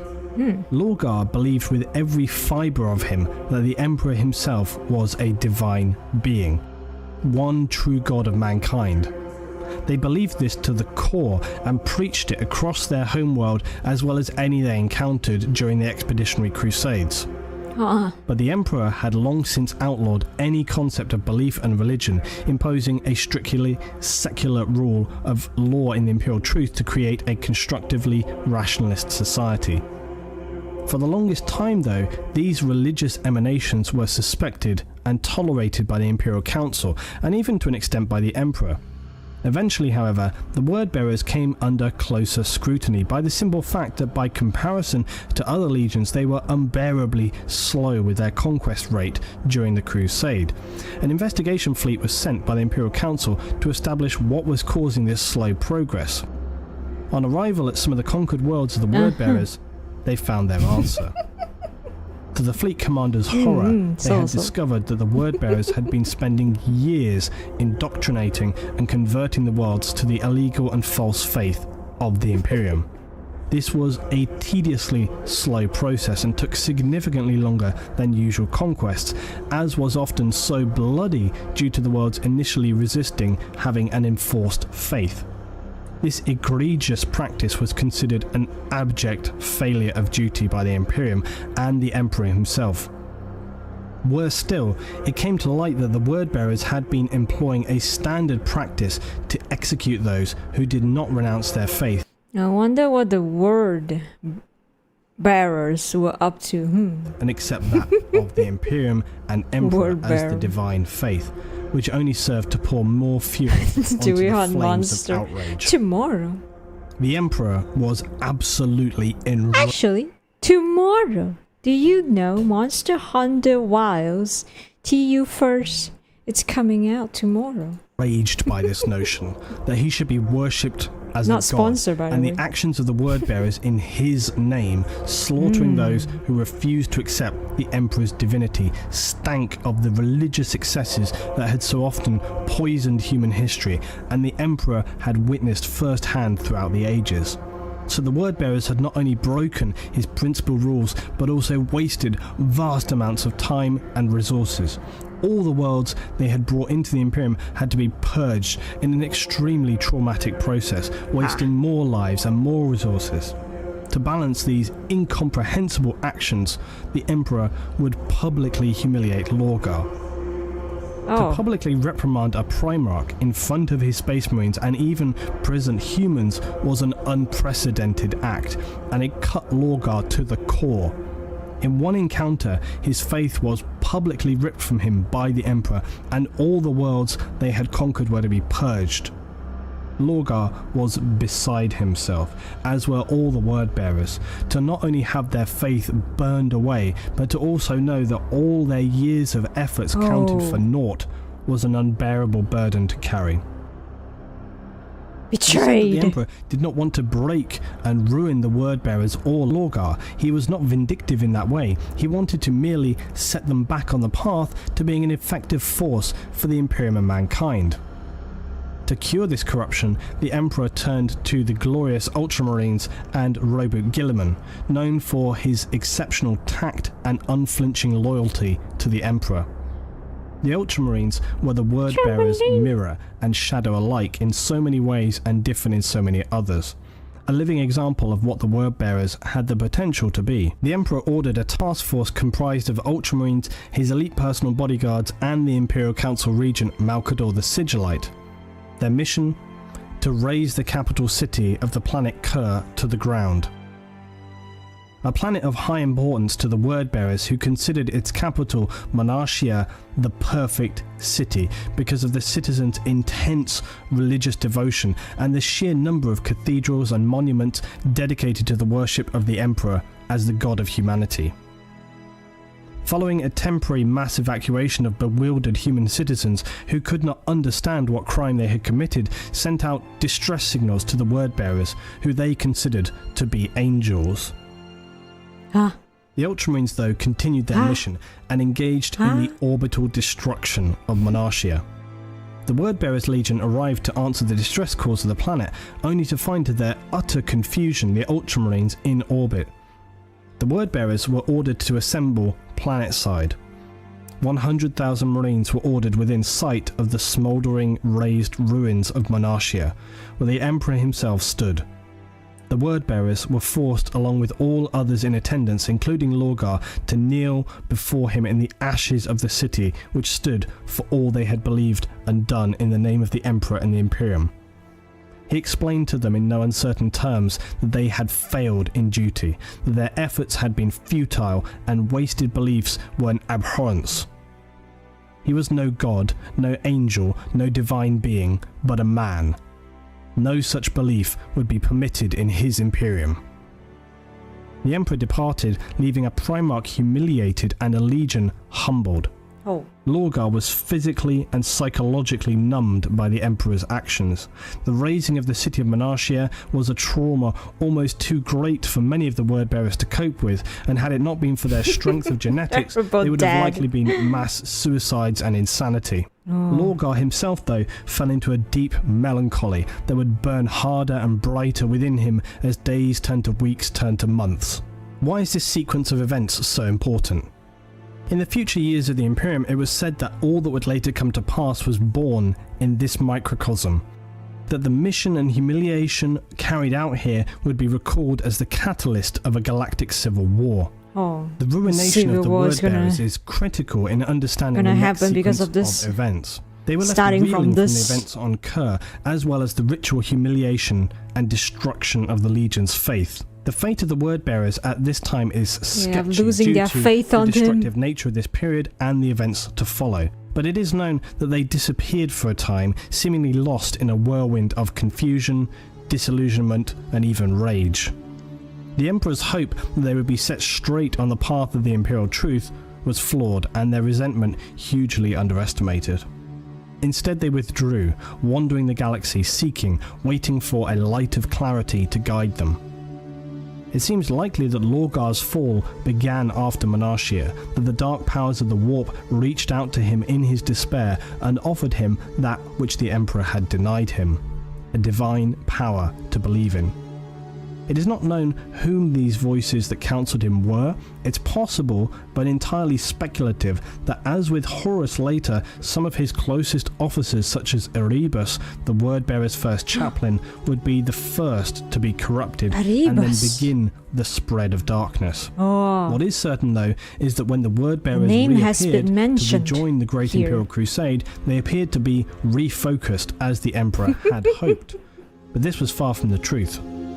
The Wordbearers now no longer served the Emperor or humanity, and were the very first Space Marine Legion to fall to the darkness of chaos. The war between humanity and chaos would still not come until more of the Emperor's crusading forces had been seeded with dark betrayal. Horus Lupercal, favourite of the Emperor, War Master of the Crusade, would become the apex of these events. The real treachery would begin on a small planet named Davin. This world had been easily absorbed into the Imperium by Horus and his legion, the Lunar Wolves, some 60 years previously. The warrior people living there quickly realized they were outclassed and bowed to the powers of the Imperium. Horus was impressed with their realism, honor, and strength. It's a certified subreddit classic. Actually, a subreddit for this. Spending time there, the Lunar Wolves brought away from Davin the concept of the Warrior Lodge, a close clique of senior brothers who would share their knowledge and opinions evenly without rank Universally hated. The concept of lodges, guilds, or clans within a legion or imperial force was strictly outlawed by the Emperor as something which could brew dangerous opinions and dissent, as evidently turned out to be the case. Horus decided that he knew better. Now, Erebus, the aforementioned first chaplain of the Wordbearers, was at this point fully corrupted by chaos. He reported to the Lunar Wolves that Commander Temba, the governor of Davin, and his forces had turned renegade and dug themselves into a fortress on Davin's moon. Horus led an assault force to clear the moon and extract Temba personally. On the surface, his forces were confronted by the foul, reanimated remains of Temba's outpost, who had evidently succumbed to the chaos plague of Nurgle's rot, skewing them into horrific parodies of the human form. Horus slew the grossly altered Temba personally, but not before Temba managed to strike a blow to Horus using the advanced blade, the Anatheme. The Anatheme, you will recall, was the highly advanced blade stolen decades previous by Erebus from the people known as the Interrex. The weapons appeared to be semi-sentient, as the Interrex claimed the weapons could be instructed to recognize a particular person, which gave them the ability to mortally wound that person. The Interrex did not know how to produce these weapons, but had confiscated them from a Xenos race known as the Kinebrak. It seems clear that Erebus orchestrated the whole sequence of events on Davin's moon, and potentially worse, had already been corrupted by chaos even prior to his theft of the Anatheme from the Interrex years before. The distorted, chaos-riddled Temba had been instructed to speak Horus Lupercal's name to the blade. This meant that upon striking the greatest Primarch of the Imperium, it would wound him in such a way as to be beyond even his demi-godlike powers of healing. Whoa. The fate of the Anatheme would still have importance in the years to come. Horus was taken back to his ship, the Vengeful Spirit, where apothecaries frustratingly determined his wound could not be healed naturally or otherwise. Horus's Mournival, his lodge of closest officers, took him in their despair to the Serpent Lodge on Davin, where Erebus assured them he knew how to heal the War Master in a special spiritual ceremony. This was, of course, all part of Erebus's plan. During this ritual, Horus's spirit would be transferred into the warp along with Erebus, disguised as one of the War Master's closest friends, Hastur Sejanus, captain of the 4th Company. This out-of-body experience showed Horus a terrifying vision of the future, which unbeknownst to him were caused by his very actions, bringing the Imperium into an age of repressive, violent and superstitious regime where the Emperor and some of the most loyal Primarchs were worshipped as divine beings by the fanatical and ignorant masses of humanity. The Chaos Gods portrayed themselves as the victims of the Emperor's psychic might, who had been suppressed throughout the ages and had no interest themselves in controlling the material world. Horus, already having grown jealous and deeply resentful of the perceived poor treatment at the hands of the Emperor, and was one of many of the Astartes legions afraid of the concept of a peace wherein all for which they had fought would be turned over to weak-willed mortal men, whilst his legions were cast aside and left as peacekeepers without a purpose. These were the Emperor's wishes. For you see, the Astartes were always a tool to save humanity and bring power back to mankind, not just to subjugate it. Horus, in his weakened and embittered state, was very suggestible and would accept this twisted and misunderstood prophecy. But there was one thing Erebus had not counted on. Horus's brother, Magnus the Red, Primarch of the Thousand Sons, a legion and chapter who had widely embraced psychers and their unique powers, had continued to study the forbidden arts of warp manipulation. Go back 10 minutes. I got lost. I'm trying to follow here. That's why I'm very quiet. I'm trying to follow. The European giant of Magnus appeared within Horus's vision, revealing Erebus' true identity and begging Horus not to fall in to the temptations of chaos. It was all in vain though. Horus had by now already decided that if anyone deserved to be worshipped as a god, then it was he. The godlike warp demons of chaos healed Horus's wounds and between them made a deal. In exchange for the immense power he would gain, as well as ruling power over the mortal galaxy, he would deliver to them the Emperor, who the dark chaos gods feared most, as they knew he alone stood with enough power to potentially destroy them. Although Horus had always been an immensely skillful military leader, his true genius was in the manipulation of others. This was often remarked upon by his brother Primarchs, Rogel Dawn of the Imperial Fists once noting to Garviel Loken, who you remember was the Lunar Wolves captain and a member of the Mournival, that Horus had Loken put forward a campaign of war so his character would be more well known as a peacemaker than a warmonger. Dawn said, "You understand what Horus had you do this morning? He had primed the Mournival to back him, Loken. He is cultivating the air of a peacemaker, for that plays well across the world to the Imperium. This morning he wanted someone other than himself to suggest unleashing the legions for war." This skill of manipulation would be especially important.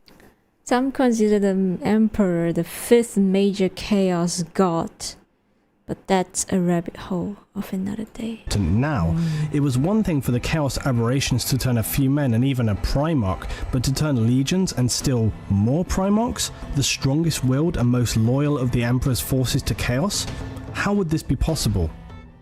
Well, it would in part because Horus did not declare himself outright as a disciple of Chaos, nor would he follow immediately the darkest of their practices. As had been the case until now, the game being played was one of subtlety and deception. Horus began implementing throughout the legions the concept of the Mournival, that he had allowed first within the Lunar Wolves. The Mournival Lodge enabled officers to group together in secret and lay the seeds of discontent and mutiny. Horus would also capitalize on the current negative feelings among some of his fellow Primarchs, and then the refracted disillusionment among some of the legions. Lorgar and the Word Bearers had already turned to Chaos following their world-shattering humiliation by the Emperor. Horus would engage legions of Astartes, Imperial troops, and even several Mars Titan legions with the principal concept that Horus now perceived the Emperor, powerful as he was, did not deserve the unreserved praise and recognition of the human race.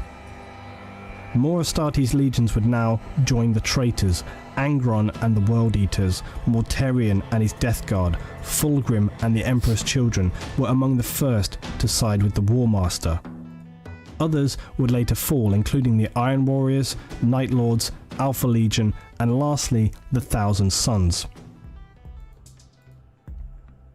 it had become clear that the Primarchs were far from the perfect demigod-like human form they were perceived to be. Although technically each Primarch was physically and mentally godlike compared to a standard human, they still bore all of humanity's virtues as well as their flaws such as ego, greed, envy, arrogance, rage, and more besides. These superhuman warriors were meant to be the saviors of mankind, but instead they could be the downfall of everything that had been salvaged and achieved. The Thousand Sons Legion would be a particularly tragic story.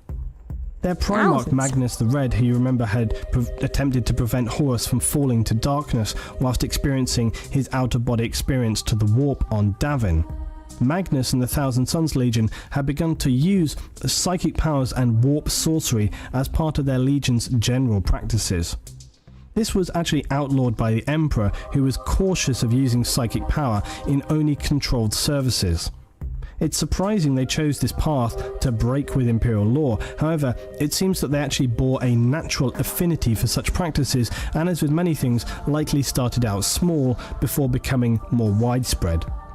In time, many Space Marine legions and chapters would use sanctioned psychers in the new librarian branch of the forces, but in these early days, there was no regulation or established command. I'm actually not following.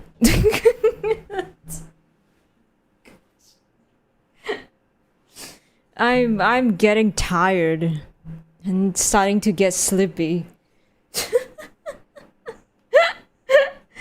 I'm actually not following. Oh my god. Oh my god. We're losing. I'm actually sleepy. I don't understand anymore. Me too. It's only been 24 minutes. Oh my god. This is actually hard to follow. Oh man. Wizard Drive from hell. Well, it's almost been 5 hours. Yeah, it is almost been 5 hours. I'm feeling pretty tired.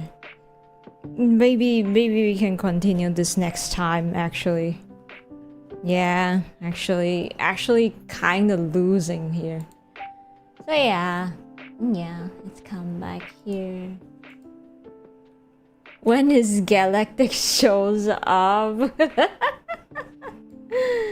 Oh my god.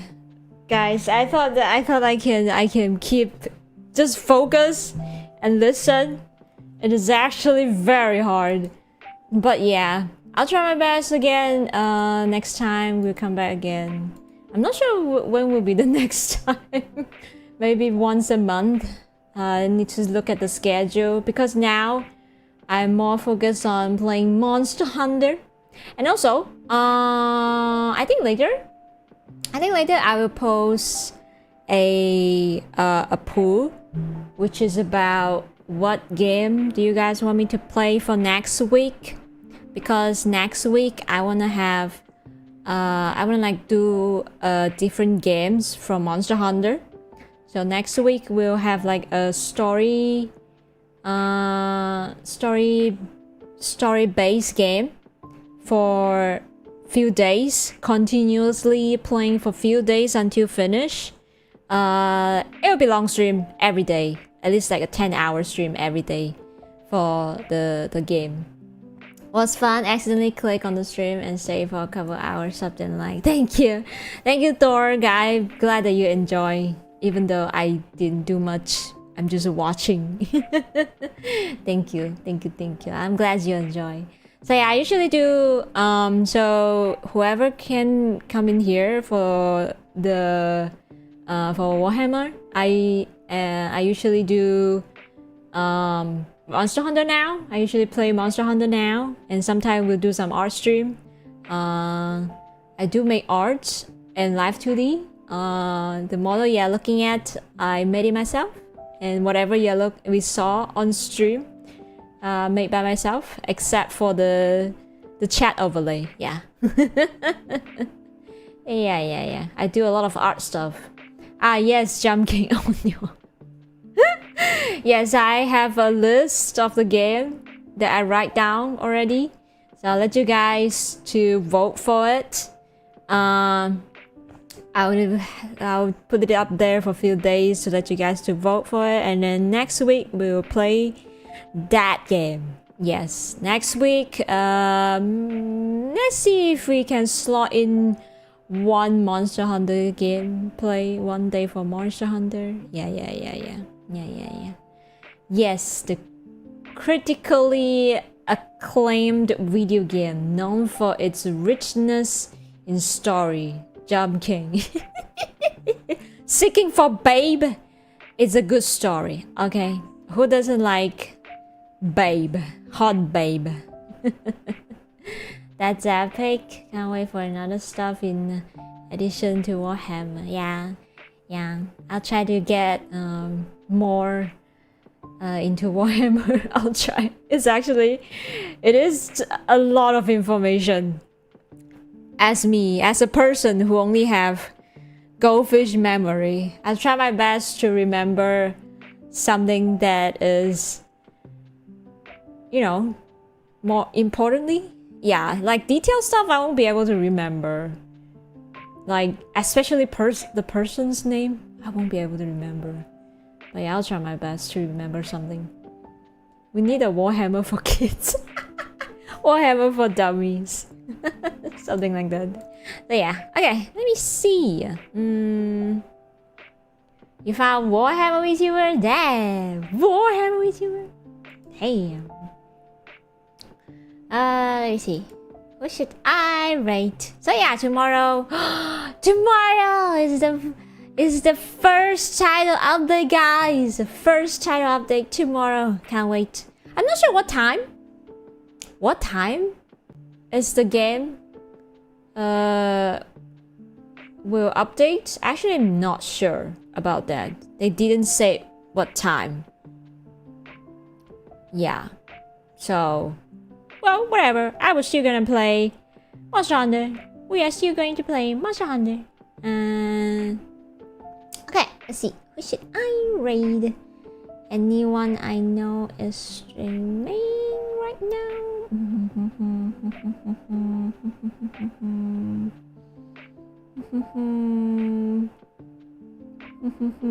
Oh.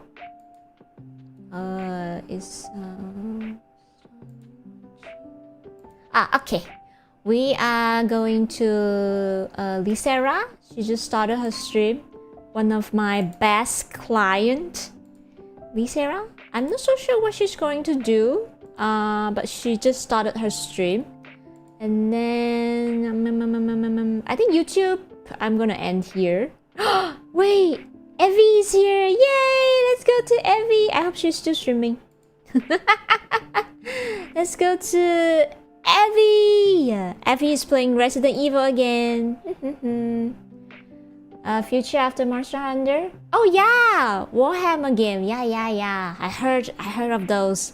They said it's very good too. Yeah, I have them in my wish list.